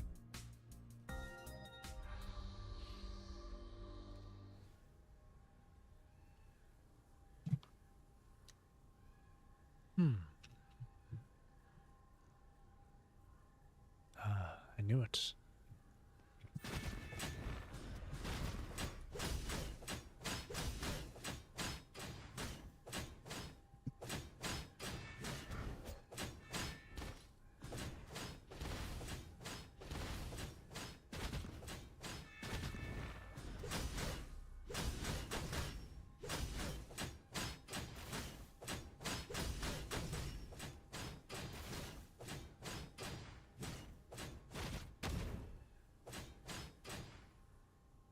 It's a really interesting moveset.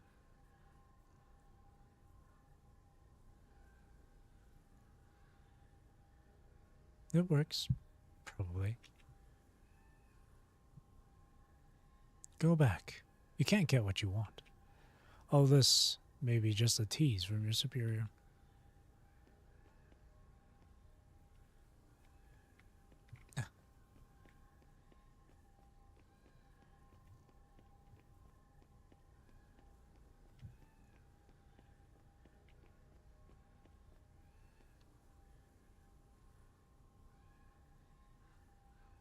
After all, they are monsters without heart.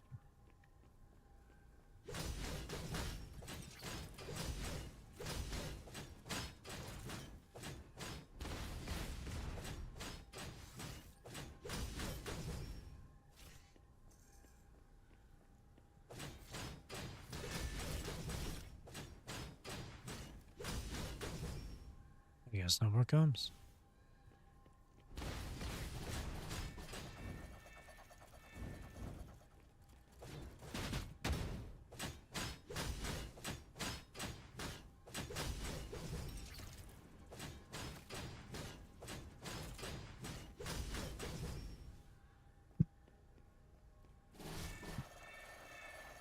God, can I dodge? There we go.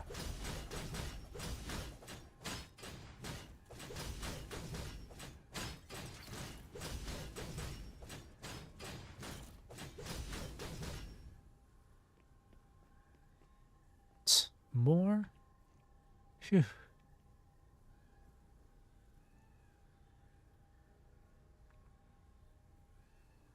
Oh.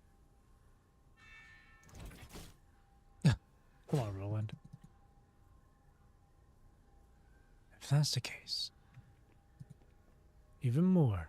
Not knowing if that's the case, let me leave some obstacles behind.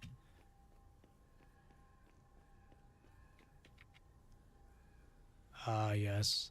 He was the one that placed these, huh? That's funny.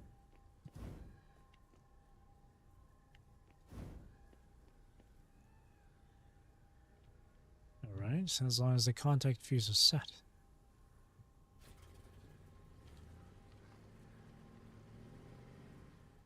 Wait, that's...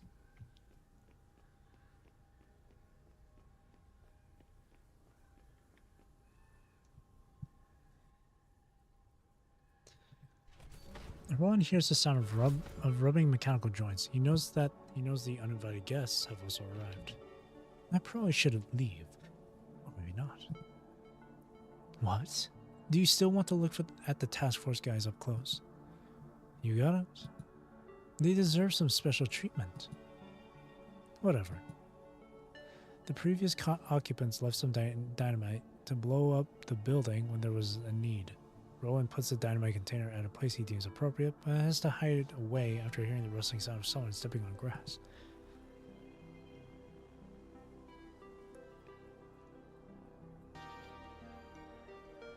Soon 3 constructs appear in his vision. Cerberus. It came later than expected. I didn't expect you to find me. Honestly, I thought I only had to avoid the Strike Hawk. That crazy battle style of yours. Perhaps you will be a better fit here than in Babylonia. Ever thought of contracting the punching virus? You seem to have a good impression on them. Why don't you invite them now? I'm very keen, but I don't need them right now. We have more important things to do. After confirming the identity of his guests, Roland leaves the place. Speaking of which, why do you trust Lamia so much? What can I do if I don't? Leave her alone and the worst she can do is run. But if I force her to move with me when she has different thoughts in mind, the illusion makes an I knew it smile. Fine, you win this time. Roland stays a little longer to watch, but then turns away. Lamia climbs onto a roof. She hears the never-ending gunshots and begins to question herself. What do I do now? The idea of running away has somehow made its way back. Perhaps she still fears Roland. But Lamia has a vague feeling that if she walks away from Roland one more time, they will never meet each other again. Why? Isn't this what I want? Why would I feel a little pity to leave him? Lamia starts to hesitate. She remembers the thing that keeps bothering her. Leaving is of course the easier option, but if she can guide Roland to that place during his search for Luna. Because he is Roland, so he can always get things done, whether it is for Miss Luna or Lamia. Lamia purses her lips without realizing. Soon she makes a decision. I have to do this, Eek. She can run away any time, but this is her only chance to get a powerful helper. Lamia once tried to seek help from the Merciful One, and it did not end well. Roland may be her last chance of getting that thing done. Lamia pulls her mind back from the surroundings first, then leaps briskly into the town. Roland walks into the deserted town. The scenes make him somewhat uncomfortable. Retro-style streets, houses made from stones, paved road surface with trails pressed by anti-slip plates on carriage wheels. Roland feels uncomfortable. What if all these traces were only added half an hour ago by the props team? What if the corrupted weren't affected by the punching virus, but an AI mechanoid specifically designed for this scene? Roland cannot stop thinking about these possibilities. Luna once made him believe in reality, but she is not here. You don't look very good. Look at me, hermano. What do you see? A monster? A corpse? A weakling? A lost lamb? You're probably not going to like what I'm about to say. I didn't get you here to say things I can accept with pleasure. Have I become so twisted that I must pretend in front of myself? What about you? Are you still going to act fragile and weak? Say it. Can't you live without finding yourself a master? Do you have to let others hand the answer to you, even when you can find the answer yourself? You aren't that kind of person. At least you shouldn't be after leaving the Mandasti Real Park. You never change. Always looking for a lighthouse, a thing that can support you to continue onward. You are always seeking a purpose, but you never really think about it. After all these years, you and I both know who you are. You are not that kind of person. I suggest you find a mirror and take a good look at yourself. If we really can find one in this dull place, what will I see in the mirror? You guess. You take your time. I'm not in the mood for that. Roland impales the remains of a corrupted into the wall. Some electronic structures within the remains were pressed and squeezed together by Roland's thrust, causing the body to tremble again, probably due to short circuits. Roland had seen it too many times, in his brief experience life or in the Mandasti Real Park. Exaggerated hits, carefully designed and trained poses, and twisted fake deaths that were purposely acted in front of the protagonist. They are still alive physically or mechanically. They will show up in the next scene and may portray a different way of death, but the deaths of those characters they are playing have been decided. They are destined to die, so they cannot choose to live. The only option is to embrace a death that looks as real as a performance. The mechanoid remains stuck in the wall are truthful in their present performances. Roland's eyelid keeps twitching. This whole deja vu experience feels like a cycle of destiny. It's all too gang absurd. Every swing of Roland's chain blade seems pointless. They aren't going to stop for fear. The death of their kin isn't going to make them any crazier. It's all but a part of a meaningless cycle. This entire mess only leaves behind chaos. Even the victor will not feel like he has accomplished anything. How absurd. How had my opponents ever felt this way? Huh. Why bother? Through the remains and ruins, he walks into the group of buildings. You look a lot better now. Oh. Excuse me. We still have things to do. Well, we're done here. What's next? Roland doesn't answer his question, but looks at the streets ahead. I don't need to worry about that. Our opponent has already prepared the red carpet. Roland looks into the distance. On a filthy wall, someone wrote, "Come this way," with red paint. Whoever wrote this, I have no idea what they're thinking, but at least I get the message. Everything about it looks like a trap. Indeed. Roland knows an unknown trap awaits him, but he doesn't have a choice. He can only put himself at stake, betting for 1 in a million chance. You have already missed 2 scheduled communications. My memory can't control the threshold. It's within the expected value. Doesn't sound like that to me. No. Yeah, very interesting. That girl has the same mind fluctuation. Similar stability impairment. Interesting, very interesting. Loki. Oh, Cinderella? Mr. sent you here. What a rare sight. I'm fighting for control. Loki, don't you ever dream of controlling me. Of course. Mission. But can we invite more guests? Just to play together, okay? Just don't let it interfere with your top priority. Cinderella turns off the comms and lets out a little sigh. Miss Voodoo and Miss Loki. If they can stay forever together like this, I'll be...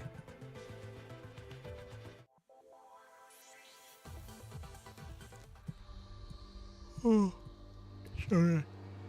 Oh, I'm starting to get hit with drowsiness, I'm not gonna lie. I'm really starting to get hit with it.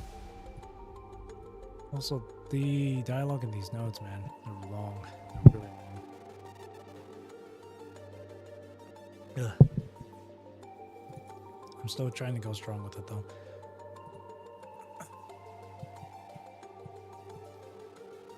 Breaking. Roland walks through the town following the clumsy but straightforward messages left by the unknown opponents. They seem to have realized that Roland cannot be stopped by the trivial attempts. Apart from the occasional few that quickly vanished in sight, Roland no longer sees any corrupted in front of him. Roland silently walks on the street, following the awkwardly painted graffiti and directions. The stone-paved road is still wet from previous spring showers. His metal heels knock on the stone, leaving echoes in the ruins. Until he sees a white figure walking to a deserted but mostly undamaged mansion located deep inside the town. It has stopped in front of the mansion and seems to be waiting for Roland. They chose here of all places. They really know it. They cannot be wrong. This is Luna's home. That being said, she only lived here while she was still a human. She left this place at a very young age. Still, Roland is reassured that the opponents aren't simply hunting for him. They know very well what this place is all about. Whatever awaits me inside, I must check it out. Roland quietly walks to the white figure who is waiting outside the door.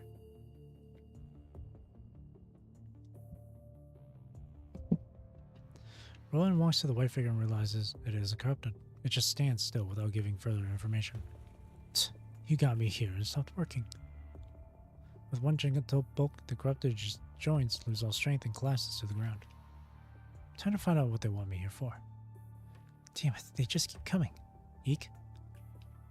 Roland is observing the mansion and trying to find a relatively peaceful way inside, but the street next to him suddenly gets noisy. Soon a large shadow rushes out with a few corrupted clinging to it. Ah! There are too many of them. Roland, get them off me! It's not surprising that Lamia isn't good at close-quarter combat, considering her significantly disproportional body. I'll ask her after the fight. Roland sighs and runs toward them. Safe. I would expect you to be more cautious. Eek, did you summon those corrupted here? Why do they keep attacking me? Seeing Roland is confused, Lamia doesn't want to talk about it further. She quickly speaks again. I saw them. The task force we saw earlier, one of them was heading there. Was heading here. Not long ago. Lamia enters the town from the upper route using the forest as cover. Let me take a look from above. Come on, I checked. It might look scrappy, but the frame is still intact, and the engines don't work. It's the task force earlier. Unless I get to drive, I'll never sit inside a vehicle with you behind the wheel. Do you understand me? Fine, I'm not as petty as you. I trust your driving skill. Can't be as terrible as 21's, can it? Vera pulls the door open, sits in the driver's seat, slams the door shut, rests her arm on the window, waves to the other side. Commandant, enjoy the thrill as the Cerberus. The police car speeds away, leaving 21 and her cobot behind. Lamia watches the remaining task force member walk toward Roland's direction. Two drove away and the last one is heading to Roland. I need to tell him what happened. Lamia eagerly tries to contact Roland, but a jitterbomb quietly crawls to the roof next to her feet. Turn back time. Lamia hears a whisper, then notices the uninvited guest below. Eek. Is that a... Eek! The jitterbomb fiercely explodes under Lamia, destroying the roof structure. Lamia loses her support, tumbles down the building, landing right into a group of gathering corrupted constructs. Surrounded by corrupted, Lamia tries to control them to move aside. She extends her invisible antenna. Not moving at all. Are they controlled by another ascendant? Is this Roland? Is it Roland? If it's him. Lamia tries to pull the corrupted constructs out of her path, but just when her hand touches one of them, all the corrupted immediately turn into her. Eek! Now, this is getting more interesting. Roland is slightly anxious but excited after learning the news from Lamia. I don't know why, but everyone wants to lay their hands on this place. I need to endure. Once all the parties have arrived, then it will be my time to shine. Before that, I'll leave the stage to you. Go, Lamia. Eek. Find yourself a VIP seat, so you can watch the entire show and decide when to join. What about you? I need to familiarize myself with the setting before they arrive. How do you know that they will come? By instinct? Or they must have a reason to let us see the task force and make me come here. But only you and I get to decide when to move on to the next episode. This is the only way to confirm what I seek is real, not just my illusion.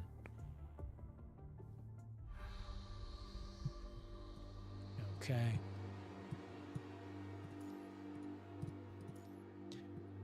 Three nodes where we fight. Okay. Let me stretch. Okay.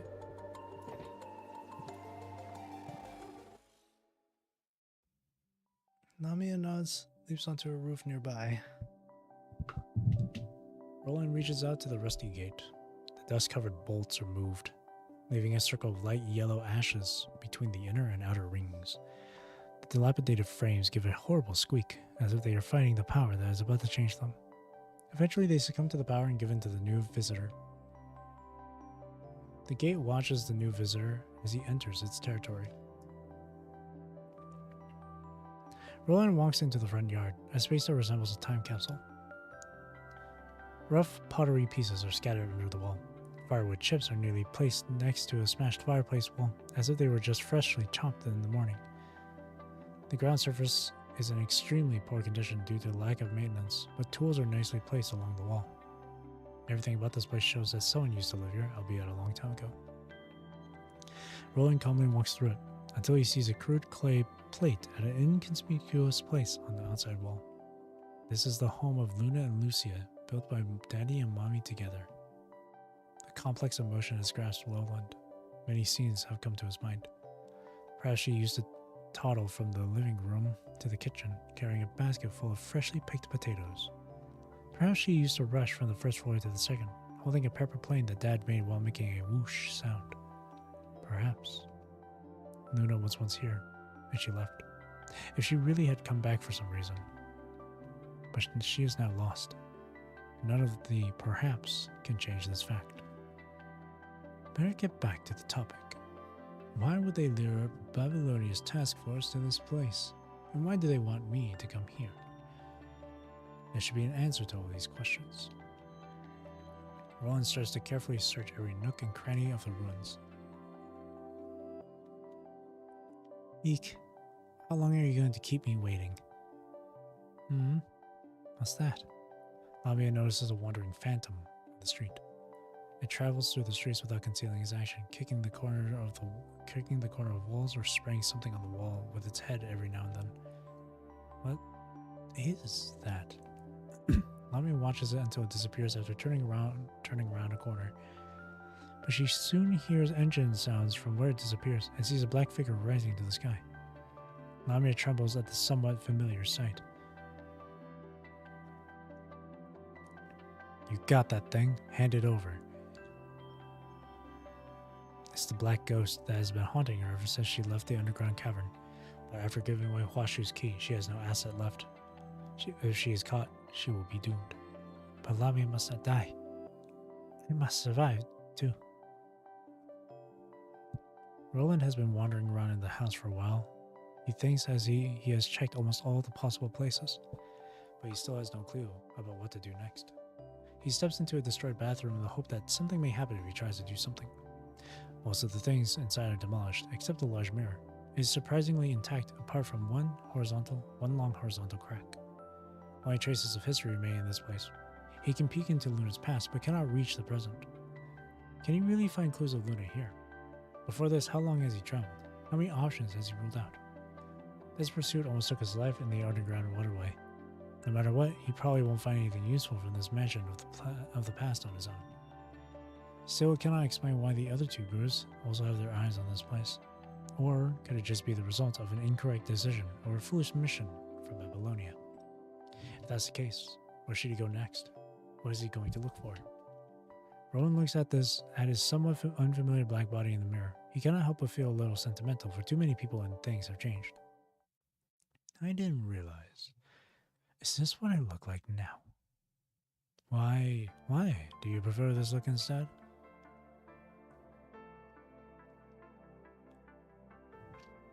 The Roland in the mirror becomes smudged with gray, while the red color is replaced by yellow. Roland sees what he used to look like. Hermano. Did anyone ever tell you that you looked extremely annoying? Never by myself. Coming out at such an awkward timing. What do you want? You are too painful to watch. I need to teach you a lesson. Roland, use your brain to think. Who on earth are you? An actor? A knight? A stray dog? An ascendant? Luna's loyal servant? Stop lying to yourself. You are just who you are. You aren't anyone else. You aren't an item. You are just yourself. The one and only you in this world. Go onward and one day you will be able to answer me. Who are you? Your ideals, your recognition, your violence, your cunning. Maybe you need someone to rely on. Some belief to follow or a mission to give you a reason to live on. And what does that have to do with my current situation? I'm just reminding you that in this show you can do a lot more than you think. You may have been a little lost after losing your direction, but you are unique. There's no one else like you in this world. Go, my puppy. Use them. Get what you want. Tear them apart. Do you seriously think you can get what you want by giving trust to others? This cruel world doesn't run that way. The world doesn't disappear even when the symbol is gone. The world is still there, so are the things represented by that symbol. Whether you understand or not, just remember what I said. The world is still there, so are the things represented by that symbol. Roland stands in front of the mirror and clenches his fist. Lamia pokes her head through the door. That task force girl is almost at the gate. She came faster than I thought. I can only do as much as I can before our guest arrives. If they want to bring the task force and us together and watch us kill each other, I need to set up some distractions. I may not have the time to turn the tide, but I can at least muddy the waters.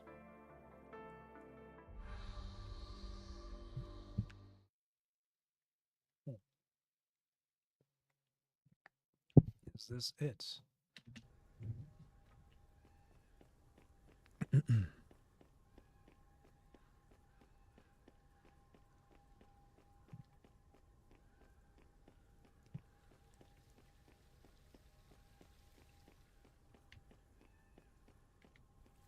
Locked.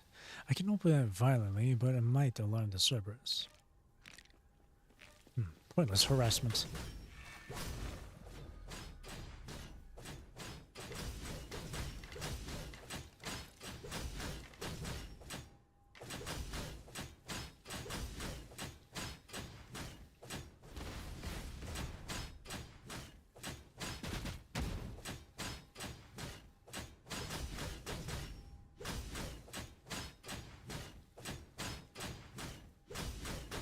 So long to kill them.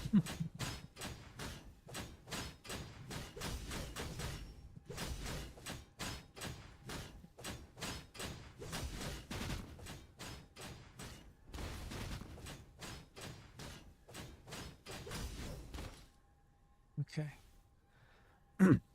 That crop that looks a little strange. Looks like it's carrying something.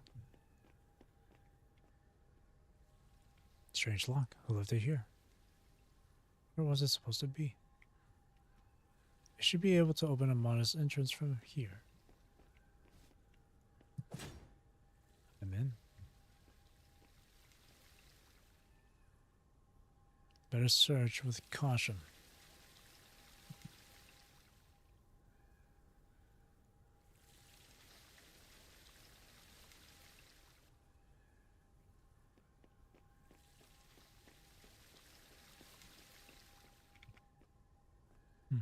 Symbols. Guide from me.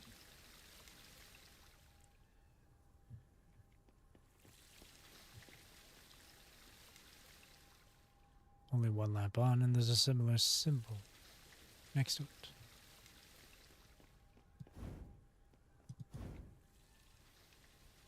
Are these?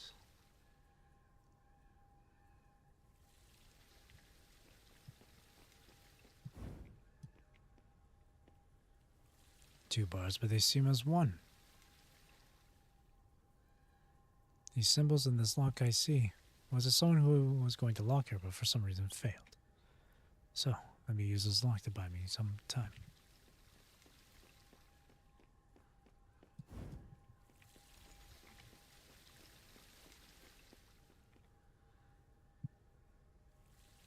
Oh boy. Since I'm here, I'll just hide and see how you solve the puzzle. This was a chance for them to show their hanky-panky tactics. Hanky-panky.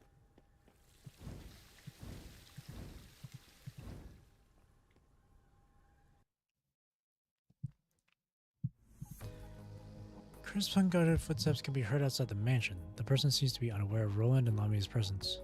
But that's still a sign, telling Roland no matter what he wants to do, he better be quick. Tsk. I'll just have to rush a little. Roland locks the gate with force. Unfortunately, he cannot block the opening he left on this fence when he broke into the yard. There is no doubt that the noises will catch the attention of the guest, but Roland doesn't care. Suspicious signs make people overthink. They can slow Cerberus down, redirecting their attention to unnecessary details, which will create an opportunity for Roland. Someone seems to have heard the loud noise and moves over from the other side of the house.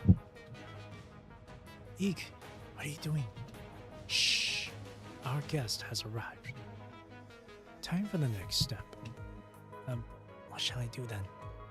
I want you to stay outside the house and watch them. Let me know immediately if they are leaving. As for me, I will check out what our guest is here for. What is it? I will let you know once I find out. But I need someone to watch the house for me, to make sure nobody does anything outside my vision. I see. Lamia jumps high above the house, then disappears. Alright. I need to find somewhere to hide too. Roland turns back and walks into the darkness behind the storage room. You have a lot of unfinished works, Miss Voodoo. Now that the guest and the target are brought together, how do you want to end this?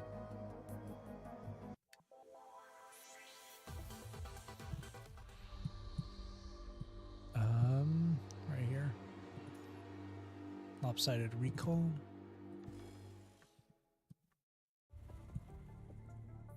Roland and Lamia stay hidden and watch the task force member enter the mansion. The moment she steps inside, Roland recognizes her. She's a member of the task force squad Cerberus. It was them who held off Gabriel in Venus Splash Park and drove him away. Roland knows he must not underestimate them. I know that girl. They fired the airburst grenades at Gabriel. The girl opens the front door and stares blankly at the empty space. She then begins to mumble to herself, as if she has just woken up. What was that? It smelled good, the fragrances and the warmth. She stands baffled in front of the house. The next moment, Rowan sees a girl in white pick up a random piece of glass-like thing from the ground. She stabs it right into her arm. What? You were losing your mind. It was messy. I didn't feel good. Pain wakes you. You? Sorry? It doesn't compromise my fighting. The girl raises her head, looking around the room. Yeah. What's going on? Who is she talking to? It doesn't sound like she's talking to a teammate. Is she linked to someone? If she is linked, Roland remembers what Lamia heard about the Commandant of Grey Raven. Plus the Commandant of Cerberus isn't around either. I found you, Commandant of the Grey Raven. So, she must be the key person of Babylonia. As long as I follow her. The girl continues to stare blankly at the empty room. Mixed emotions appear on her face. Baffled, shock, fear, followed by hope. Roland never sees the cycle and intertwining of these expressions in the same face. She then quickly runs into the room. What's going on? Roland has no time to think. He climbs into the room through another window that he opened earlier on.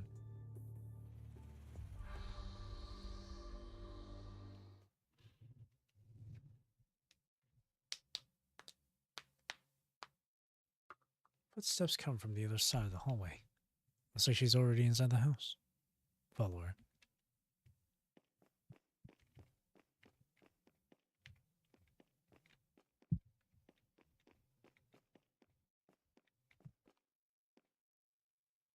Oh. Where the corrupted she sees found it. In her vision. Left in a hurry. From that room. She must see something.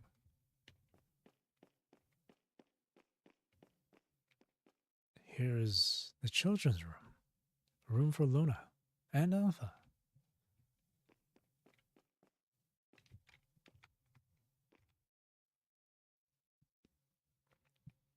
Nothing special, just normal toys for kids.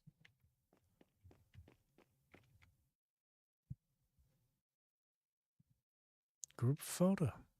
Luna and Alpha, is it?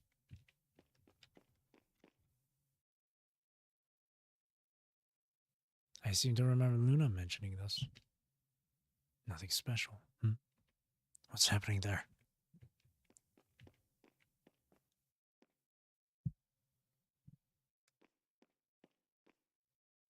What there?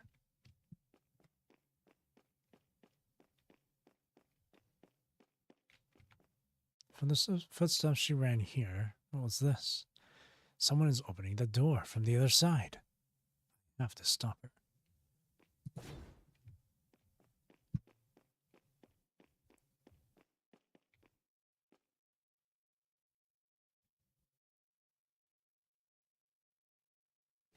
Oh.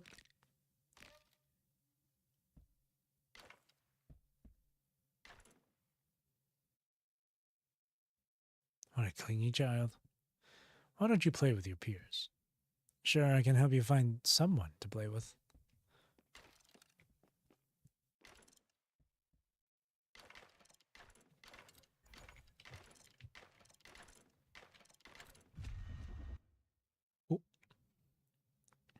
He follows the clueless girl while she searches around.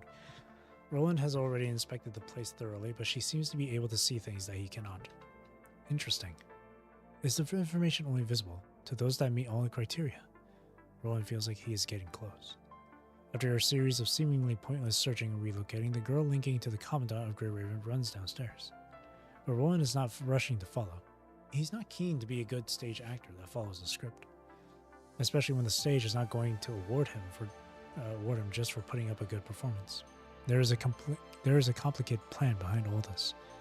Both he and the task force linked to the Grey Raven Commandant are just part of the plan. The strange behaviors of the construct named number 21 can be probably attributed to this plan. Meanwhile, number 21 and Roland are also being set up by the third party. No matter how they manage to gather so much complicated information, Roland has to give them credit.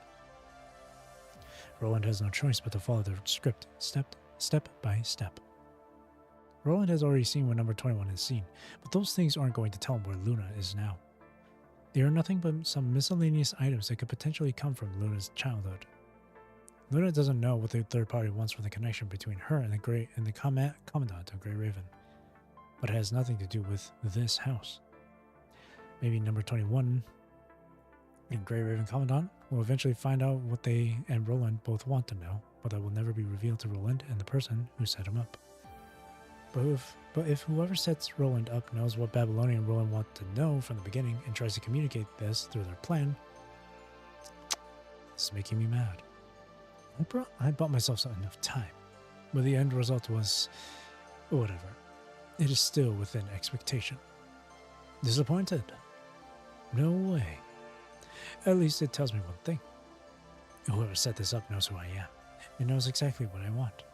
They expect me to follow the script to the end. So if the answer I want isn't here, it must be with them. What's next then? The final step is I'm going to smash this stage and force whoever is behind the scene out. Whether they plan to act to the end or expect me to wreck the entire stage, they will have to reveal themselves. Fantastic. You have finally understood. It's time for my curtain call. Really? Cheer up. This means we no longer need to stay isolated from each other. You are me, and I am you. What should I say, hermano? Nothing. Hermano. Lamia. Eek. Pay attention to the surroundings for me. It's about time they reveal themselves. So, what next? Should I follow that number 21 girl, or... A girl in black suddenly appears at the window. Her eyes are unemotional, but look surprisingly calm and enlightened. You, The girl looks familiar to Roland, but he cannot tell where he has met her before. The girl is not anticipating Roland to notice her, but she does not seem surprised either. Come to the final hell. She disappears before Roland has his eyes on her again. Lamia? There is no reply. Roland knows Lamia could possibly run away, but he has not expected her to leave so soon. But the absence of a sidekick does not matter. As long as all the protagonists have arrived, the show must go on. Whether Lamia can be of help or not, Roland will still go meet the person behind all this. No is not an option. Looks like I don't have to play with you anymore. I hope you have fun, Cerberus pups. Roland turns around and breaks through the window where the girl in black was with his back. He leaps out of the window, a house. Pay attention to the surroundings for me. It's about time they reveal themselves. Lamia cuts the comms and climbs higher up the roof for a wider vision. What's that? She suddenly hears a strange sound rapidly approaching. It's like a vroom noise produced by spinning fans. It sounds just like an engine. With the noise approaching, Lamia notices a black shadow pouncing on her. Her pupils contract with fear. Eek, I knew it was after me. Target locked. Launching micro missiles. Eek! Lamia twists her body and jumps out of the missile's radius from an unexpected angle. The missile explodes in the air, leaving a dull noise that doesn't travel far due to the missile's limited load. Target alive, waiting for opportunities to attack again. Oh no. No, no, no. It's that maniac who bombed me from above. How did she get here? Lamia is consumed by fear and survival instinct. Her mind is filled with the threat from above and her own impotence. Eek. Nothing matters more than Lamia's own life. She has no time for Roland. She hastily jumps off the roof, makes herself invisible, and flees. Did something just go past? I never knew you had a fear of ghosts.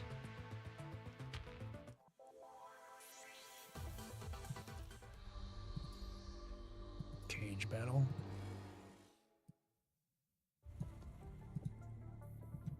The girl in black never shows up again, but Roland sees marks of punishing on the ground, pointing to another place. These marks aren't visible to those without punching affinity. Roland knows the message is specifically left for him. The markings continue along the path, extending into the other side of the forest. Roland turns back to look at the roof, but Lamia is long gone. Did she go stealth? No, it can't be.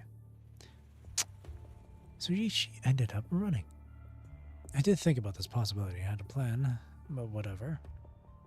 I just have to do this alone now. Roland lets out a sigh and follows the invisible, punishing trail out of the house. The girl in black calmly stands in the center of the circle on a cliff. She seems to have waited a long time. Hey. Just do what you have to do. Now that you have showed up, your plot must have come to an end. Where is the villain? Whatever you have up your sleeve, bring it up. I'm ready. Roland plays his last card. He's waiting for the opponent to draw their last from the bottom of the deck. The girl in black lets out a sigh as if she's giving Roland his final sentence. Voodoo. Time for serious business. Broken, inarticulate, and mechanical noises are heard amongst incomprehensible words. You want blood. Here's a better target. Cinderella. Can I kill? Can I? The girl remains silent, showing no sign of disapproval. Perhaps that's why Mr. sent you here. Loki suppressed once again, voodoo entering target zone. A giant black shadow flies off from the cliff behind Cinderella. It launches upward, severing the rising moon before hovering in the air. Then it dives past Roland and Cinderella and hovers again. Its long and slim artificial muscle wings swing across the forest. Is this our target? The one Mr. wants to recruit? Yes, do what you need to do. This time stay away from any targets unrelated to the mission. Unremarkable. I be gentle, save energy. Give his complete body to Mr. Do you look down on me that much? Look down or not, it's up to us to determine. We will use our full strength if you prove yourself to be stronger than you look. Then Loki will wreak havoc. You may not want to witness that. You sound very confident. I only have one question left. What were you going to do if I decided not to leave that house? Cinderella doesn't admit or deny anything. She just continues to gaze at Roland calmly. Cinderella still gives no answer. Cinderella, can I start? I really want to meet that mister of yours. If I get to see him, I'd like to make a complaint regarding this invitation.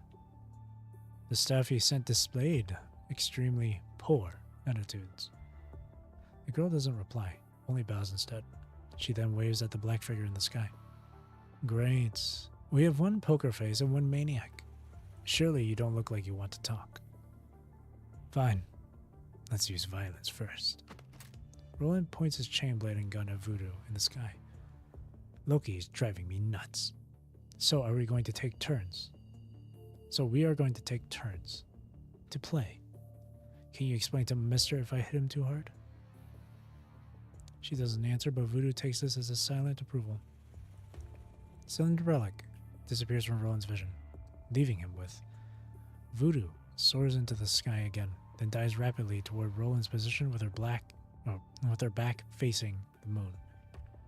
I'm free, no longer suppressed by you. This feels great, fantastic. Who are we going to kill? Who? This guy? Is it him? Yes. Kill him if you find him too weak. We take turns.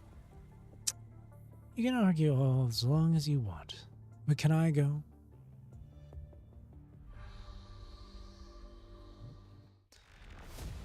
Alright, here we go.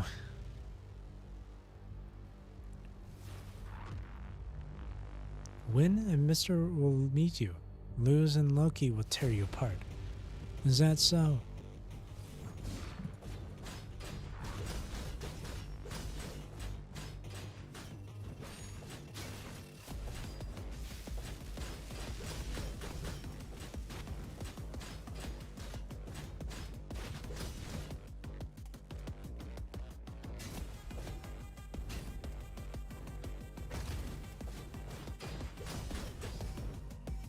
Oh.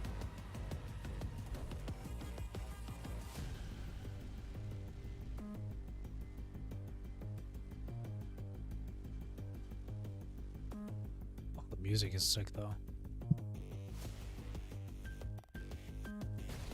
Show me your tricks. Don't go back on it.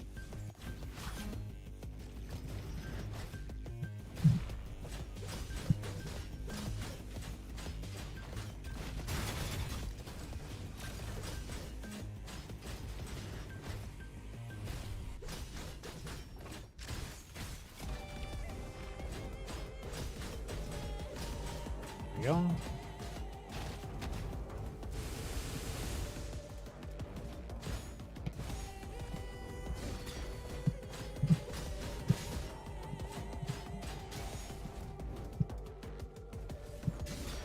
Dude, can I lock on, please? Oh my god, the lock on is so weird in this game.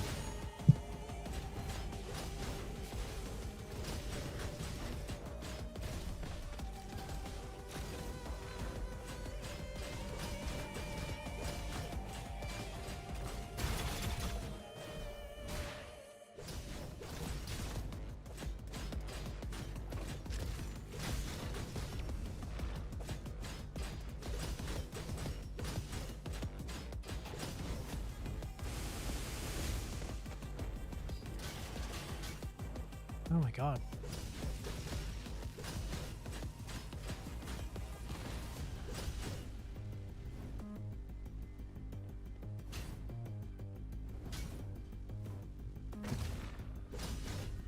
There we go. Man, when you switch camera mode and then the lock on, it just feels really weird. Like for the lock on to be really like to work properly, you'd have to switch camera mode to mouse mode. So weird.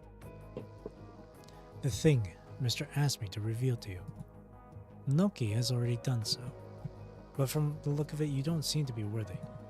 So let's end it here. The lights on Voodoo's mask begin to flash and change colors. Roland clenches his weapons. If you can survive, I will judge again.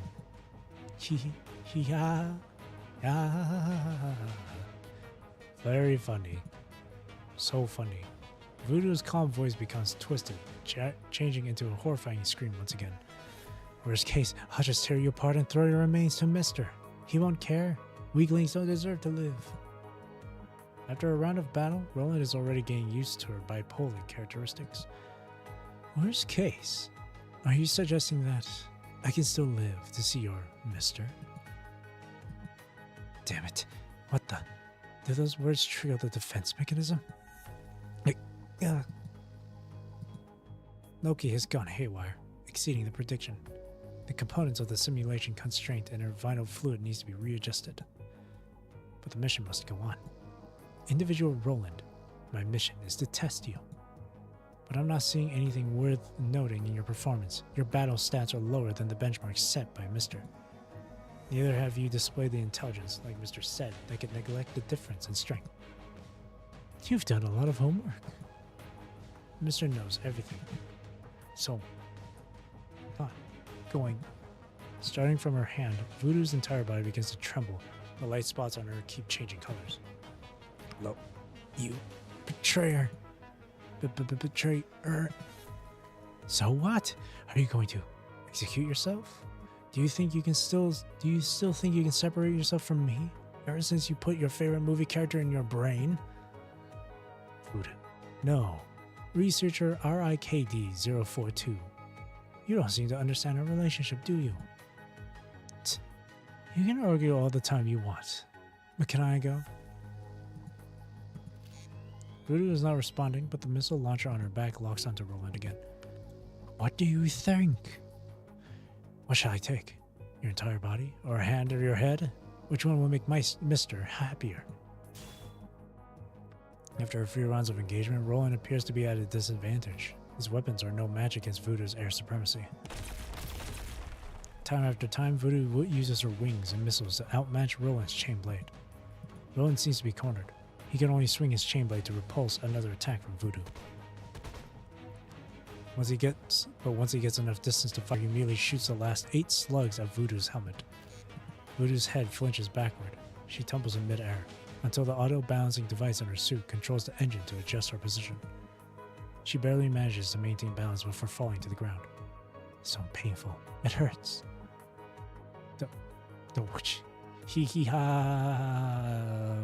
You. It hurts so bad. You hit me. I'm going to kill you. I'm going to tear you apart. I'm going to rip your insides out and rub them on your face. In contrast, Roland makes a firm landing. He pretends to pat dust off of himself, even though there is no dust on him. His opponent is blocked by the trees. Oh, come on. You spent all these efforts to lure me here just to beat me up? He sounds relaxed, but soon taunts again.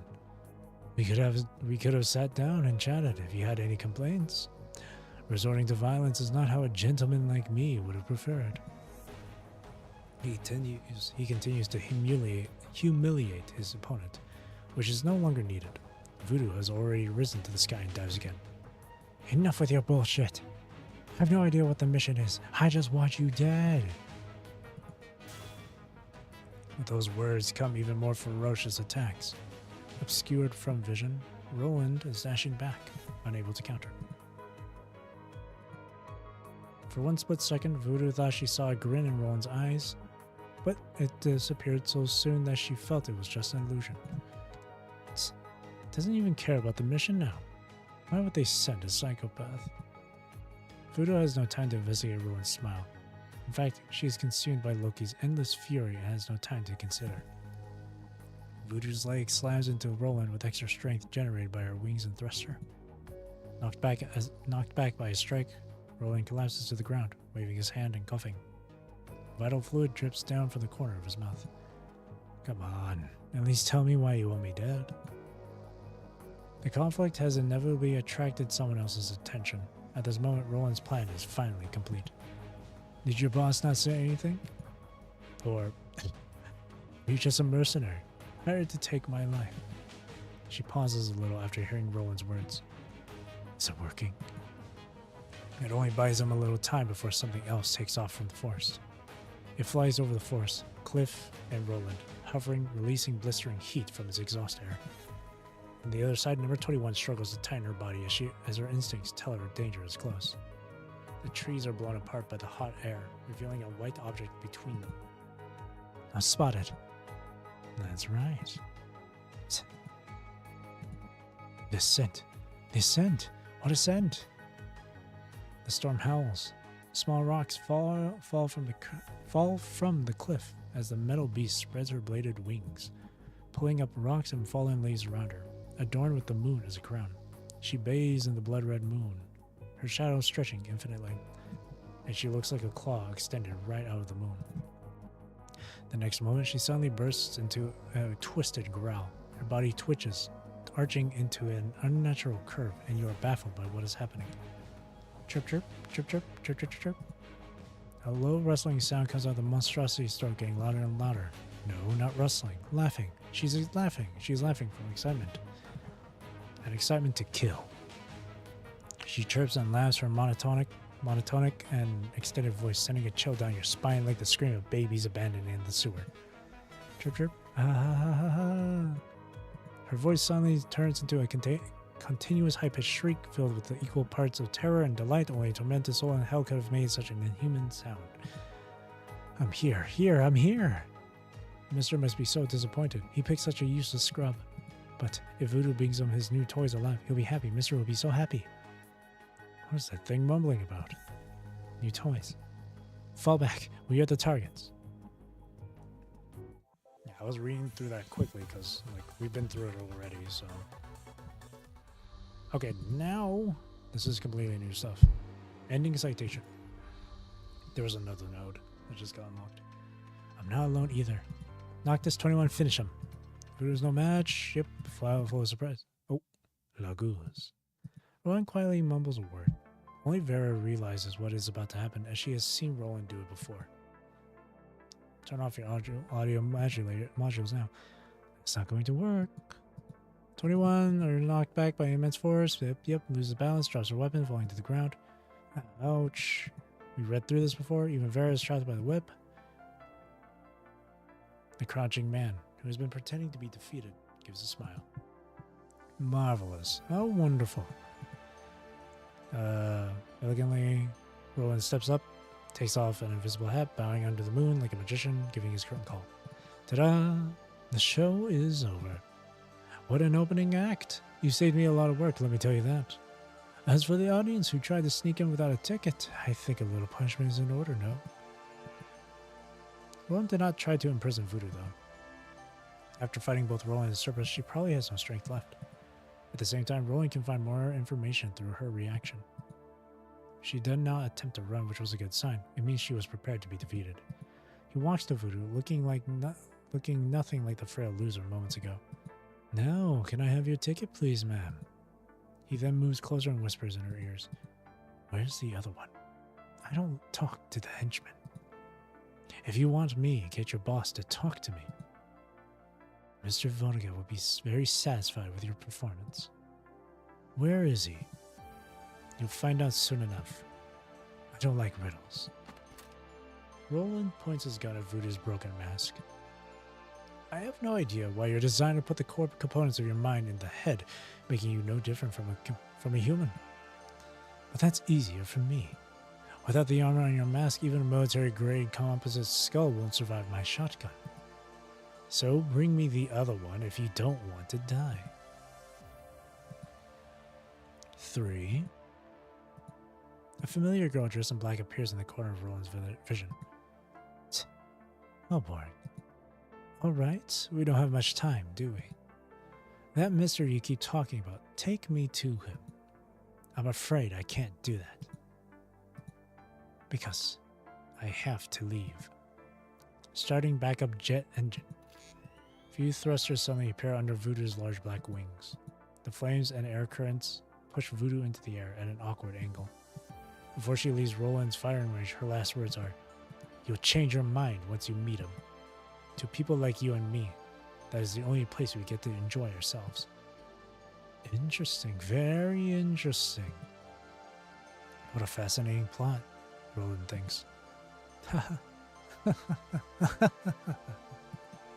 Roland can't help but burst into laughter. He turns back and looks at number 21, who's still pinned to the ground. She seems to have felt Roland's mockery and disdain and makes a threatening growl, but it only makes Roland feel more sorry for her and the Grey Raven Commandant. Interesting. Commandant, I wonder what your face will look like when you find out the truth. The world is a dark place as always. To me and to you. If only I have a chance. I wish I could chain you in front of me, so both of us poor souls can have a good talk.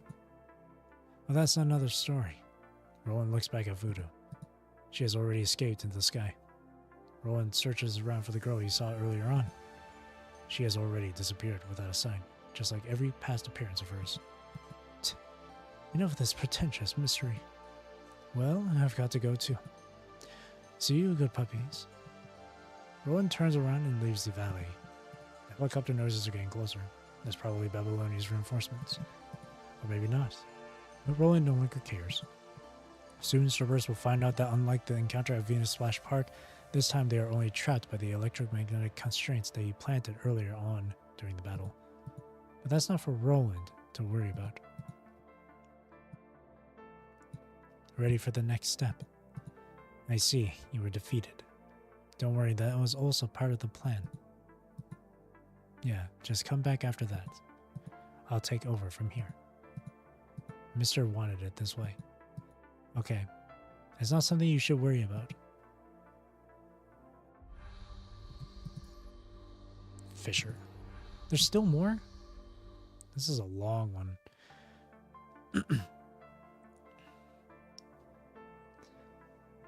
Roland leaves Cerberus and walks out of the town. He then arrives at the ruins underneath the mountain.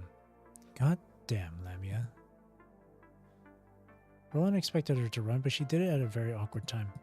Fortunately, he was able to use Cerberus to contain Voodoo, taking only an acceptable amount of damage. He got what he wanted. Hope our Cerberus friends aren't too shocked when they find out the truth. He smiles. Well, it will be too late for them anyway. He has returned to the wasteland, but this time he has a purpose. Once again, the girl in black shows up in front of him. You there. Come with me. Come with me, please. Who are you? The girl did not reply. She only looks at him calmly. Roland sees no emotion or demand in her eyes. They look like a deep lake engulfed in fog. He does not like those eyes. Why? She does not answer. Roland strolls forward as he is about to leave the girl behind. This is what you wanted. Roland pauses his steps. How do you know? Wait, no. Not just in the house. You have been tracking me since long ago, right? Cinderella didn't deny. State your offer. After all this drama, I don't think we need to test each other any further. That's not my mission. The girl turns away in silence and heads out. Whatever. But Roland isn't going to simply follow her. He has his own plans. Roland follows Cinderella over a long way in silence, until the nearby scenery is completely changed. He walks over many deserted towns, buildings, and bastions destroyed by corrupted and human weapons. But no matter how he tries to talk to Cinderella, she never answers. Roland even brought corrupted from afar to attack her or set up traps along the way. Don't do unnecessary things. The girl says calmly. Her words contain no request or restriction, but Roland feels they are more dangerous than straightforward threatening, like the consequences are dire. Her real strength is still a mystery, but from what she has displayed, she still has a lot of cards to play. In that case, he can only continue to follow. With this in mind, Roland keeps walking after her. Please. Roland has lost track of time. He is already used to the strange pattern of changing scenes along the way. Cinderella stops at a high-rise building ruin. She orders a few corrupted to push away a heavy piece of building wreckage. This has to be it, Roland thinks. After countless detours along the way to make Roland unable to find out the exact location. Now that he is finally here, it's all over. Maybe snipers have taken aim on him for 100 times. This is the end. At least they want him to come here, Roland thinks. So he follows Cinderella into the large ruins. The road inside is wide, but almost all light is absorbed. All light is absorbed by the ruins. He can only see Cinderella walking past dappled light spots. No, she's not the only one. Someone is watching him. Actually, there's more than one. No less than 2 digits. It's getting busy here. But they are only watching. Roland would have prepared himself if they were aiming or preparing to attack. But he doesn't know how to respond to this neutral observation. He senses a familiar sight. It must be that voodoo female. She would have attacked him without hesitation. But Roland doesn't feel it. Is she under someone's control? Did anyone order her to not attack? Whoever is behind all this, he makes a pretty good dog trainer. Roland purposely makes a taunting statement. Is this simple taunt going to work? Roland wonders.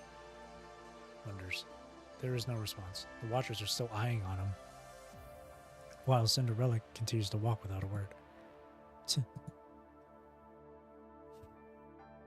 Roland sees a lit up area in front. The inside of the ruin is mostly dark, only that area is lit up by the sunlight from above, almost like a spotlight on stage. A black figure is standing in the spot. Mr. Vonnegut, the guest has arrived. Good. He turns back, facing Cinderella and Roland. Glad to meet you, Roland. A knight who lost his master. I am Vonnegut.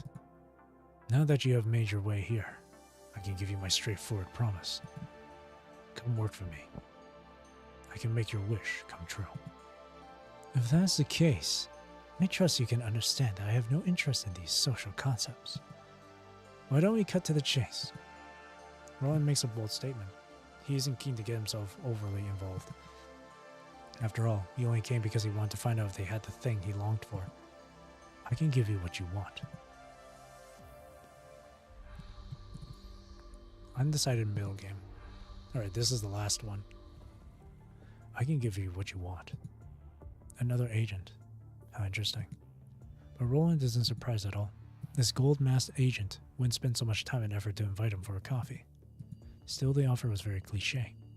What is this, a villain in some cult B-rated superhero movie, Roland thinks? But this man named Vonnegut is looking at him. You don't look too satisfied. You either think I'm a fool, or you prefer to seize the thing you want with your own hands. Is there a difference? No. Or should I say they are equally interesting? I'll go with the former if you can't give me a reason in your next 5 sentences. Miss Luna. Is that enough? Eureka, Roland thinks. The question now is how to get the information from him. Right now you are probably thinking about how to get that information from me. Isn't that the standard procedure? You know it yourself. Are you going to let me do that? It depends on whether you accept my offer or not. The man named Vonnegut gives Roland a meaningful look. He does not seem to be in a rush for answers, but Roland cannot rule out the possibility that he won't be able to leave alive without a concrete answer. Roland is pretty sure that if they want to keep him here, they are most likely able to. That Cinderella girl's power alone shocks him. Roland has never thought the power of a sentence can be used in that way. Think about it. I know what you are pursuing. Even though I may not agree with you, but I will help you find it. Find is probably not a good word, but one day you will get to see it. As long as you provide reasonable assistance to what I want to do. Of course, I promise I will put your talent to good use. Really? My former colleague might have a different opinion. Too bad he cannot express this himself, so I'll do this on his behalf. What do you think, Mr. Vonnegut? He's gone silent. This is good. As long as... What do you think of this former colleague of yours? Damn it. He throws the question back. Gabriel. Roland had no comment for him ever since the polyphage incident. He only brought him up to make the guy in front embarrassed. If that's the case, he's a useless piece of junk. I know he died. A well-deserved death, I would say. That was as far as he could ever reach. Oh. If you know what I want, you shouldn't be surprised at what I said. So, in that case, you should already have an answer. What if I say no? Are you turning Mr. Vonnegut down? Before Roland realizes, Cinderella is already standing behind him. She is playing with a jitterbomb. Her fingers are gently rubbing its belly, making its antenna tremble. What? Are you all too scared to say no to him? Not really. But those who did all ended up proving that Mr. was right when they lay 6 feet underground. They only chose the future they deserved, and I had no right to stop them from doing that. The same applies to you, Roland. Roland did not reply. He just stares at Vonnegut, waiting for him to continue. Just like what he has been doing all this time. Roland has no need to disclose his real purpose or to worry about Vonnegut's true intention. If this agent throws him an offer, all he has to do is repeat what he did before. What exactly do you want? Roland is waiting for Vonnegut to tell him what he wants from him. To make it simple, I'd like to watch you pursue your own future. I will therefore make your wishes come true, provided that you give me something of equal value in return. Then you only need to choose between my future and your future. A very good deal, don't you think? Right, a very good deal. Too good to be true. Even now, this man has not revealed what Roland wants to know most. People have their desires, so do ascendants. Just like Luna, this guy has extremely strong desires. Roland knows it very well, and he begins to fear the desire that Vonnegut is yet to reveal. Perhaps this is exactly what Vonnegut wants him to feel. Is that so? Keeping your card to make me fear. Very good. But what do you want from me? I don't think you are a philanthropist. I mean, You are keeping such a formidable sidekick. Roland tilts his head at Cinderella, who is standing behind him. Mister is not a philanthropist. We had a very fair deal. So, what do you ask from you? I need knowledge. Master will take away the byproducts from my experiments. A very reasonable deal. Exactly. That's enough business talk. I'm not in the mood to appreciate your teacher-student relationship. I'm sorry. Anyway, it's time to make up your mind. I sent Cinderella to pick you up because of what you said to Voodoo. I trust you have seen enough now. Make your choice. Then accept all the things you deserve. What shall I do? Roland isn't in fear or lost. He is not going with the flow, nor is he struggling. This man in front of him is definitely offering him an opportunity. But he does not know whether this gift box will bring him light or maggot when opened. All he knows is the gift of destiny awaits. Aye. What is it? What's behind this gift? Does it matter or not? Enlighten me, hermano. It's been quite some time since you last showed up. Why are you not showing up? Do you think I am capable of making decisions now? Or have you given up on me? Roland feels his invisible nerves are getting tense. His eyes are getting dry. The construct body no longer has the function, but he feels like he is sweating at the back of his neck. But use your brain and think. Who on earth are you? An actor? A knight? A stray dog? An ascendant? Luna's loyal servant? Stop lying to yourself. You are just who you are. You aren't anyone else. You aren't an item. You are just yourself, the one and only you in this world. Go onward and one day you will be able to answer me. Who are you?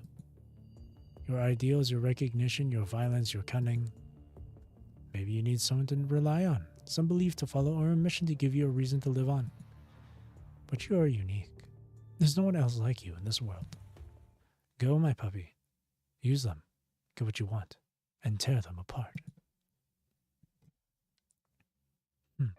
I see. It's actually very simple.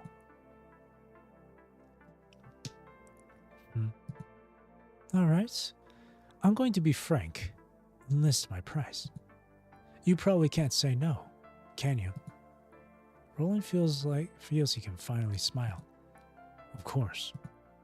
There's no such thing as destiny in this world. Heaven or hell does not exist either. The so-called destiny is one's own choice. It is their own path taken, the blood spilled on their own hands, the words they acknowledge. Well, amaze me. Show me what's inside Santa's chocolate box. Roland looks at the gold-masked man. He no longer hates the pressure from him. From now on, everything will be his token. He will play them, use them, and sacrifice them. Well then, tell me what you want. Of course, stronger tokens are more desirable. These people in front of him make perfect tokens. Roland can send them to hell without hesitation. How will the world become when Luna returns?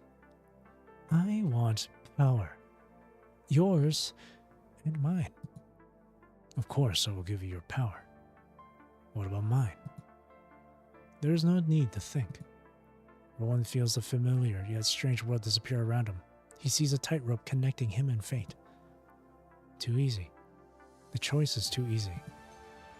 I hope you can lend me a hand when I'm in need, sir. You won't lose anything. Roland sees a trace of surprise in Vonnegut's eyes. He didn't expect such a request. Out of the corner of his eye, Roland sees Cinderella open her mouth, but Vonnegut dismisses her attempt. An interesting request. I cannot give you a guarantee, but you can look forward to it.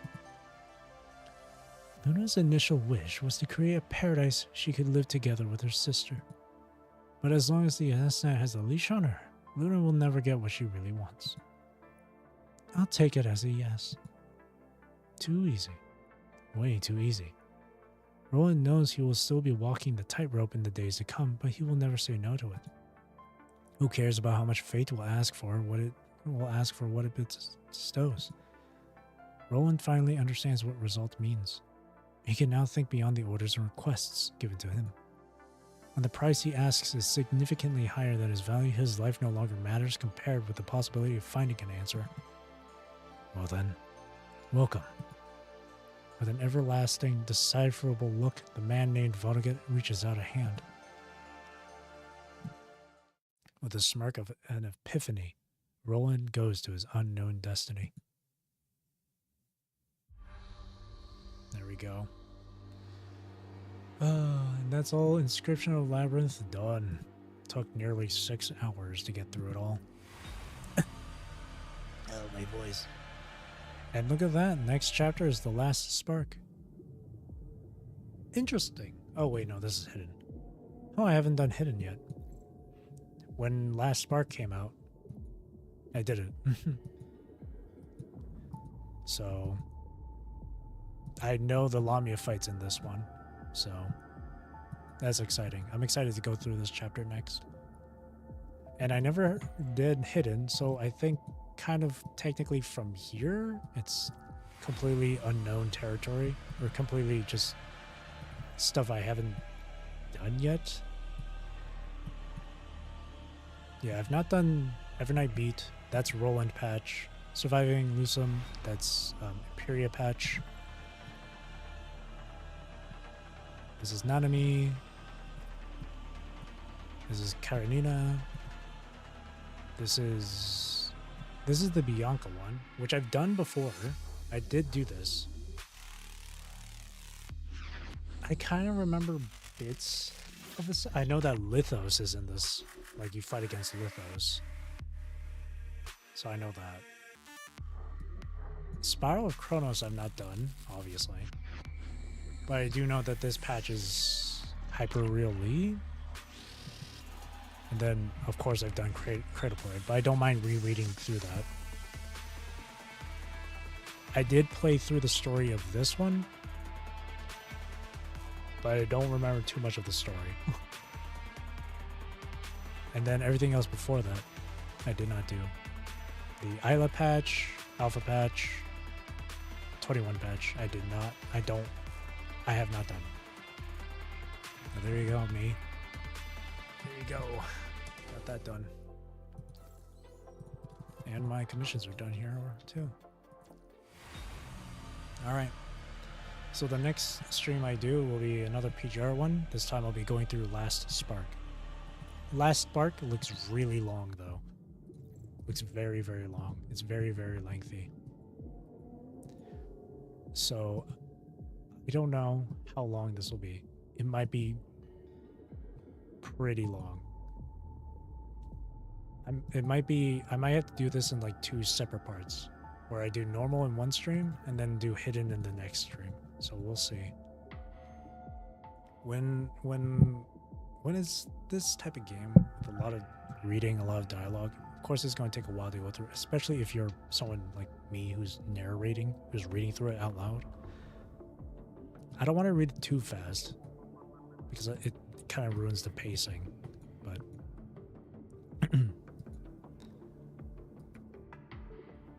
sometimes when I go through stuff like this and I'm like near the end of something, I start to speed up a bit because at that point I'm like, okay, I want to get this done because this is going on for a little too long. After all, this stream has been nearly 6 hours long now. So, and yeah, when I get up to, well, I set the Selena patch, right? I mean, I can do the Selena patch technically in like as a separate game mode. I think it was in challenge. Yeah, it's right here. It's this basically, which I have done a bit of. I don't know how to get through the story of this. I don't know. I'm sure I don't know how to get through this one. I feel like I might just skip this because there's no actual chapter for this. But then again, it does seem to be like a main story thing. So I'm not sure. Hang on, I'm looking at the patch. Yeah, this mode has several different, has like multiple branching story paths. Is this part of the main story though, is my question? I don't know if this is part of the main story.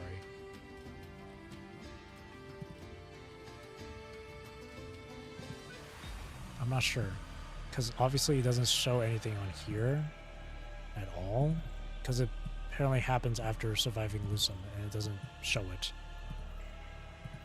Is it something in like here, maybe? Event records? No, not event records. This is like, it's like New Year's stuff. Nothing in extra story and nothing in interlude. So I don't know. Floating record. It's not in floating record. I guess maybe after I read through Surviving Lusum, which I'm like 3 patches away. Well, on stream, I guess. Because I got Last Spark to go through, Evernight Beat to go through, and then Surviving Lusum. So after Surviving Lusum, I guess, I'll do one entire stream going through the interludes. Especially since Imperia is the last interlude on this list. I'll do that. Oh, my stamina has been fully recovered too. I might as well spend it for the rest of this. Hang on, let me spend it real quick. Just auto-clear that. There we go. I need those. There we go. Alright. So, with that being said, that'll be it for me for tonight. Thank you for watching. Thank you for chilling with me. Thank you for chatting with me. I really do appreciate it. I hope you have a great rest of your day or night, wherever you're in the world. Take care, stay safe, drink plenty of water, and I hope you enjoy the stream. I'm not going to stream tomorrow, but Monday, I'll stream PGR again. It'll be, once again, it'll be on Last Spark. So that's going to be exciting. Especially since Vera Garnett is going to be very much involved in it. And I like Vera, so. Alright, again, thank you for watching, and again, I hope you enjoy the stream. See you next time. Have a great weekend. Thank you. Bye-bye.